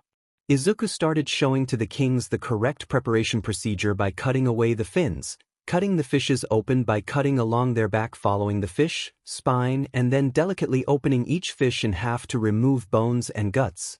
After washing the fish meat of each with clear water, he separated the fillets from the skin and cut the fish meat into uniform and tiny cubes, and even after washing it, the fish meat was still a vibrant coral color that stood in contrast to the pure white plate. This tuna of yours is DMN heavy. The meat weighs far too much compared to normal tuna. Michiko admitted with a raised eyebrow while weighting in her hand the rather small slab of fish meat she was working with. My sponsor says that our tuna breeders are very proud of their breeding method. Izuku answered, chuckling. A tuna is already a diamond big fish, but yours are bloody gigantic, boss. Do they feed them? Sadao commented on dismay while working on her own fish. Ha! Laughing amused at the king's shock, Izuku continued cooking by mixing the fish meat cubes with finely minced shallots, green onions, and a splash of yuzu-infused soy sauce in a delicate blend he then carefully arranged into a ring mold, that's tuna meat glistening like jewels under the soft restaurant lighting. He closed the dish with a small mound of that fish roe he delicately spooned inside of the ring. Roe he then drizzled with soy sauce and topped with a fresh tiny aromatic. Slowly now. Slowly, Toshio muttered to himself while slowly removing the mold without making the tartar lose the perfect ring shape the mold gave it. He was sweating profusely as if disarming a bomb, especially since he was working on 5 plates at the same time and knew he could not fall behind. Well done. Izuku praised the kings on seeing them getting the hang of it enough they started picking up the pace and working on even more plates at the same time. Thank you, chef. The kings answered in chorus, smirking in pride themselves. Next came the salmon sashimi, made with salmon shark, an ingredient from Zaus' work. A salmon so big and violent it actually hunted sharks and other similar predators to eat them. Each salmon shark normally measures 30 meters in length on average. Of course, to hide the ingredient's alien nature, Izuku and the system provided the kings with slabs of salmon meat cut into a more normal size. Moving in front of the blocks of salmon meat, Izuku sliced it with the precision of a surgeon, revealing its rich marbling and glistening juices at each cut. Each slice was an otherworldly rainbow of salmon colors, from pale pink to deep orange. Please. The Fish King begged. Yeah, only this time. Izuku conceded with a long sigh. Thank you. She answered, grateful, and then miming at the incredible taste of the salmon once tasted a piece of it. So tasty even without condiments or any other preparation. This is so good. Focus. Don't hold us back. Mako snapped, annoyed. Mako-chan, Izuku said. Please focus, you'll eat more later. The girl said with a defeated expression and a way more gentle tone. Better. Izuku commented, smiling and proud of her. The salmon sashimi was lightly drizzled with a delicate citrus ponzu sauce and garnished with edible orchid petals holding inside a small spoonful of salmon roe, while edible pearls, made with gelatin and balsamic vinegar went rapidly prepared and added on a side as an homage to the sea's beauty. A small dollop of freshly grated wasabi and a reduction of soy sauce as well went gently spooned at both sides of the sashimi on each plate. Almost there. Michiko said, drying her forehead. You are doing great. Izuku said, smiling happily. He knew he was right in choosing them as members of his staff. Next came the eel nijiri, made with a monster eel he unlocked by leveling up, one that was normally so poisonous that a single drop of neurotoxins extracted from its glands could kill everything in the sea for hundreds of miles if dropped in the water. Luckily, Izuku had long since personally detoxified every eel they were using in that moment to work. The eel has been already cut in fillets and then marinated in a blend of mirin, soy, and sake. In the future, I expect you 5 to also take care of the seasoning too. Izuku explained. He then collected his own plate of eel fillets and started grilling them carefully. Yes, chef. The 5 kings answered as one in chorus and following his steps to cook their own fillets.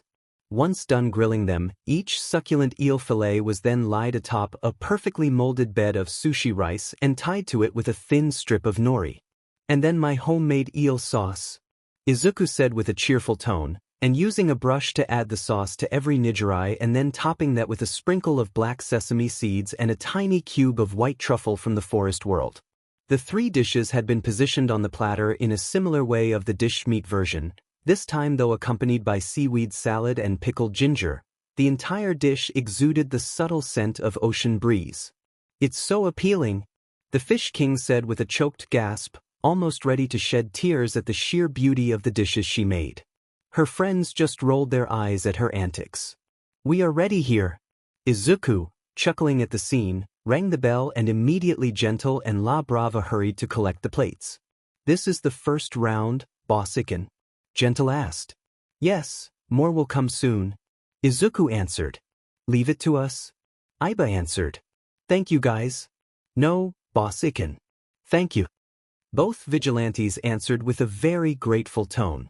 I heard that Tsukachi talked with Nizu. He might be open to give you two a chance at joining UA next year if you prepare properly, and the police force strokes his ego enough, as part of the vigilante rehabilitation program. But it will be hard. Izuku said. Gentle, eyes mysteriously cloudy, nodded and hurried away with the plates. Thank you. We'll do our best. La Brava answered, bowing and then hurrying to help her partner and lover to bring the plates to the guests. I like those too, Izuku admitted, smiling. Ready for more plates, Chef Izuku? Mako declared as soon she and Sadao collected new plates for them all to work on. Good. Let's go, we still have lots of dishes to make. He answered, renewing the knot of the green bandana around his forehead and joining them. Restaurant, garden area. I don't understand. Even the oil he uses, it's not normal. The one for frying, it's too crisp, and the one he uses to garnish too fresh. Lunch Rush muttered to himself, and stopping after each bite to take entire pages of notes. If you are here, who's cooking for the students at UA? Mike asked, confused. Vlad, of course. Rush answered, confused. The cafeteria, those mashed potatoes look a bit too chunky. And raw. Tetsu said, grimacing. Just eat, I didn't ask for constructive criticism. Vlad answered, voice full of hatred for the universe while wearing an apron covered in many splotches of different colors over his hero costume and an ugly hairnet on his head. What's that charred thing? Mina asked worried. Fish. And it's not charred, it's masterfully grilled. Vlad answered, offended. Tuk. Mina grabbed one of those fishes and lightly tapped on the counter with it, producing a sharp sound similar to wood on impact. Not even I can defend that, Sensei, Monoma admitted, grimacing. Shut up, Moma, Vlad answered, looking ready to cry. Why I had to get the short straw. Now Shota and the others are there gorging themselves and I am stuck here cooking. Mike must have cheated. He was smiling far too much when my turn to draw came. The poor man thought in misery. The kitchen is burning. Juroda shrieked in horror while Ida immediately went to recover the fire extinguisher. No. My cheesecake. I left the oven on with it inside. Vlad yelled in horror and hurried back inside. Fiske? In the oven. Itsuka and Toru said in chorus. Back to Izuku's restaurant. So the straw pole was also for cooking duty. Mike said in realization. Yes. I just hope Vlad won't ruin my kitchen, or else I will skin him alive. Lunch Rush answered, taking a bite of the salmon meat in row and starting scribbling again at high speed. Wouldn't put too much trust on him for that. Aizawa answered, shamelessly trying to steal Namuri's eel and getting a painful stab in the hand as an answer with her fork. Hands off. It's mine. The woman hissed. Meanwhile, Toshinori and Kathleen were going through a small tearful reunion, talking animatedly and trying to catch up in all the years they have been apart in just few minutes.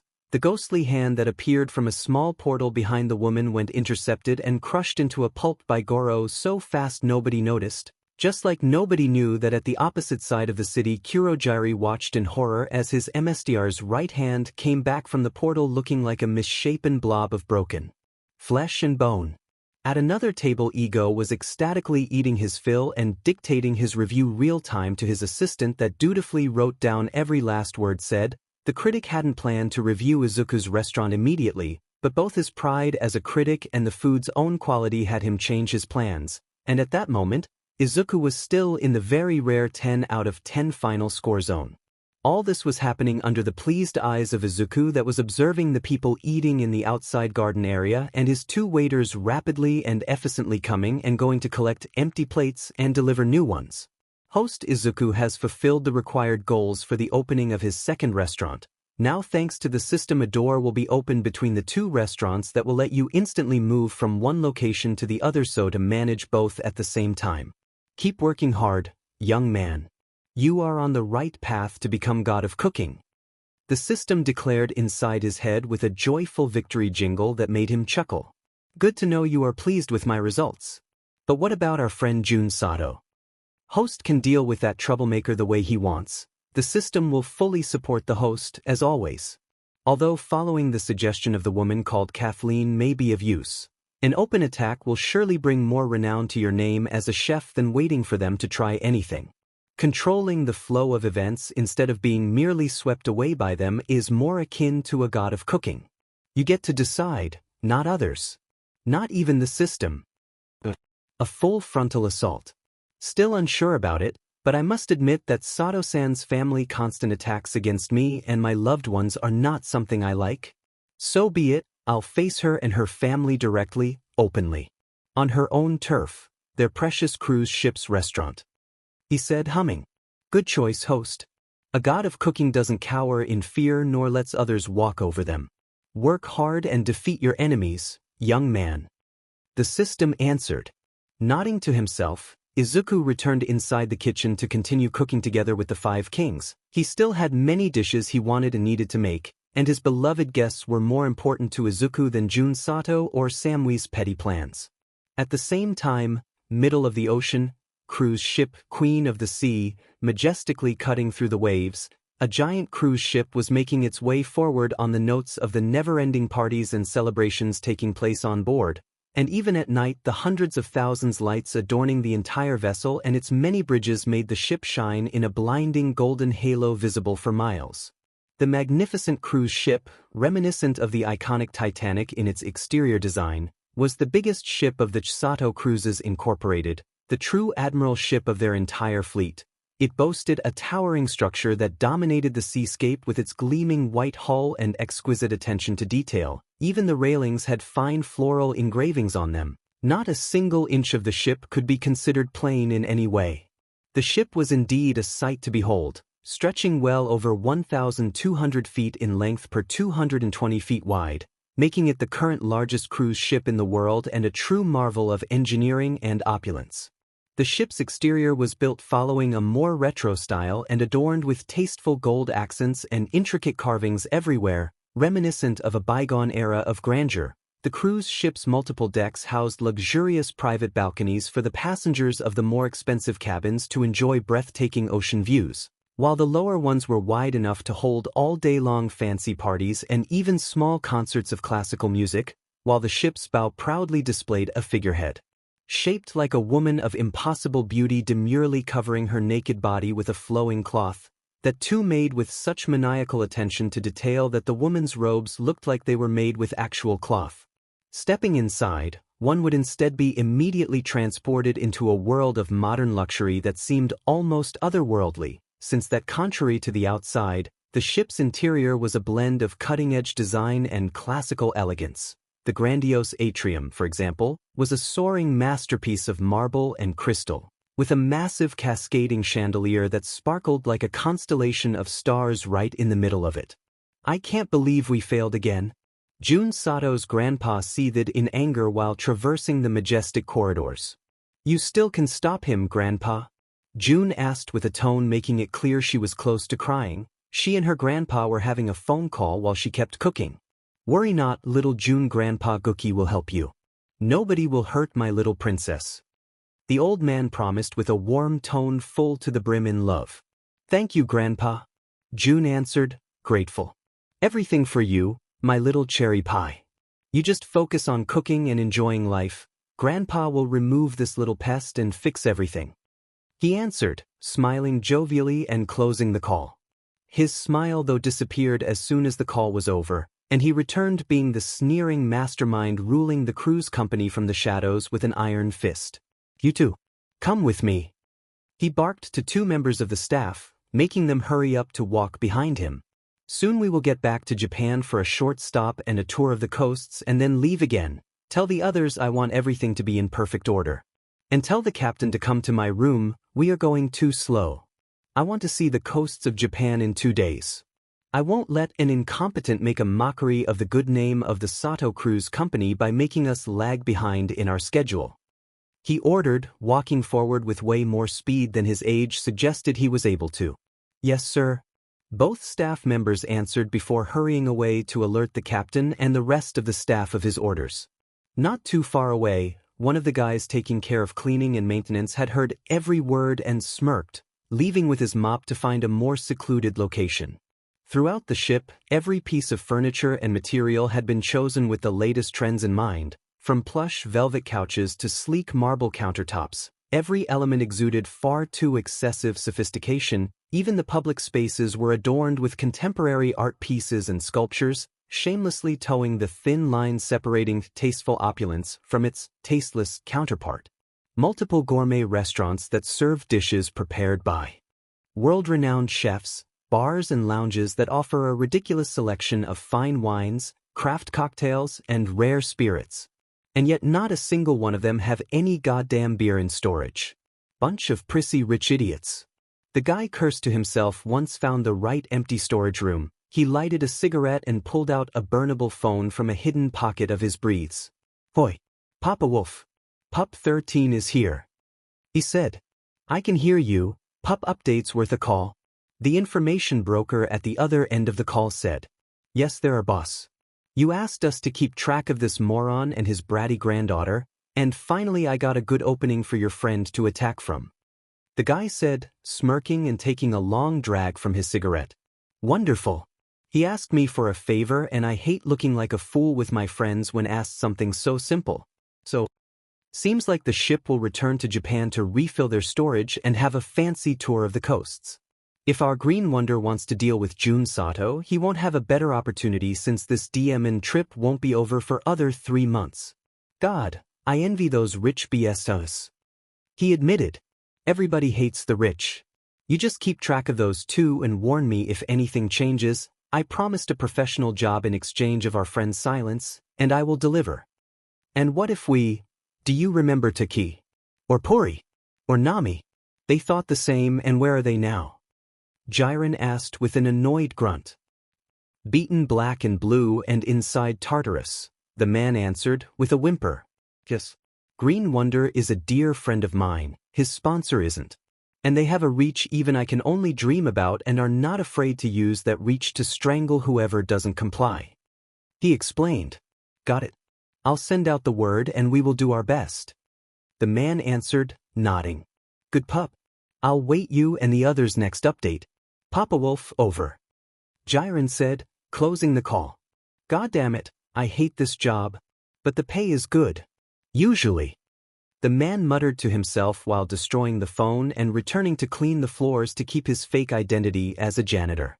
Meanwhile, main restaurant of the ship, the Little Mermaid, situated within the heart of the Grand Cruise ship and managed by Jun Sato, the daughter of the cruise company's owner and an exceptionally talented chef, one of the first to reach the 4th Michelin star in her group of friends. As a lover of fairy tale aesthetics, June had decorated the restaurant with fusion of sleek, contemporary design and subtle nods to the whimsical world of mermaids and the ocean floor, with crystal lamps designed to cast a soft, ethereal glow mimicking the play of sunlight through water, creating an illusion of being underwater. The tables were adorned with delicate seashell-inspired centerpieces and plush, velvet chairs deep blue in color. "I can't believe that kid is still around," June hissed to the earpiece she was wearing while preparing few dishes of seared scallops with truffle foam paired with lobster tail with champagne butter. "Not my fault Samui decided to get a relapse in his PTSD and go around the bend," Ren Watanabe answered, unfazed. "I was told the most interesting story about this mess." "You know why this shitshow has started?" June asked. "Of course I do." "Then of course I am not telling you. This is my ace in the hole to stop dear Samui from trying shit if I too fail to stop dear Midoriya. I will try my best, but I also want countermeasures to stop any retaliation from our common, moron friend," Rin said, chuckling. "And what about me?" June said. Well, just like the others, if you didn't want a cretin with unresolved mental issues to use your past sins against you, maybe you shouldn't have done those things. I am covering my bases, and unfortunately that umbrella is not big enough for multiple people to hide under for when shit hits the fan. And even then, I don't trust you." "You don't? Who says you won't try to use my safety net yourself to save your butt and throw me under the bus? Or even worse, I don't trust you to be smart enough to keep that to yourself, and if Samui knows how much I know, He could very well counter my counter. Keeping a mystery how much I know will further keep me safe. You are on your own. Rin answered. I can still tell him. And prove it how? Face it, you have more pressing matters to worry about since Samui wants you to be the next to deal with Midoriya. He hates me, yes, but he also knows I am the one he has not by the ball as tightly as he wants. I am his very last option. The man said, laugh. You even know that. I have my ways, you deech snorter. The woman's hands faltered at hearing that horrid mocking nickname. I know that too. You better hope you can stop Midoriya, otherwise that and many, many, many other dirty secrets will become public knowledge. Good luck. Ren said with a cheerful tone and then closing the call abruptly. Arg. June stabbed down with her knife and stabbed a still alive lobster in the head and cut the entire body in two. Die. Die. Die. She roared, stabbing the animal again and again until it became a minced pulp. Forget the cooking challenge, if that brat somehow wins, I'll kill him with my own hands. June muttered with a soulless tone. She had many skeletons hidden in her closet, and if even just one of them came to light, the others too will tumble out and completely destroy her life, and she could not let that happen. A storm is approaching, Midoriya, and it is not coming from the sea. It will sweep you away once and for all. June growled with black sludge streaming down her eyes, each drop melting a hole into the table. End of the chapter. I'll make time, extra-dimensional ingredient hunt. Dessert specialties worth to duel over. High-tech city, there was a thick feeling of celebration in the air, and Izuku and Rumi could hardly believe people could be that excited. Everywhere they looked they could see people dueling each other non-stop in some over-the-top card game. We had to come here right during a DMN festival. They all are going crazy. Rumi said, laughing. So it seems. But I like it, everything is so very colorful. Izuku answered, smiling wide. Considering everything is heart-themed, your dessert should be easy to find, yes. Rumi asked. Heartland cake roll, apparently a dessert normally made during celebrations like weddings, engagement parties or celebrations like this one, yes. Izuku answered. Let's find a good bakery then, Rumi answered, already looking around with narrowed eyes. Hey, duel me? A kid with spiky red hair asked, smirking. Ah, sorry. I don't duel. I don't even have cards. Izuku answered. Me neither. Rumi added. But you don't. What? Yuma, don't be rude. The noise female friend chided him, sighing. It's fine, don't worry. By the way, I am looking for a good bakery, one that makes a good Heartland cake roll. Izuku answered. Good Heartland cake roll? That's a good question, a lot of bakeries make good ones. The girl said. Try Sugar Paradise at the mall, my sister loves their desserts. A chubby and tall kid said. Thanks, kiddo. Rumi answered with a smirk that made the big guy flush red. It's nothing, he said while trying to play it cool. I could go for something sweet right now. We'll take you there. The thin redhead offered. Thank you. Izuku answered. His robot can see me, the strange flying. Humanoid next to him said. What makes you say that, Astral? He asked while he and his friends walked forward to act as guides. I tried moving, but its eyes tracked me perfectly. We'll be careful then. Just in case. Later that day, it's so good. The kids said in awe while eating the pink dessert. It was a pink roll of sponge cake adorned by dark chocolate hearts, filled in fluffy milk-based cream with in its middle a big red heart made with strawberry-flavored sponge cake. Not bad, but I have eaten better desserts, mostly made by you. What do you say? Rumi asked, looking more critical while eating her own portion. Lots of room for improvement, but yes, I think I can do this. Izuku said, looking at the cross-section of his portion with narrowed eyes. Make it better. Unlikely. A new voice said in amusement. Brianna. The chubby boy of the group said. Hello. I came here to get my fix of cake roll, and I find a naughty kid saying he can make it better than my favorite bakery. Kind of a big ego you have. Brianna said, smirking in challenge. I love watching naysayers eat shit and apologize. Your shocked faces are hilarious. Rumi answered, glaring at the young woman with her crossed arms. Rude. Brianna's friend, and Yuma's sister, answered with a disapproving grunt. I am aware of my skill level, so I like to think it is not me boasting. And I am more than ready to prove it. Izuku answered, smiling. Really? Now that's interesting. You are even ready to bet on it. Brianna said, I am. What are we betting? If you make a better roll cake than them, I'll give you a small prize, but if you don't, you will have to kneel and apologize loudly. Ooh, okay, I accept. Izuku answered, shaking the young woman's hand. 2 hours later, done. It's finally ready. Izuku declared as soon as he was done, and bringing many portions for Brianna, her friend, Rumi, the kids, and few other customers. So, let's try your version. I'll kick your butt if it is bad. Brianna said, smirking. Why the bakery's chef is crying that badly? He looks like somebody having a mental breakdown. Don't know and don't care. Brianna answered, far too eager to try Izuku's creation. I made some changes to the original recipe, mostly minor adjustments to round the edges of the flavor. You outdid yourself again, babe. Rumi said with a wide smile while eating. Well, down the ground. A strange guy with a long coat, sharp nose and faint beard ordered. He had a gun in his hand and a strange, luminous 20 tattooed on his cheek. He's armed. Somebody yelled. Yuma. He has a numbered card. Astral said. I noticed. Yuma yelled, stepping forward and preparing a dual D Whitey. Izuku ordered.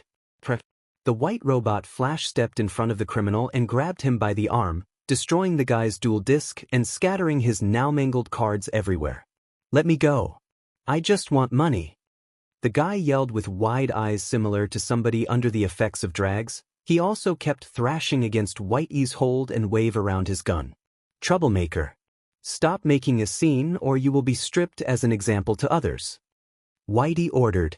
Let me go. The guy yelled, and slamming the gun in his hand against the robot's head, action that caused the thing to fire. Ting. Brianna watched with wide eyes as Izuku's knife moved to intercept the bullet that was about to hit her, with the thing remaining stuck on the blade instead of drilling a hole in her shoulder. Brianna. Her friend and the other kids yelled in horror while hugging the girl that in the meantime had fallen on her knees in fear. Whitey. Help me kick the shit out of this moron.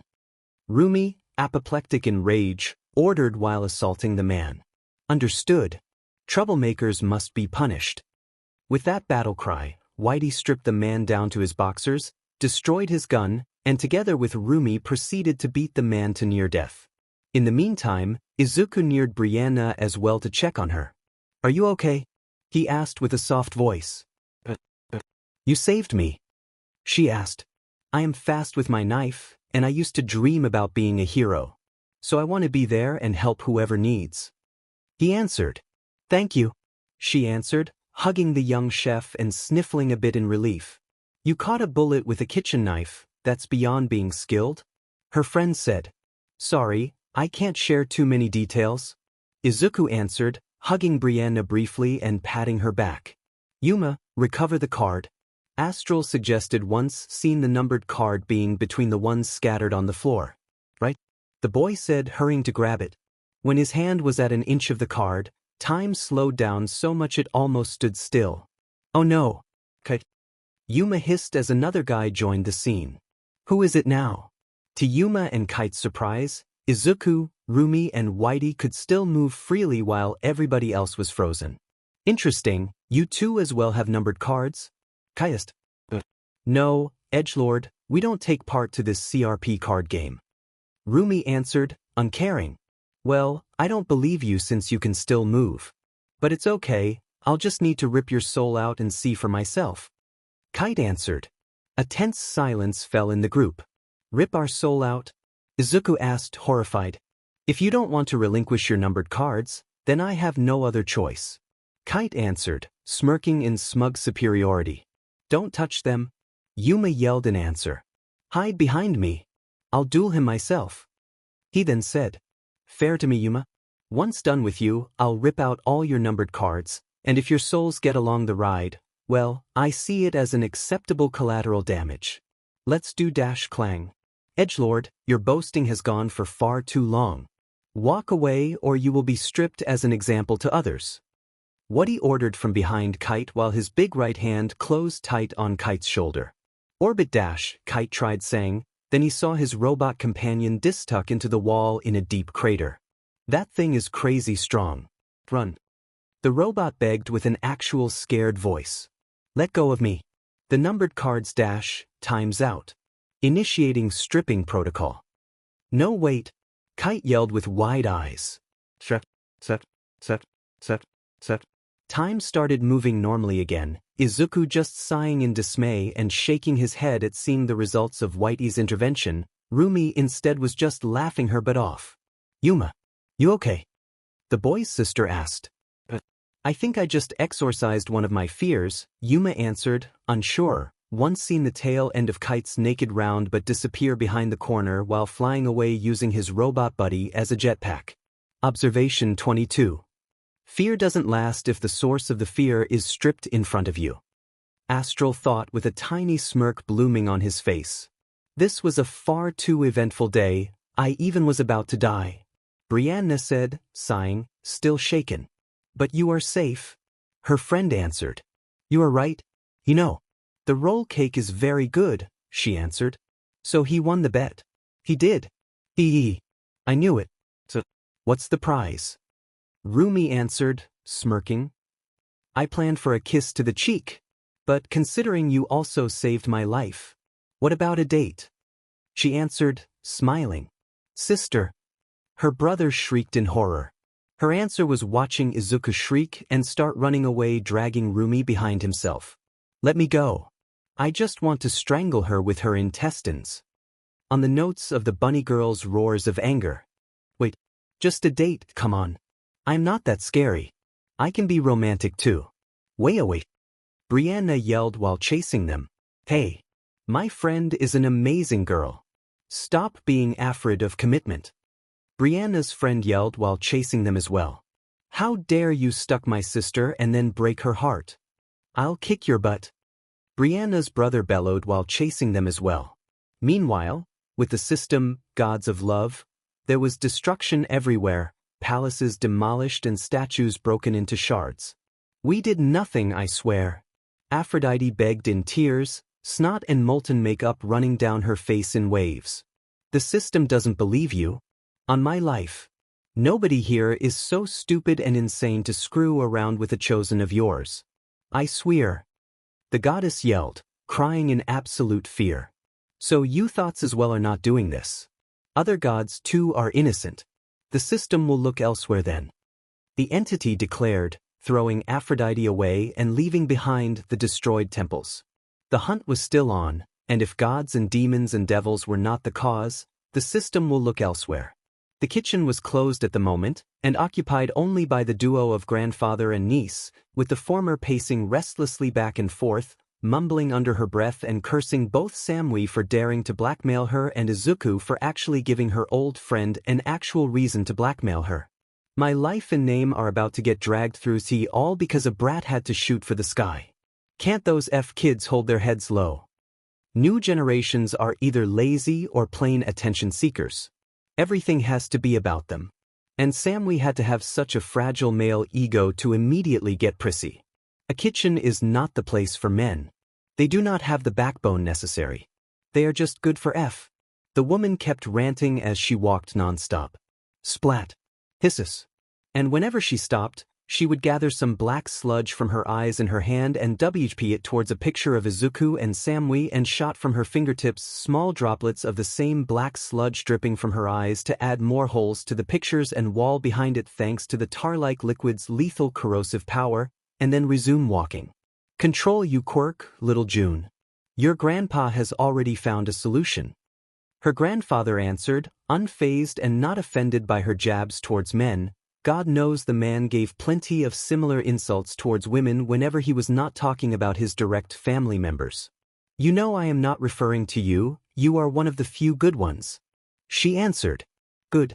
What is your solution? Something that will finally work. She asked. My mistake was looking for experts that were far too young. Today's youth don't want to work and put in any effort, but luckily people of your generation are instead better in every way. I just needed to see if I could import some talent from overseas. The old man said with a chilling smirk.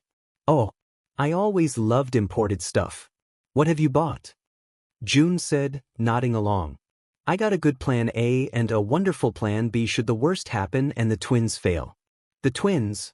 Hee. The man's own quirk briefly activated thanks to his bout of malice, turning his skin into scales and his eyes bloodshot, but before he could actually swell in size and become something scarily close to a real-life giant umebozu, he calmed down and returned human-looking. Grandpa Gookie got in contact with an old friend in China, and thanks to her acting as an intermediary, I got the Lee twins to come to Japan to deal with that brat. The Lee twins. The twin dragons. June asked with her eyebrows shooting up. You asked some Chinese to help me? I understand that any good Japanese person would hate to be indebted to the Chinese, but we need to swallow our pride in this situation. Our enemy is worse than we anticipated. Gookie answered with a grimace. The Lee twins. Li Ming and Li Hong, also known as the twin dragons. In the world ranking of chefs, those two occupied the 10th place in the top 10 leaderboard. Put in perspective, Chef Samui was ranked 5th, Ren Watanabe 6th while June was ranked 7th, every other member of their friends group was far below even the top 20. What nobody knew was that the Lee twins also dabbled in mercenary work, since both found equal pleasure in challenging chefs and cooking as in killing their targets. I assume they are your plan B? June asked. Ho ho ho. No. I will use them as plan A. Chen Huishao is my plan B. The old man answered with a cruel smile. June asked in horror. At the same time, Beijing Tianjin Tower, absolute silence filled the corridors of the skyscraper owned by the richest and most influential man in current-day China, a magnate of unfathomable reach and bottomless bank accounts that had 3/4 of China's politicians in his pocket, a man whose hands were said to also strangle the underworld enough to let him lord over every criminal organization as well. And that man was at the moment gasping for breath and foaming at the mouth while his face was rapidly turning into an unsightly shade of blue. Your tea is disgusting. The man sitting in front of the dying magnate was instead a man in his 40s, of impeccable manners and disarming beauty, enough to look like an actor. He was finishing his drink without a care of the agonizing suffering of his victim. You, the old man gasped, grabbing a golden gun and shakily pointing it at the assassin's face. Drop that gaudy toy, Chen said, unfazed, taking the gun from the man's hand with ease. You, the man gasped a last time before dropping on his desk, a few weak shudders still racking his body as the foam coming out of his mouth slowly turned red as blood flowed from his mouth, eyes and nose. Chen merely finished his tea, bowed to the man and left. He locked the office door behind himself and went once again through all the nuisance of the magnate's paranoia, comprised being stripped naked and going through x-rays while every belonging of his once again passed through a fine comb to assure he didn't steal a thing, just like they checked if he had weapons when he got in for his appointment with his victim. Idiots, one doesn't need a gun or a knife only to kill somebody. He thought in disdain, especially when the women in the security detail stole looks of his naked body trained to peak human perfection. Chen ignored them all. He just left the building, threw away the fake ID he used to enter the place, and entered his expensive sports car. He drew away without looking back. Mission completed, he said to the untraceable phone he had in his car. The money has been deposited in your offshore account. Your private jet is already ready to take you to Japan for your next job. His assistant reported dutifully. Good. It's just a simple chef, but the moron paid me double my usual fare just to kill that boy, so I guess I can spare a minute to kill a dirty Japanese kid. Maybe I'll try some local gyoza before returning home. He said with a breathtaking smile cold as ice. Of course, boss. The jet will be ready to depart as soon as you arrive at the airport. The assistant answered. Good. The assassin answered, then he closed the call. It will actually take 2 days for the people taking care of his own security to discover that the boogeyman of China had died. Little Mermaid Restaurant Kitchen, the world's greatest assassin, only surpassed by living legends of old like the man only known as 47, Sam Fisher from America, or local ones like the Mad Dog of Shimano. Unfortunately, killers like them are diamond rare nowadays. I would have loved to get in contact with Lady Nagant at least, just to ask a Japanese person to fix this, but nobody seems to know where she is. We'll have to deal with a Chinese guy, but at least he is second place in the unofficial world rankings for assassins. Considering that 47 is still ranked first even 200 years after his death, that's saying something, June muttered, sighing, and unaware that the bald guy sweeping the floor right outside her kitchen heard her and gave a faint and almost amused-sounding grunt before walking away towards the VIP section of the ship he technically shouldn't even have no access to. It's fine, have no fear. The Lee twins will take care of the kid for us, and if they fail, Chen will get here and kill him directly. In both cases, we win and Midoriya loses. The old man answered, patting her back. My poor June doesn't need to worry about that kid, he will get a bullet in his head soon anyway. I won't let the fate of my family be decided by a stupid cooking challenge. The twins will just help corroborate the cover of the boy killing himself from the shame of losing instead of a killer taking care of that. It's not the first time I suicided somebody getting in my way. Gookie thought in cruel amusement. The next day, Yavin Street Green Cloud Restaurant. Congratulations to host Izuku for leveling up once again. As a prize, the main room of the restaurant has been enlarged to make space for 3 more tables to be added. A fragment of the God of Cooking set has been added to your tally and the ingredient Poison Scorpion has been added to the restaurant's island storage area. The system congratulated Izuku as soon as the young chef passed the threshold for him to level up again. Lots of nice stuff. More space for more customers, another fragment to unlock a new piece of equipment and a special preparation ingredient. Very nice.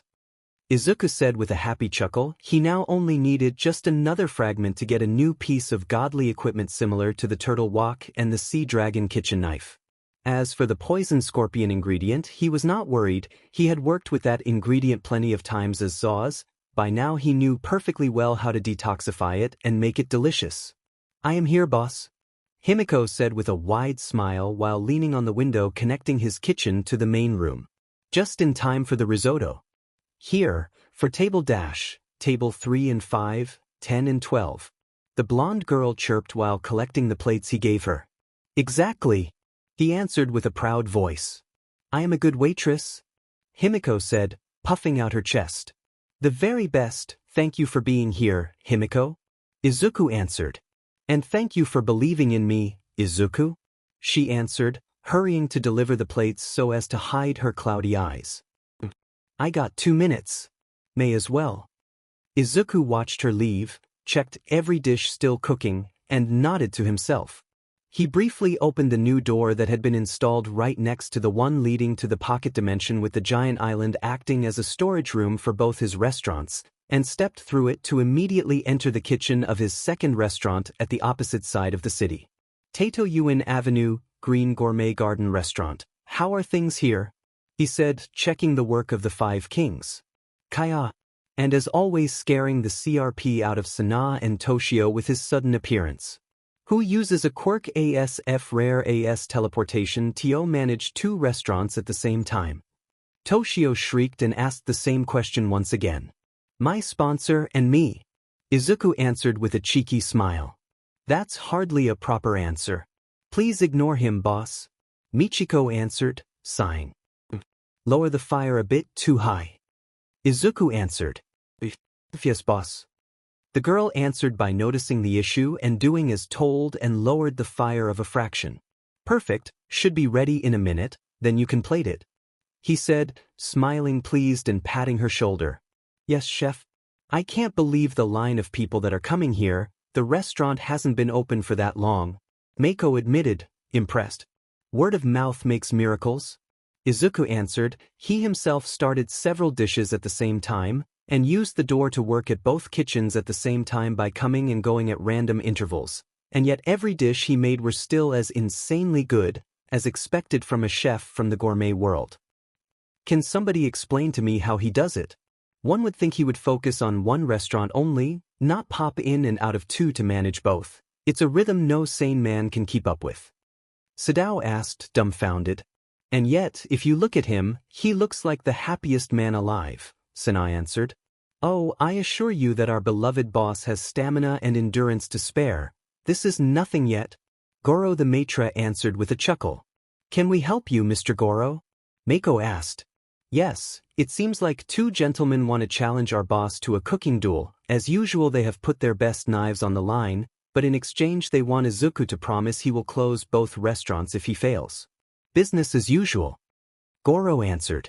Having a collection of knives taken from the defeated displayed in both restaurants was supposed to stop challenges from coming, not increase them. Adelia answered, sighing. She too was peeking inside the kitchen to check how things were going. Green Cloud had the wooden cabinet with the knives hanging from the wall next to the kitchen window. Green Gourmet Garden had a rather elegant glass window with shiny bronze hooks holding the knives in display for everybody to see, and yet challengers kept coming. Ewa. Goro uttered. Bad man has smelly stuff he wanted to throw inside the restaurant, so Sway ate him and smelly stuff? The tiny ball of slime answered with his childlike voice. Well done. Spit him out so I can talk to him. Goro answered as he walked back towards the entrance. Pidiu. Stryep. Slap. So? Toshio asked. He stripped the guy naked and slapped him into SB then he dragged that guy into the elevator. I guess he will kick him out of the building personally. Just an activist against the rich or something. Adelia explained. Mako grimaced in disgust. Another troublemaker? Izuku asked once he returned inside the kitchen through the teleport door.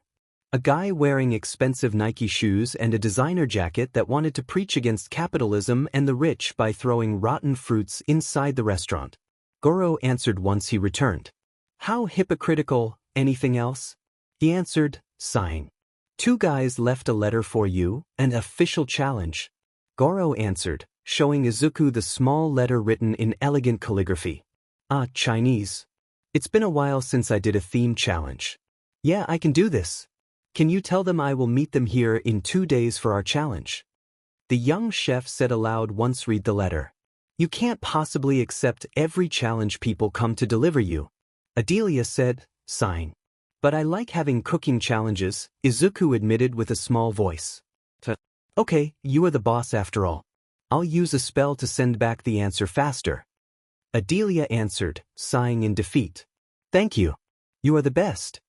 2 days later, with the Lee twins, the two Chinese twins were making their way from the hotel they were staying at to the taxi that will take them to Green Cloud Restaurant to meet Izuku for their challenge. Both were bald, both had very sharp eyes and features, and were so identical to look like literal clones. Each had a big backpack on their back filled to bursting with equipment and small containers. That boy, will he be a worthy challenge? Minget. It matters not, we will give our best and defeat the boy all the same, worthiness or not. Hong answered. And what about our special ingredients? The other asked, smirking cruelly. We will use it all the same should he win. I care not about that man's necessities. Should the unthinkable happen and we lose, we will punish the kid for daring to make us look bad. He answered. I love watching them squirm and die whenever we use that. Ming said, chuckling. It has been a while since we used it, yes. The boy will have the honor of being our new pastime. When the taxi arrived, they kept speaking in Chinese the whole trip, making the poor driver wonder what they were talking about, and secretly checking himself in the rear mirror to see if he had anything out of place, just in case they were making fun of him. The one paying us wants us to leave the boy alive, unfortunately. Ming said, Tetrodotoxin can take up to 24 hours to kill somebody, we will just poison the kid, collect our payment and leave, it will be their problem then. We will use our usual goodbye soup method, if it happens outside our challenge and we leave the fish there as usual, nobody will connect a chef's death to us. As usual. Hong answered. How long before we arrive? Hong asked in Japanese. Almost there, bit of traffic at this hour of the day. The driver answered. Tisich fine. Just do not waste time. Sure. Screw you too, man, the driver muttered under his breath while rolling his eyes. Meanwhile, airport, the personal jet of the killer Chen had just finished the due procedures and had moved to a secluded area where it went parked to let the owner descend in full privacy. The man was dressed in a pristine and expensive suit. As he descended from the jet's metal staircase, he donned a pair of sunglasses and checked his gold watch.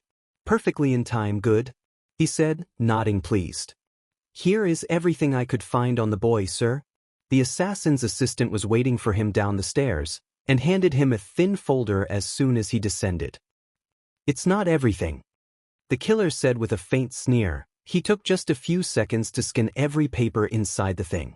For some reason, after he started working in his restaurant, information became scarce, especially since multiple groups are already spying on the boy. 2 of our contacts were even intercepted and killed. The modus operandi suggests Stain himself took care of them. She answered. She sounded extremely ashamed. That talentless butcher that gives a bad name to killers everywhere. Has somebody asked that savage moron to kill the kid before me? We couldn't check that, sir. He either slips away or kills our spies sent after him. She answered. Disappointing. Any reason why our client wants a quirkless kid dead?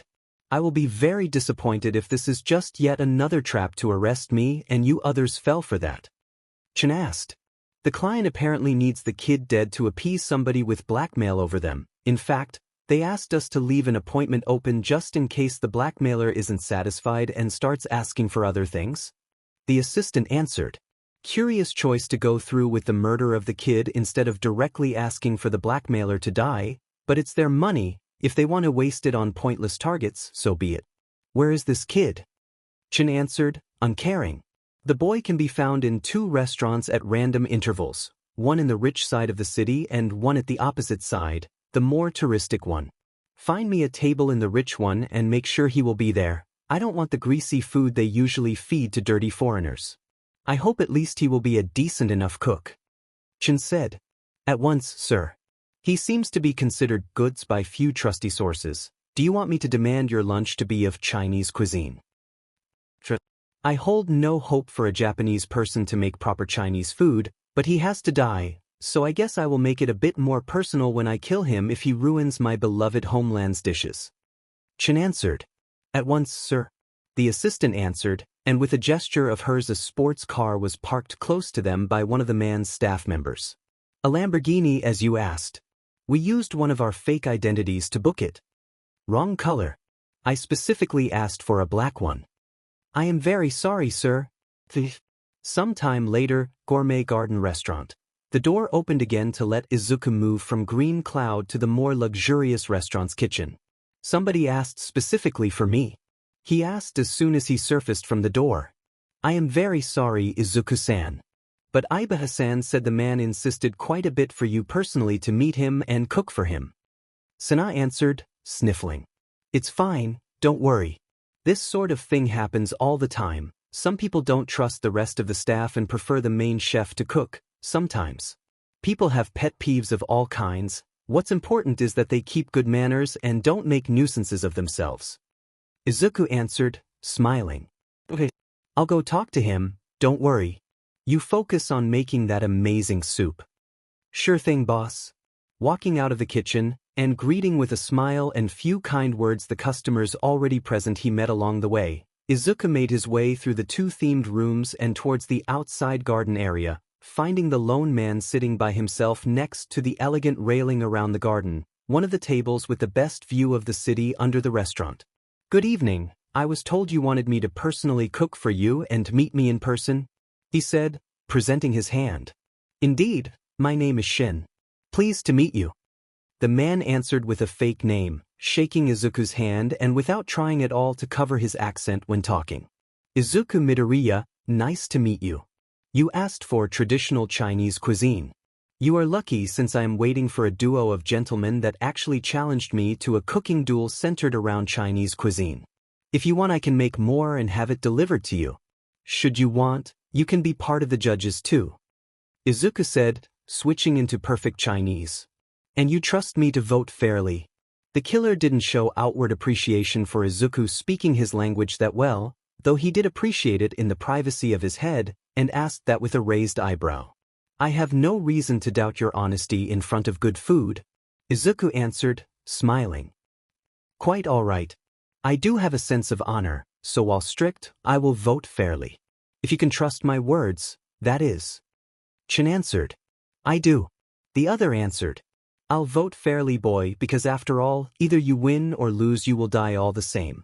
May as well let you die with a last good memory. The killer thought, uncaring. The two exchanged only a few more pleasantries before the Lee twins arrived, emanating an annoying air of arrogance so thick many of the pro-heroes and civilian present immediately started to instinctively dislike them. "We are here for the challenge," Ming said. "The chef of this restaurant has any honor he better have not run."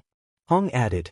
"I am here, I was just preparing everything," Izuku answered, taking out of the kitchen various containers of marinating ingredients while behind him Goro carted out two fancy-looking movable cooking stations provided by the system for the almost daily challenges Izuku had started receiving, completed with enough space for preparing ingredients and various flames for up to 5 large pots at the same time. "Good to see you are taking this seriously, boy," Ming said. He and his brother too had brought along containers with ingredients already marinating in them. "I always do. Select a station and we will start immediately," Izuku answered, catching with a corner of his eyes Himiko and Eri looking at him from the kitchen and silently cheering for him. "I hope the police force won't panic too much since she's here." But I guess Eri insisted. Izuku thought, sighing. As soon as his eyes moved slightly to the side, he saw Tsukachi enter the restaurant accompanied by the officer usually following Himiko around, both looking annoyed and not in a good mood. "This is a test trial, don't get used to this," the detective said. I know," Himiko answered, rolling her eyes. The twins in the meantime had settled behind a workstation and moved it right in front of Izuku's. "I am Li Ming. I am Li Hong. We are the Li twins, and we are here to defeat you," both twins said at the same time. "I heard a lot of amazing things about you too, so I am eager to face you in a cooking duel. Thank you for actually coming all the way here to challenge me," Izuku answered, giving both a respectful bow. "Enjoy the moment then, boy," Ming said. "Because after today you will never cook again," Hong added. "We'll see. Many have bet they could force me to close, but I am still here," Izuku answered with a challenging smile as his fighting spirit started to flare brightly inside his soul. "That lucky streak ends today. For this challenge we will prepare 2 dishes each. What are your 2-4? Izuku interrupted Ming.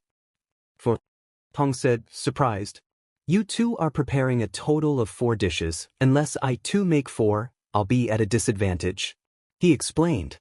"I believe you have the concept of disadvantage upside down, boy," Shin said, and for the life of him he could not understand why the other people present started laughing as if he had told the world's silliest joke. "Come on, Boss Izuku. Don't be mean. Just make 2. Give them a chance," a pro-hero yelled in the background, renewing the friendly jeers of the people present. "Please don't be mean. It is actually a show of respect for me. Don't make me look like a bully," Izuku begged with actual honesty. The twins and the killer didn't know how to process the strange situation they were in. "Are these people mocking us?" Ming hissed. "They just don't know our talent. Let them laugh.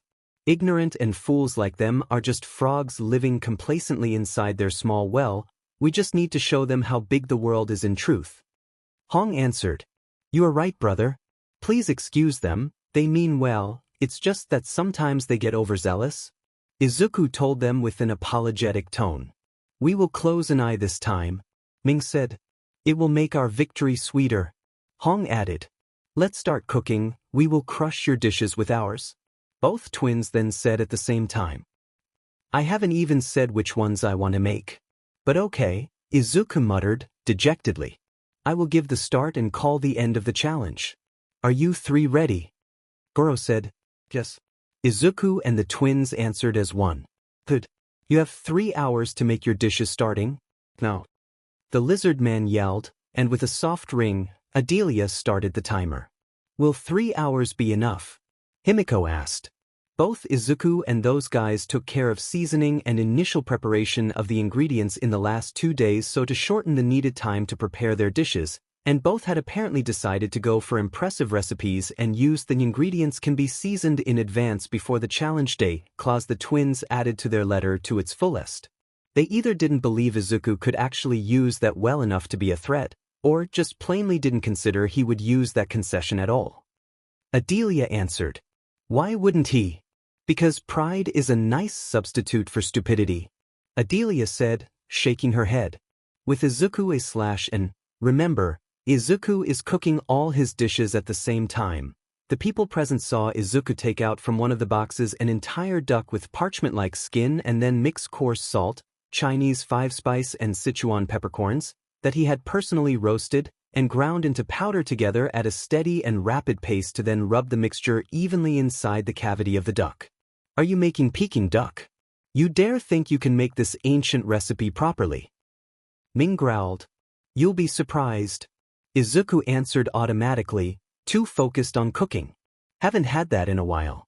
Satisfy my palate, boy, and I'll kill you rapidly and in a way that will preserve your honor. But screw up and your demise will be miserable. Chin thought with narrowed eyes. Killing intent detected. 3 troublemakers wish harm upon the host. Whitey said with red eyes. I feel that too, and so does Lord Shiro. Let's observe for now. Should they try anything, we'll skin them alive before they can even lift a finger against Emperor Izuku. Goro answered. Understood. The robot answered. Back to Izuku, if they try anything, this esteemed Tautai will bestow on them the honor of being eaten alive and be endlessly digested for 1,000 years. Shiro thought in anger while glaring at the Lee twins and Chin. Relax, I'll give you some too. Be patient. Izuku said with a gentle tone. I have already taken care of bathing the duck in a mixture of water and Chinese black rice vinegar until all the skin was completely coated, then I hung the duck in a cool, well-ventilated place to dry overnight. When the duck was dried, I brought the reserved water vinegar liquid to boil and added honey and soy sauce to it and used the mixture again to bathe the duck's skin, then I left it to dry in front of a fan for at least 2 to 3 hours more. Did I do it properly? Izuku asked while nailing both twins with a hard stare. In theory you did, but we'll see once the dish is done. Hong answered. Shaking his head at the twins' annoying attitude, the young chef checked the small oven built into the workstation, and as soon as he saw it was reaching optimal temperature, he placed the duck on a roasting rack in a roasting pan BRST side up, poured some water into the pan to prevent the fat from splattering and put it inside the oven to roast. Roast for 15 minutes. Then lower the oven temperature to 180 degrees Celsius 350 degrees Fahrenheit and continue to roast for 1 hour and 10 minutes. Thanks for the recipe. Izuku thought, grateful while recalling the variation of the recipe his colleague and friend, the world-famous Zao Yuda of the millimeter, taught him. While the duck was roasting, Izuku prepared the spring onion brushes, cutting off and discarding the green part of the spring onion then trimming off the base. The onlookers watched in amazement as the young man managed to make identical lengthway cuts of just a few centimeters on both ends of the spring onions in less than a second. Every cut is exactly the same. That fast and precise with the knife. Why, you are almost impressing me. Chen thought in derision while watching Izuku soak the cut spring onions in iced water to make them curl into brushes and then pat them dry. With the Lee twins, he is preparing another duck and some pork. What else is he making? Hong asked. I don't know, but his Peking duck can't win against our Cantonese steamed fish. The ginger and shallots had always been the secret of our victory, and it will keep being so this time too. Ming answered. The ginger is ready for steaming, brother. Ming answered. Swing. Crinkle.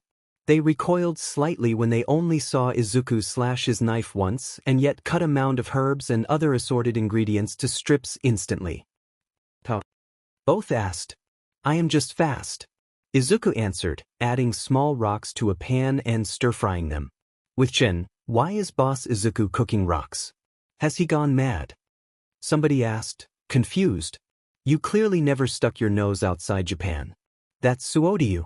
It's a form of Chinese street food where small rocks gathered from the clear waters of a river are stir-fried with spices, chili oil and garlic. You are supposed to SCK the rocks clean when eating suodiyu. The spices and garlic will enrich the taste the river waters gave to the rocks. It's humble and flavorful and symbolizes finding warmth and peace even in the most small and insignificant moments of your daily life. The killer explained with a tone of annoyance. It's street food, yes, but it still has its dignity, so I will add some suodiyu rocks as a side dish to my twice-cooked pork and 8 treasure duck. Izuku added. You are making those too. The twins yelled. For your interest I did make Buddha jumps over the wall soup too, It has been boiling at a low flame for the past 2 days. If it doesn't count for the challenge, I will use the rest of the shark I used for it to make hand-pulled Land's House shark stir-fried noodles as an alternative dish. Since I had to use shark fins for the main soup, I'll use the rest of the poor animal too. They may come from a specialized breeder that breeds the sharks I use as ingredients, but using only the fins always feels like disrespecting the animal. Izuku answered, shrugging. No, it's okay. That dish takes so long to make, so it makes sense you started before the challenge to make it. While the stir-fried noodles will be the ones judged, we can taste the main soup as well and give you our opinion on it. Hong answered, unsure. Thank you. Izuku answered, smiling in gratitude. For you could? Ming asked after a long silence. Who am I? I'm me, of course. Izuku answered with a cheeky smile. Ancient good answer. Hong admitted, shaking his head. With Izuku, the next dish Izuku started working on was the twice-cooked pork, another fairly complex and yet delicious recipe of Chinese cuisine. Twice-cooked pork, or huiguoro, a Sichuan dish of spicy seared pork belly. Please help me defend my restaurant from the villains that wish to destroy again everything I worked so hard for. Izuku whispered in a prayer-like manner to the assembled ingredients in front of him. A brief luster of pure light and a feeling of gratitude matching his own told Izuku how pork and every other ingredient were ready to give their all and help him. Thank you. Let's start, he said with renewed vigor. In a medium pot, 2 quarts of water were brought to a boil. The whole piece of pork belly was then added to the pot together with some ginger. It's boiling again. Good, right on time. Izuku muttered while lowering the heat to let the pork simmer for 30 minutes. Until the meat is tender and cooked through. With the twins, that boy is strange. Ming admitted. What do you mean, brother? Hong asked. He cooks in strange ways. Remember what Weipo grandmother used to say? Cooking is not just a matter of heating food, it's putting your soul into it. That's why her dishes and Jimue's mother's dishes taste better than what we eat anywhere else. Because they put their love and soul in what they make. Exactly, I fear the boy is doing the same. His eyes are just the same as theirs when they cook. I hope for once it will be only a matter of superstitions then, he admitted, worried. Back to Izuku, when it was finally time, Izuku removed the pork from the pot and ran it under cold running water for about a minute, then set it aside to rest while he prepared all the other ingredients. Swine. Once ready to cook it again, Izuku shocked the twins and Killer again by rapidly cutting the pork belly in identical thin slices about 1/8 inch thick in just a few seconds, far too fast for a normal human to manage. Soon, I'll use you soon to cook, promise? Izuku muttered to the tattoo holding inside his precious star-eating turtle wok. Then he grabbed a common wok and moved it over the fire to heat until it started to faintly smoke. He added 1 tablespoon of oil to the wok and immediately started to sear the pork until the meat got a light caramelization. Then he lowered the heat and he scooped out the pork. First step done, now the others, he mumbled while adding another tablespoon of oil to the wok.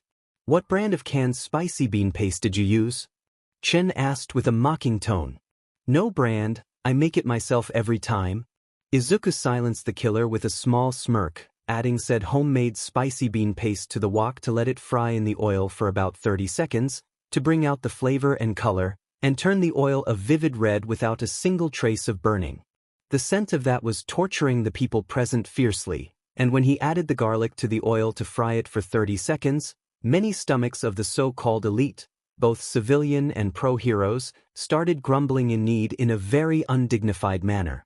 Almost done, please be patient, Izuku said with a gentle smile, then increased the heat and added the pork, long hot green peppers, and leeks to the wok. Yes, it smells nice, but without dash, Ming tried saying. I have authentic Shaoxing wine, Chef Ming. I am not half-assing it. Izuku interrupted him in fluent, perfect, and more importantly, sharp Chinese. After having stir-fried the pork for a minute, the young chef added the Shaoxing wine, some soy sauce and sugar to the wok and started to delicately stir everything together. By the looks of it, the leeks have wilted and the peppers are cooked just right to still have a little crunch. It's ready, Izuku muttered, pleased to see another dish ready to be served. With the twins, both men were sweating while trying to match the pace of Izuku, almost foregoing breathing and blinking out of sheer concentration.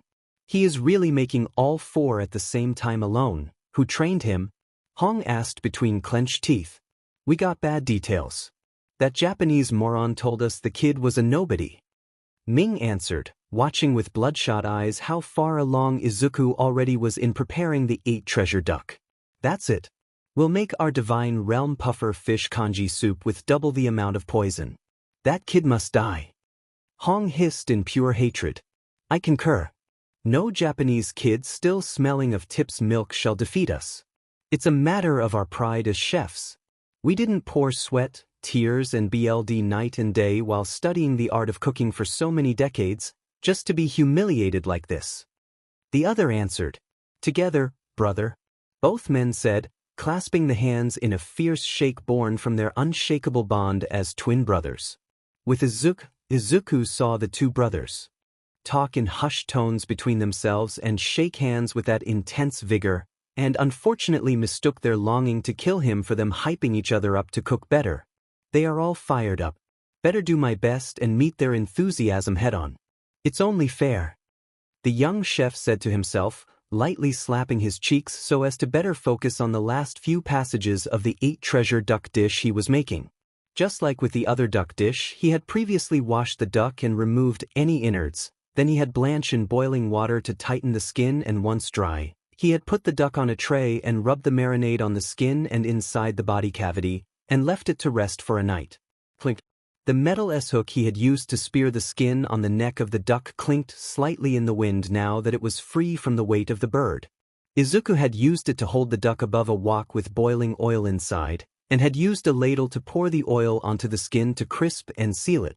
For the stuffing he washed, peeled, rinsed, and diced some taro root and some fresh shan yao Chinese yam, chopped chestnuts, boiled white lotus seeds, lily buds, diced red dates, diced shiitake mushrooms Izuku himself had dried, and finally some diced Chinese sausage. He had used all that to fill the duck body cavity with the stuffing mixture until nice and plump. Then he had threaded bamboo skewers along the duck's skin to close the opening and secure the stuffing. Look at you. So nice and delicious, ready for the final touches.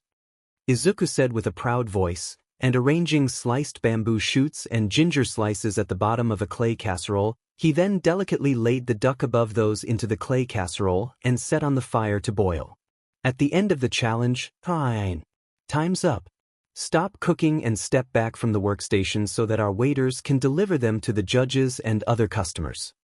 Adelia ordered as soon as the timer ran out and loudly rang. Perfect.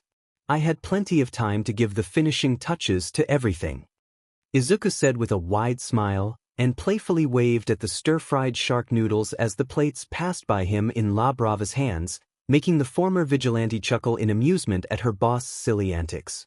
Everybody watched in amazement the dishes Izuku made for his challenge, each one of them a small edible work of art. Even the scent was sublime and mesmerizing.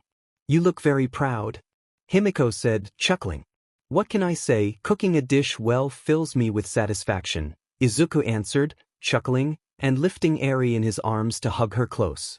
You were amazing, Eri said, kissing his cheek. Thank you, Eri. Want to try some of them? He asked. Maybe, she admitted, giggling. But you can try all of them if you want. He answered, spinning her around to make her squeal happily. Stir-fried shark meat noodles. Hand-pulled twice-cooked pork 8-treasure duck Peking duck. Bonus.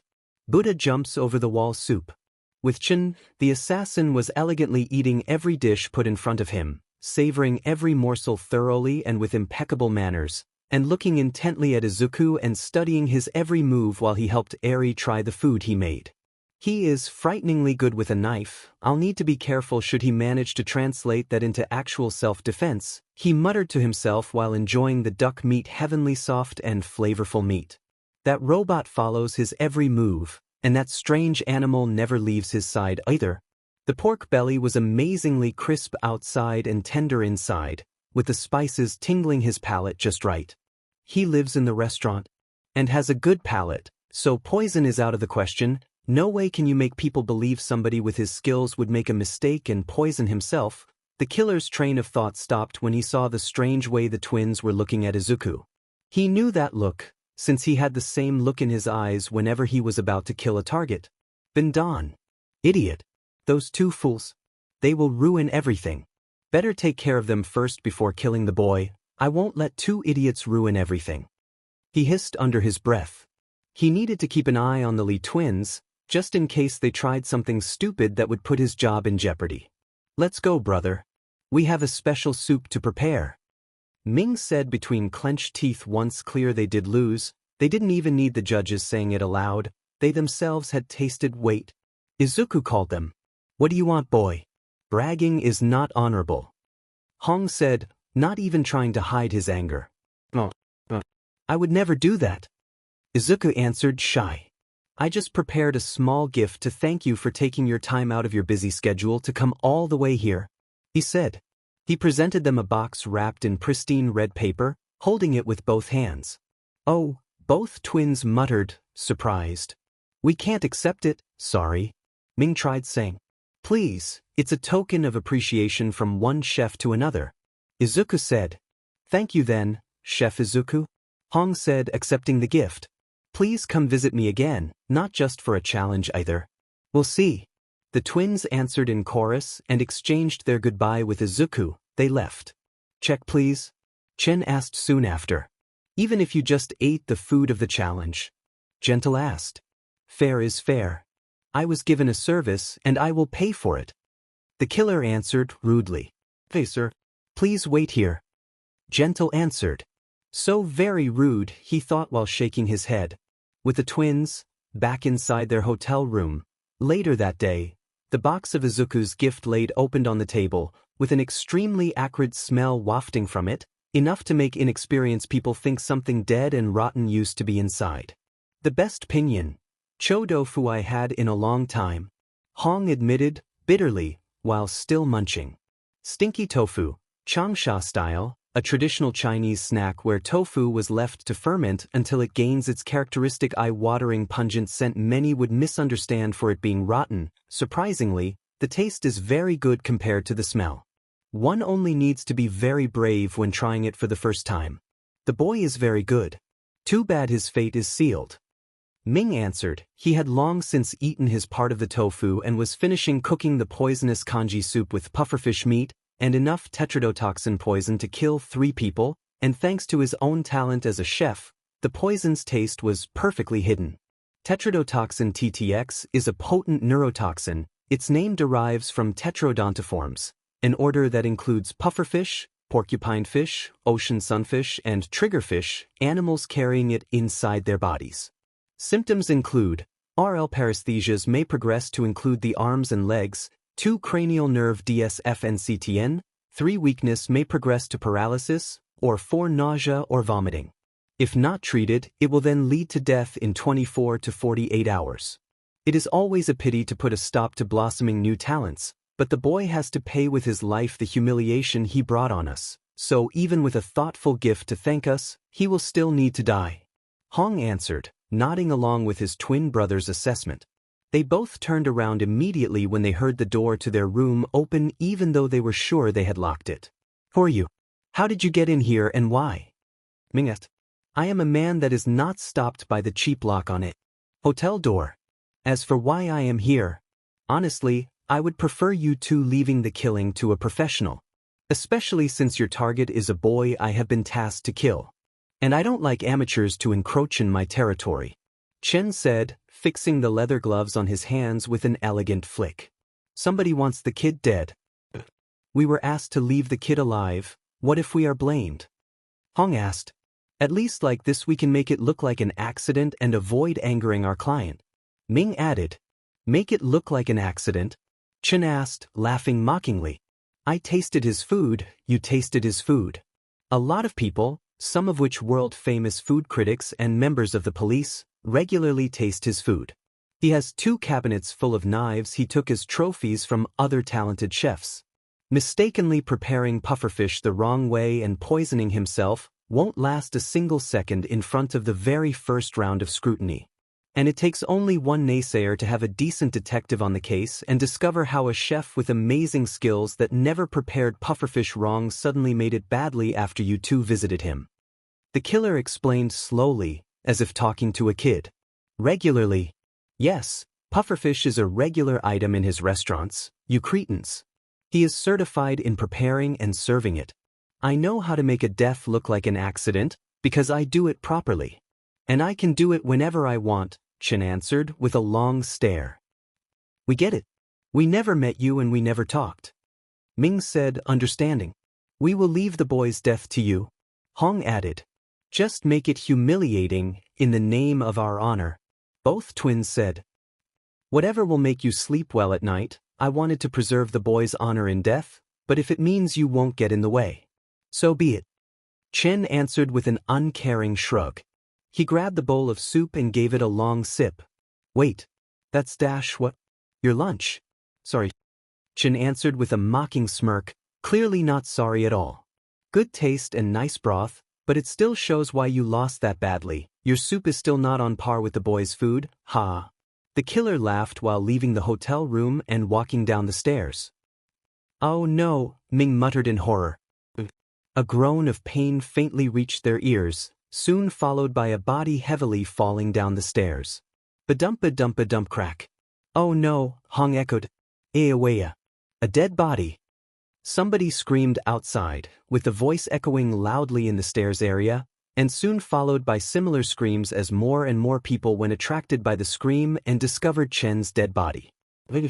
Both Li twins yelled, immediately dropping everything to gather as much of their belongings as they could to escape the hotel. Chen Huishao, one of the greatest assassins in the world that mastered the art of the perfect assassin, killed by a mere bowl of soup. It was almost ironic for a legendary man like him to die like that, and a curious reminder that even a chef can be a threat to whoever lowers their guard. The next day, cruise ship, with June and Gookie. June was looking at her grandfather with bulged-out eyes, stopping cooking and standing frozen in complete shock. What? She asked, dumbfounded. I had planned for the Li twins to defeat Midoriya, then Chen would have stepped in to kill the boy, making it look like he had chosen suicide out of shame from his defeat. But those morons had to lose. The old man explained with a shriek. Not only those two dumb sacks of SHT had to lose their cooking challenge against Midoriya, they had also tried to poison him with tetrodotoxin in revenge. After I specifically told them to not kill him, Chen had apparently visited them for some reason. Maybe to remind them Midoriya was his target, and got himself poisoned. He stole the poisoned soup for some sort of show of demps or similar bullshit. And he died when the poison paralyzed him fast enough, he slipped down the stairs and broke his neck and died. Those morons killed my killer. Gookie said, upturning a table nearby in blind fury. Where are the twins now? June asked. They were making a run for it, obviously. They told me all this before destroying the phone and going into hiding. But considering I just saw the news and saw the footage of their arrest, their daring escape amounted to nothing. Useless bastards to the very end. He answered, huffing still from his bout of anger. Are we in trouble? Not yet. I used several burner phones to keep in touch and a fake name. Even if they talk, the police won't have anything linking them to us. Anshin. Same thing, his secretary.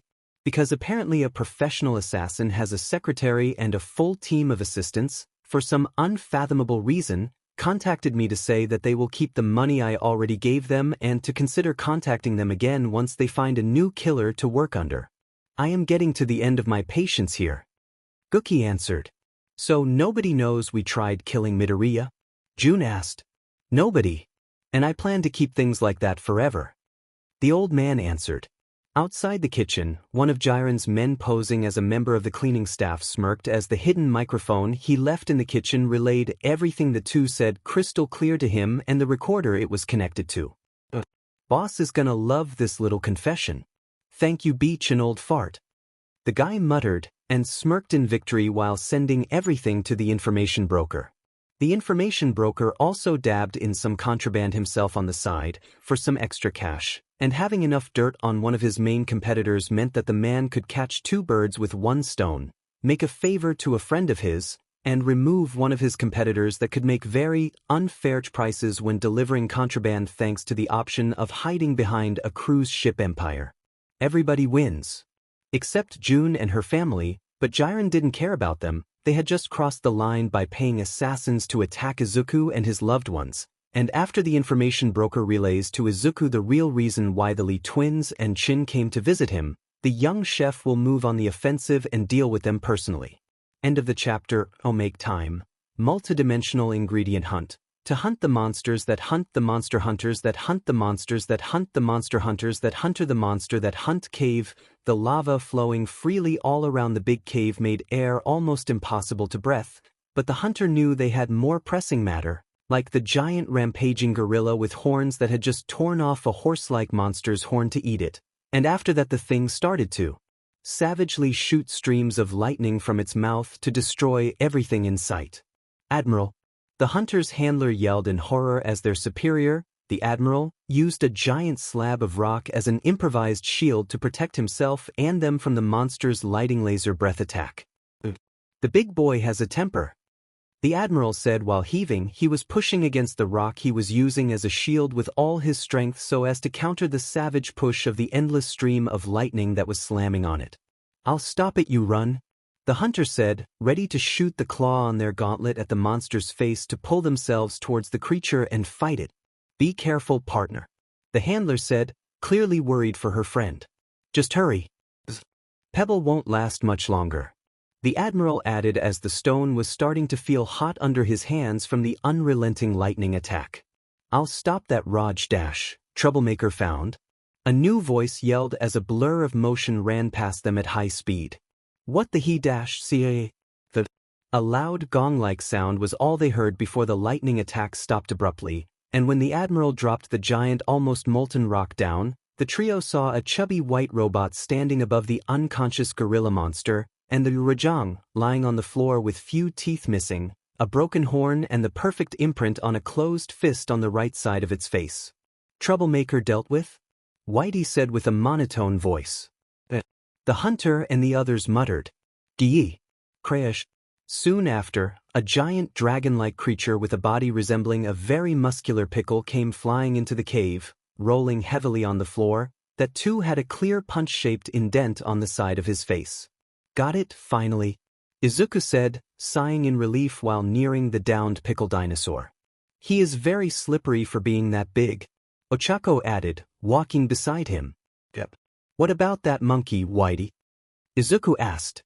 The troublemaker monkey that attacked the host has been properly disciplined. Whitey answered, moving aside to show them the knocked-out monkey. Good job, Whitey, Izuku said, smiling wide. The robot's only answer was a slow rubbing of its dome-like round head. Who are you, boy? The admiral asked slowly. Good evening.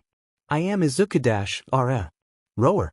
What appeared next, maybe attracted by all the noise, were two flying monsters faintly resembling lions crossed with dragons, one with fiery red fur, the other with deep blue fur. Those two again, Ochako said, annoyed.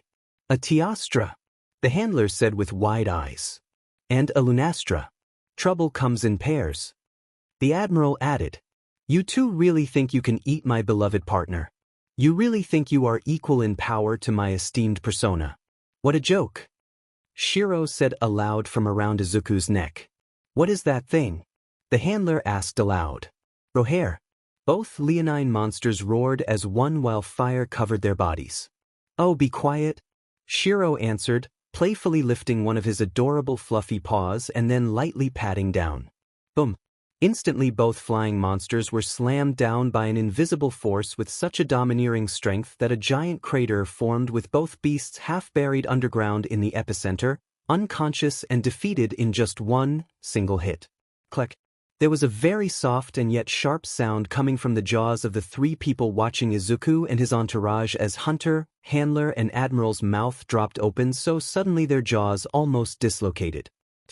Thank you for leaving them all alive. I want to take them to my storage island for breeding, Izuku said, sighing. No problem, partner. The robot and I know how to restrain our power.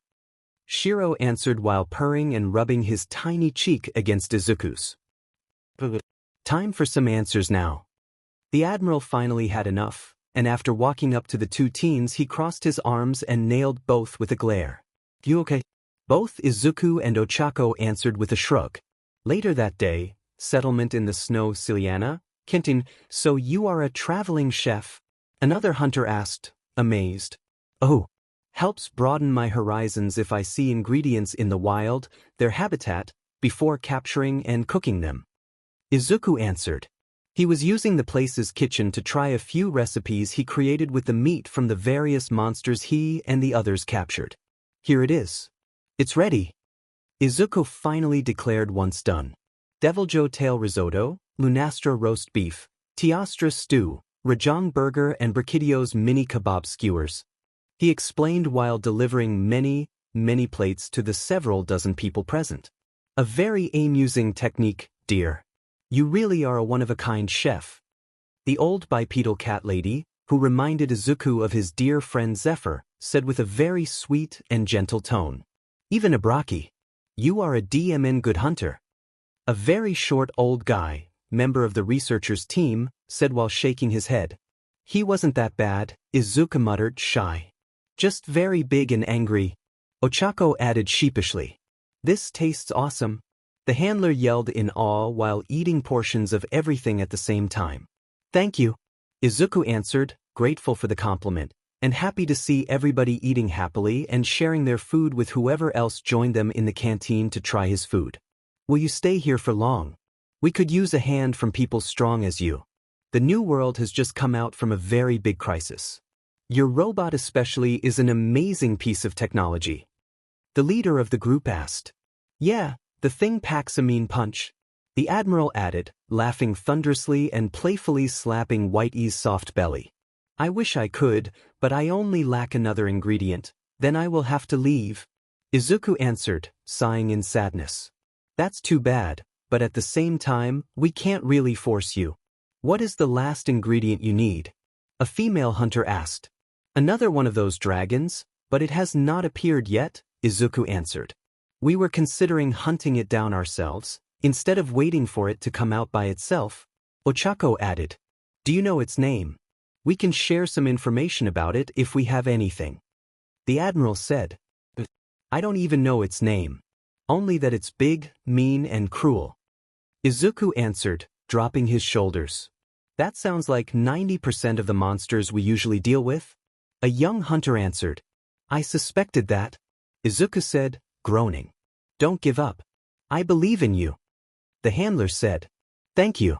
What do you say, Ochako-chan? Izuku asked. We can start immediately if you want, she answered. You sure? Of course.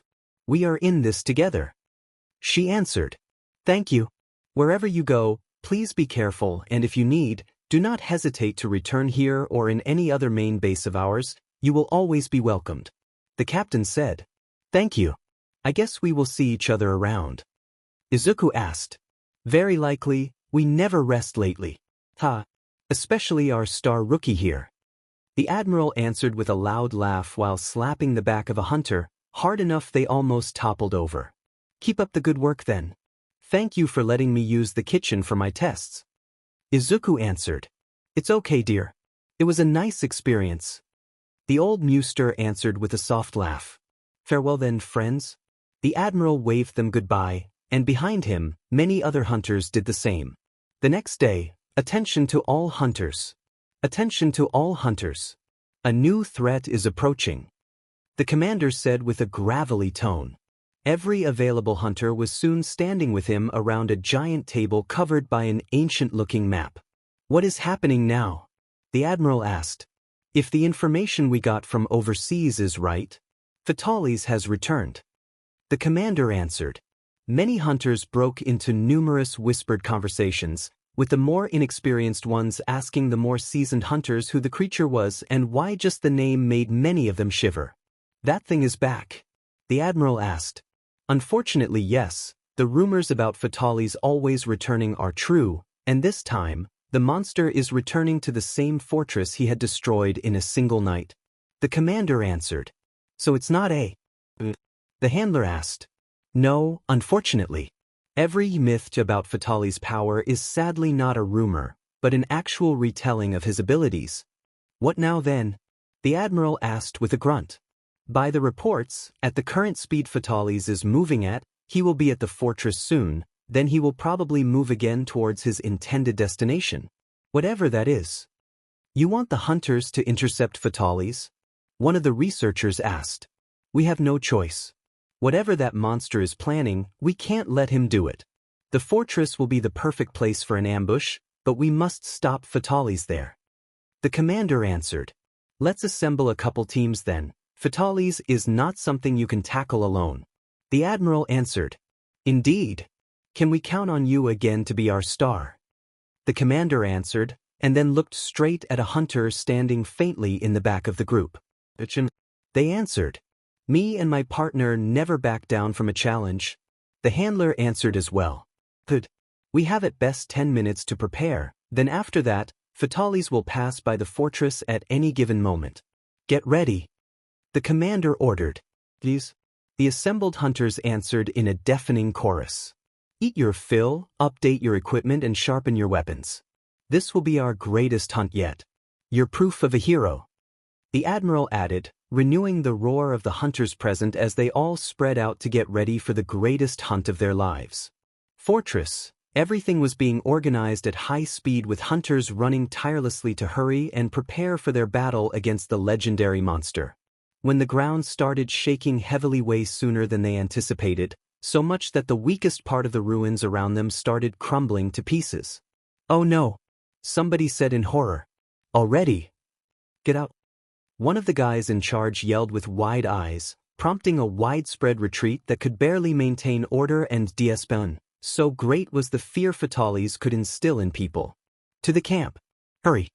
The handler yelled, and on the echoes of her scream, every hunter left the area for their camp to prepare for the battle. He's here. And barely a minute after they all landed in the safety of their camp, they saw the colossal black dragon descend from the sky with a terrifying roar. You can do it, partner?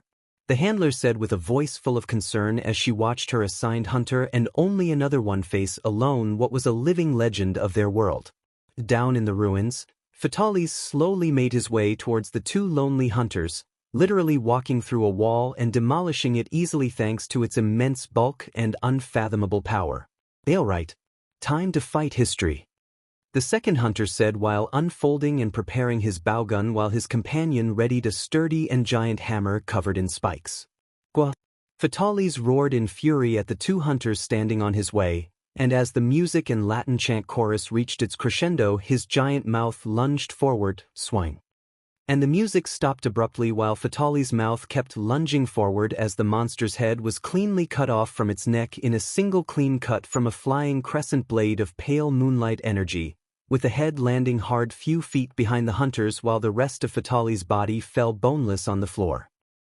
Well, that was anticlimactic. The admiral commented dully. Got it, finally. Izuku was heard saying in triumph, still with his smoking kitchen knife in his hand. Why must they keep running away? It's annoying. Ochako added, panting out of breath. It's okay, what matters is that we finally caught it and… It's you. Good evening. Evening, the two hunters answered, unsure. I got the ingredient I missed from my list. A minute for me to carve it and you can have some of the dishes I plan to make with it. I was told that if I leave the head intact it will resurrect from it, so we can eat everything else. Izuku said, excited. It does look very plump. So I guess you can make lots of recipes with it. Ochako asked while studying the dead Fatales curiously. A lot. And thanks to the knife's own purifying powers, no evil possession whatsoever, only delicious meat. Izuku answered. Nice. Can anybody tell me what is happening? The commander asked. I wish I knew. The admiral answered, scratching his head in confusion. The others are here too. Hi. Izuku yelled and waved at the group once he saw them perched nearby above him. I have questions. The handler said. Get in line. Admiral and commander said in chorus. Kenton, once again, Izuku was perusing the place's canteen, only this time cooking for real, in his own words, and the difference was astronomical, not only in taste of the food after he finished perfecting his recipes, but the food itself had miraculous effects on the eaters. HP, plus 600 stamina, plus 600 stamina recovery, plus 600 attack, plus 600 defense boost, plus 600 elemental resistance, plus 600 activated skill. Feline cliffhanger, feline fur coating, feline booster, felonbacker, feline provoker, feline researcher, feline defender, feline temper, feline escape artist, feline weakener, feline insurance, feline deflector, feline bulldozer, feline trainer, feline fisher, feline sprinter, feline gripper, feline weathercat, feline lander, feline parting gift, feline dung master, feline foodie, feline biologist, feline microzoologist, feline macrozoologist, feline. Over 100 skills activated all at once, most of which even the veteran hunters among the eaters had never heard about. Holy stars! This stuff is amazing! The Admiral yelled with a loud laugh of awe. The boy is good. The handler said. Where is he now? A researcher asked. Running away. What? A botanist, still munching heavily, answered, unsure. You know, this food is very good and gives you one heck of a boost. If we convince him to stay, we can eat this well and get this strong whenever we want. Especially the eating well part. Somebody had the less than brilliant idea to say out loud. And the heads of every female hunter snapped in the direction in which Izuku and Ochako ran to. Get him, and as one those female hunters sprinted forward to chase him. That must be why he ran, he probably knew it would happen. The Admiral said, impressed at the speed of the horde. This is very unprofessional, the commander answered, groaning in dismay. With Izuku and Ochako ruined, Izuku shrieked shrilly as he bolted through the woods and through whatever monster standing in his way, often quite literally, as the poor rat halos that tried to eat him could testify. The dragon's head was still buried deep underground thanks to Izuku's punch. Roar! Many monsters tried stopping him, including many violent and bloodthirsty ones, or even ancient dragons. And at the furious roar of Izuku, enriched by his appetite demon appearing and his intimidation skill flaring to full power, all of those same monsters released a shrilly tkai and turned around to run away. Thus another ingredient hunt of Izuku ended up with him running away from psycho women. With the system, the entity had stormed heaven, hell, netherworld, the in-between, chaos, emptiness, end of time and beginning of all things, and yet nobody had anything to do with the messes Izuku would get in at every ingredient hunt, nor they were trying to pull a joke at the system expenses. Where else to look? Who is it that is making a joke of the system? Where?